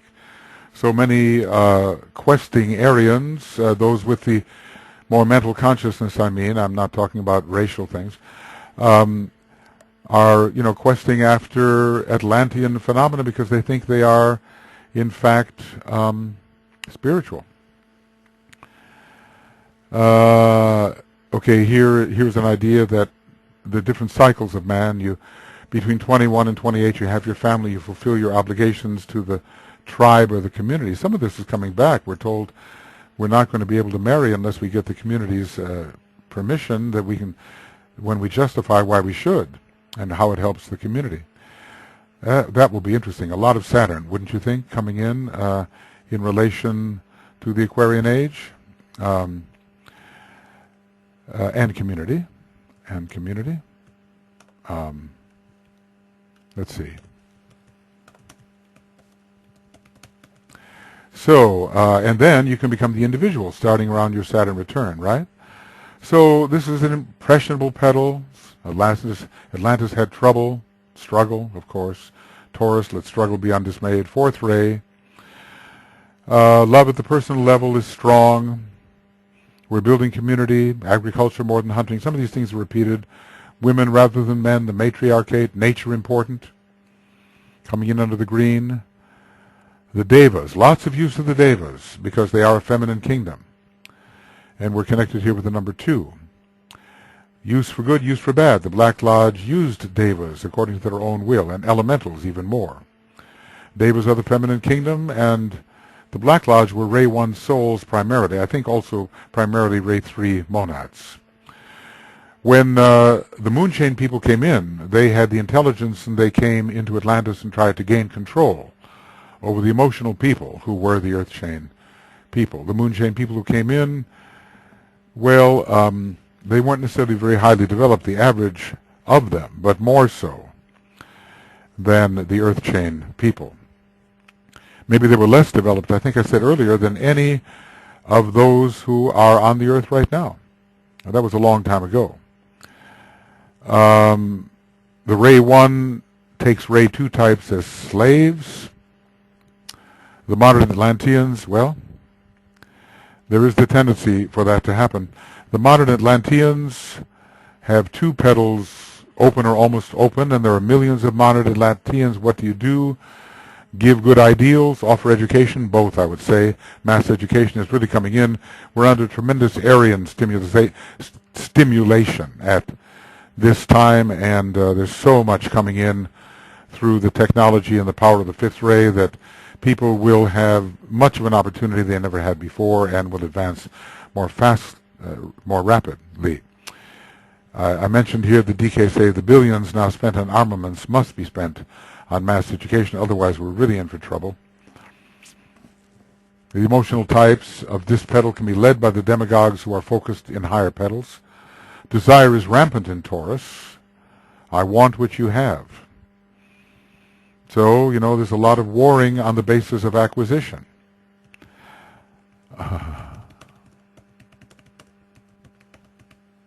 Even though it is a petal in which love and peace are pursued, so war and peace are here found. I don't know what this means. Is this related to the disease? I'm not sure. Um, well, we got off on things, that in Africa there are very young soldiers completely hooked on drugs, and they are irrational killing machines. I don't know, we can maybe relate them to human group number 3, perhaps, and they're not even given a chance to get into their more mature possibilities because they're stunted and they are enslaved by drugs. Is this a rational petal? No. And these young people are like a gun without a mind. They're just told what to do, and they can't have the drugs unless they do it. But anyway, in this petal, love is the key. Well, now, I forget where we were for that one, but we're in Elfin Forest, California for this one. There is some goodness emerging in the second petal. The altar is there, sacrificing the physical for the emotional state, yes, and maybe even more so in petal 3, where we have a sacrifice petal. The parental love thing, I think it gets better and better, yes, but it is present even in the earlier days, but it becomes more refined, and one begins to see oneself and one's children as they are your creation. The pride is there. Your identity is coming in your children, and that's where maybe some Leo would come in this second petal. Children are looked at as possessions in certain cultures. Today you are bartered and sold as a possession, not as an individual. And your agricultural workers, they don't have it so easy. They are brought here and there. Slavery, I think, when you have to work, when you have to work the land, and you have slavery becomes an option here. And the taking of slaves is a very recent thing. I mean, it's in Islam, for heaven's sake, and I don't know to what extent it was in the old Hebrew approach. It's not in Christianity. It is not. But things based on the Old Testament, yes, slavery is needed when you are cultivating the land, unless you have technology. He is needed, so-called needed, I'll put it in quotes, when cultivating the land.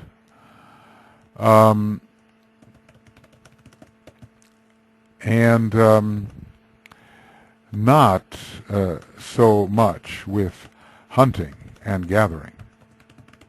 It needs more the stability. It needs these, think of it in the United States, the big plantations, the places where workers were needed.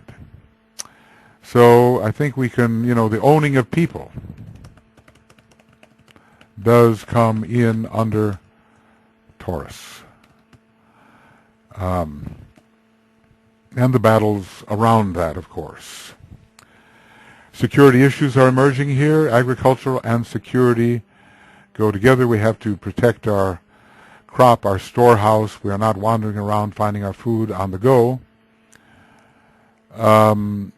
Yes, the children as owned, as acquisitions. We see that. There must be a lot of this second petal culture in some of certain groups today that seem to own their families. They are not matriarchates, they are predominantly patriarchates, but all that will change with the coming of the Aquarian Age. Villages need protection. There is raiding to get what the other villagers have, I remember I was looking at this movie on the Seven Samurai. It's all based on marauders coming and taking what all the people in the villages had created for their sustenance. The second petal is artistic. It makes fabulous art, okay, yes. The devas contribute to the making of wealth, and this is a devic petal. The grandeur factor comes in here. Not the ignorant Atlanteans. We're thinking of the fifth petal types in the Atlantean milieu. And those Atlanteans were receptive to great structures. thrown in by the higher types and impressing upon these negative people. Some of these things are repeated. Great civilizations arose, but desires got out of hand. Even now, economically, people all over the world are being economically enslaved. It's a repetition of the Atlantean temptation to have vast distance between the super powerful and the deprived, and making, in this case, financial slaves of those who do not have enough of the medium of exchange. The splitting and leaving out of the middle class, which represents the second ray in this case. So the first ray, those in power; the second ray, the middle class; third, those who simply, in a slave-like way, have to carry out the will of those higher groups. We're in a very difficult time at the moment. So the Atlantean development, the great Atlantean development, was taken away, and the knowledge was taken away from them, so that they could not, so to speak, get into trouble again. And yet here we are again,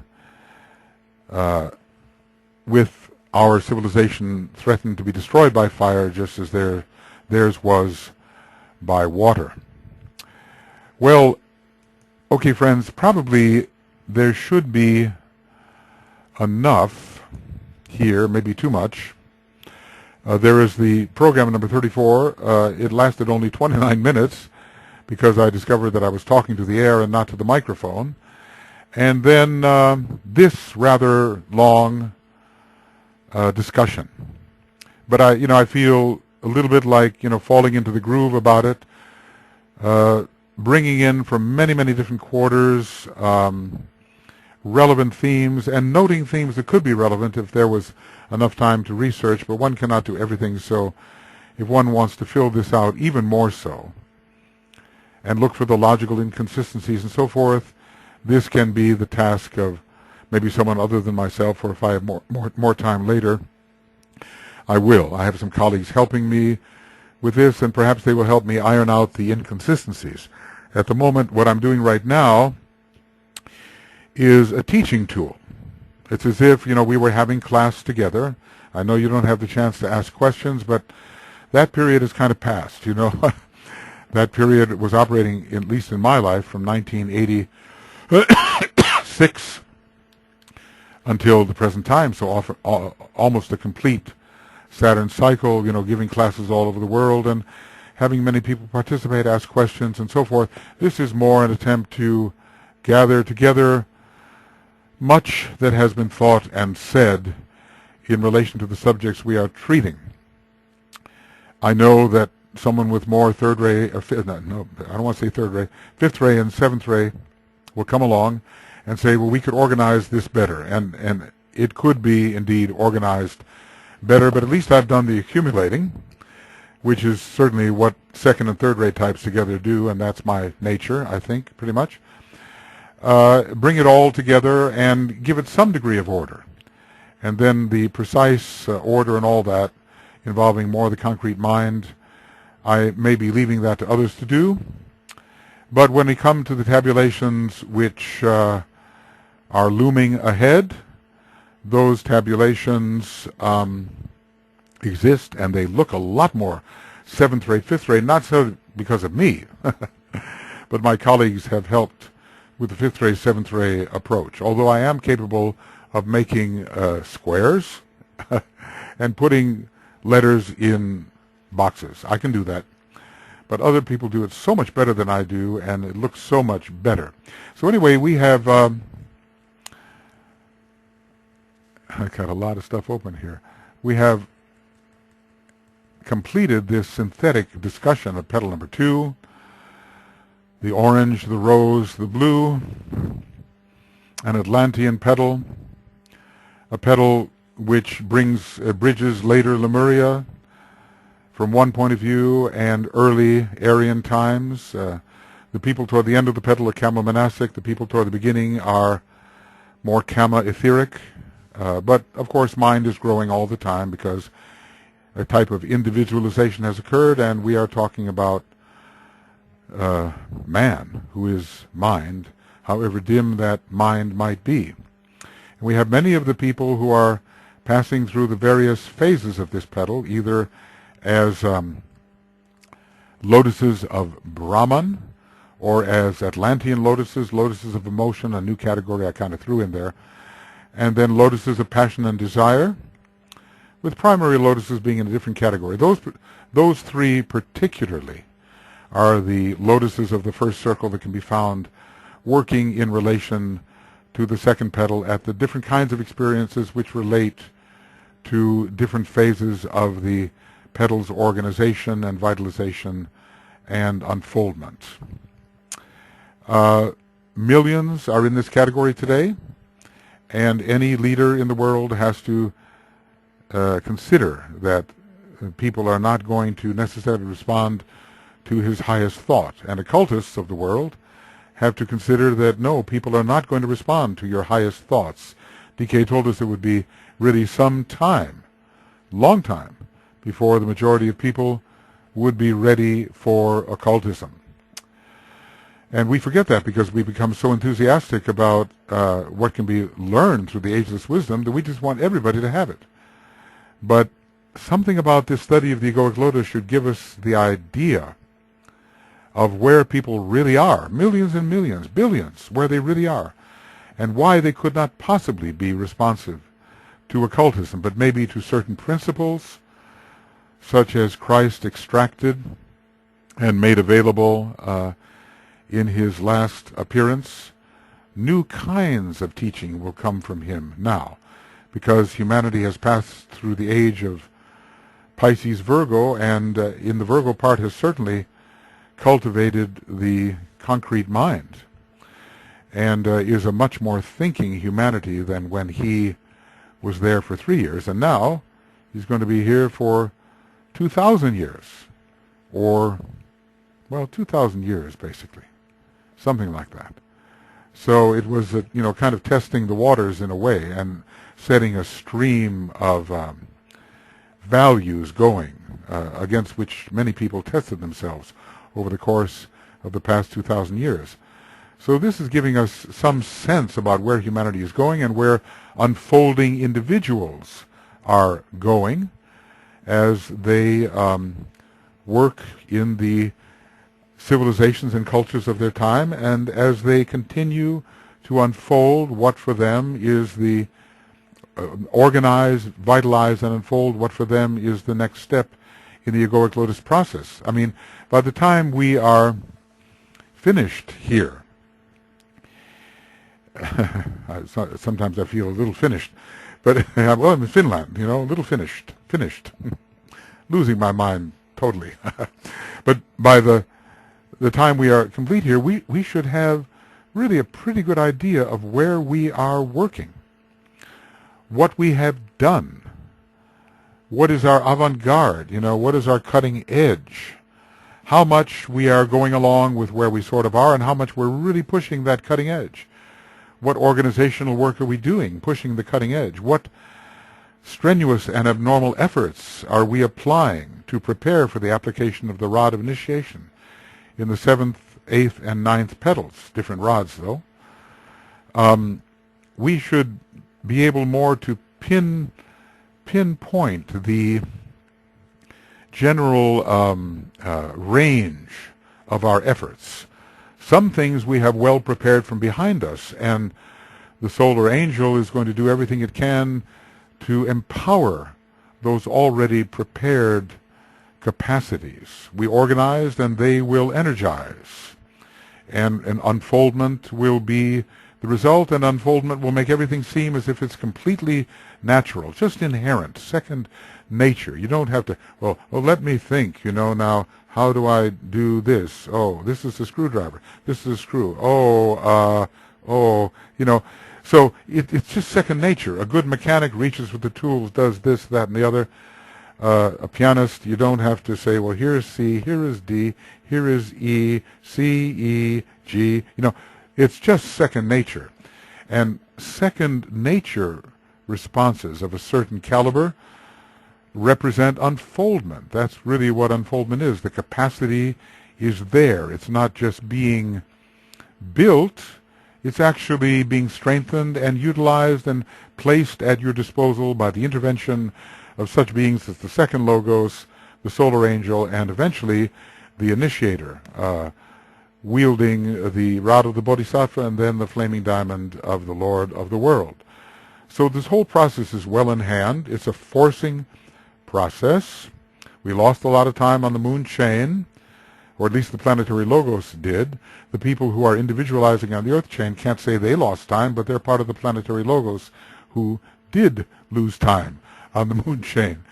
So we are being aided and abetted in a way. The planet Venus is helping us out a lot, helping out the, Earth and Venus were supposed to have been at the same degree of unfoldment. That the status of the Earth Logos was to be that which the Venus Logos is now. And look how far Venus is ahead, and look how far Earth is behind. So Venus is bending down, becoming the downward-gazing planetary Logos in a way, and helping our particular planetary Logos, the twin sister, you might say, although Earth is in a masculine incarnation and Venus is in a feminine incarnation. And that kind of help that's coming from the Sun through Venus and to our Earth is reflected in the kind of assistance we're getting from the solar angels and from the initiators. They are assisting us to take all we've done and magnify its power, so that what ordinarily would have been a particular achievement becomes double and triple the achievement, or 10 times the achievement, because of this forcing process and the energy which is given as grace to us, so that the planetary Logos indeed may catch up and be where he needs to be.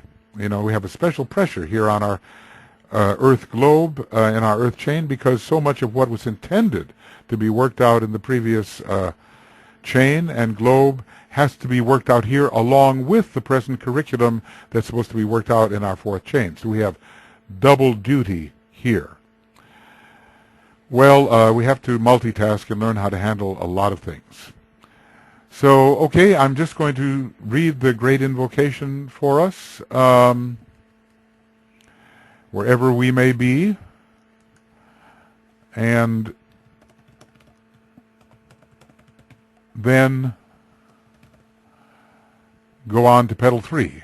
I'm sure I'll take a minute or two before doing that. Maybe a walk, or maybe a breath of air, Okay. So, the great invocation.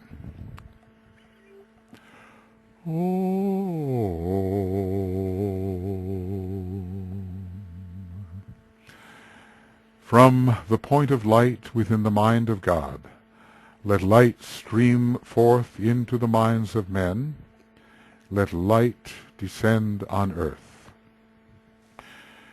From the point of love within the heart of God, let love stream forth into the hearts of men. May Christ return to earth. From the center where the will of God is known, let purpose guide the little wills of men, the purpose which the masters know and serve. From the center which we call the race of men, let the plan of love and light work out, and may it seal the door where evil dwells. Let light and love and power restore the plan on earth.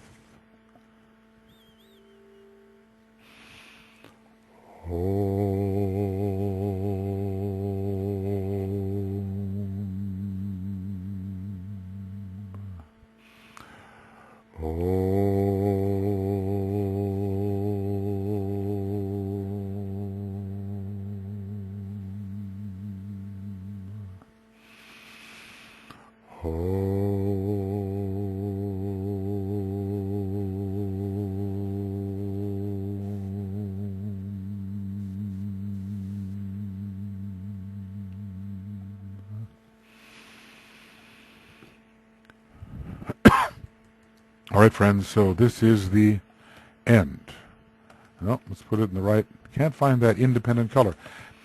End of Egoic Lotus webinar commentary program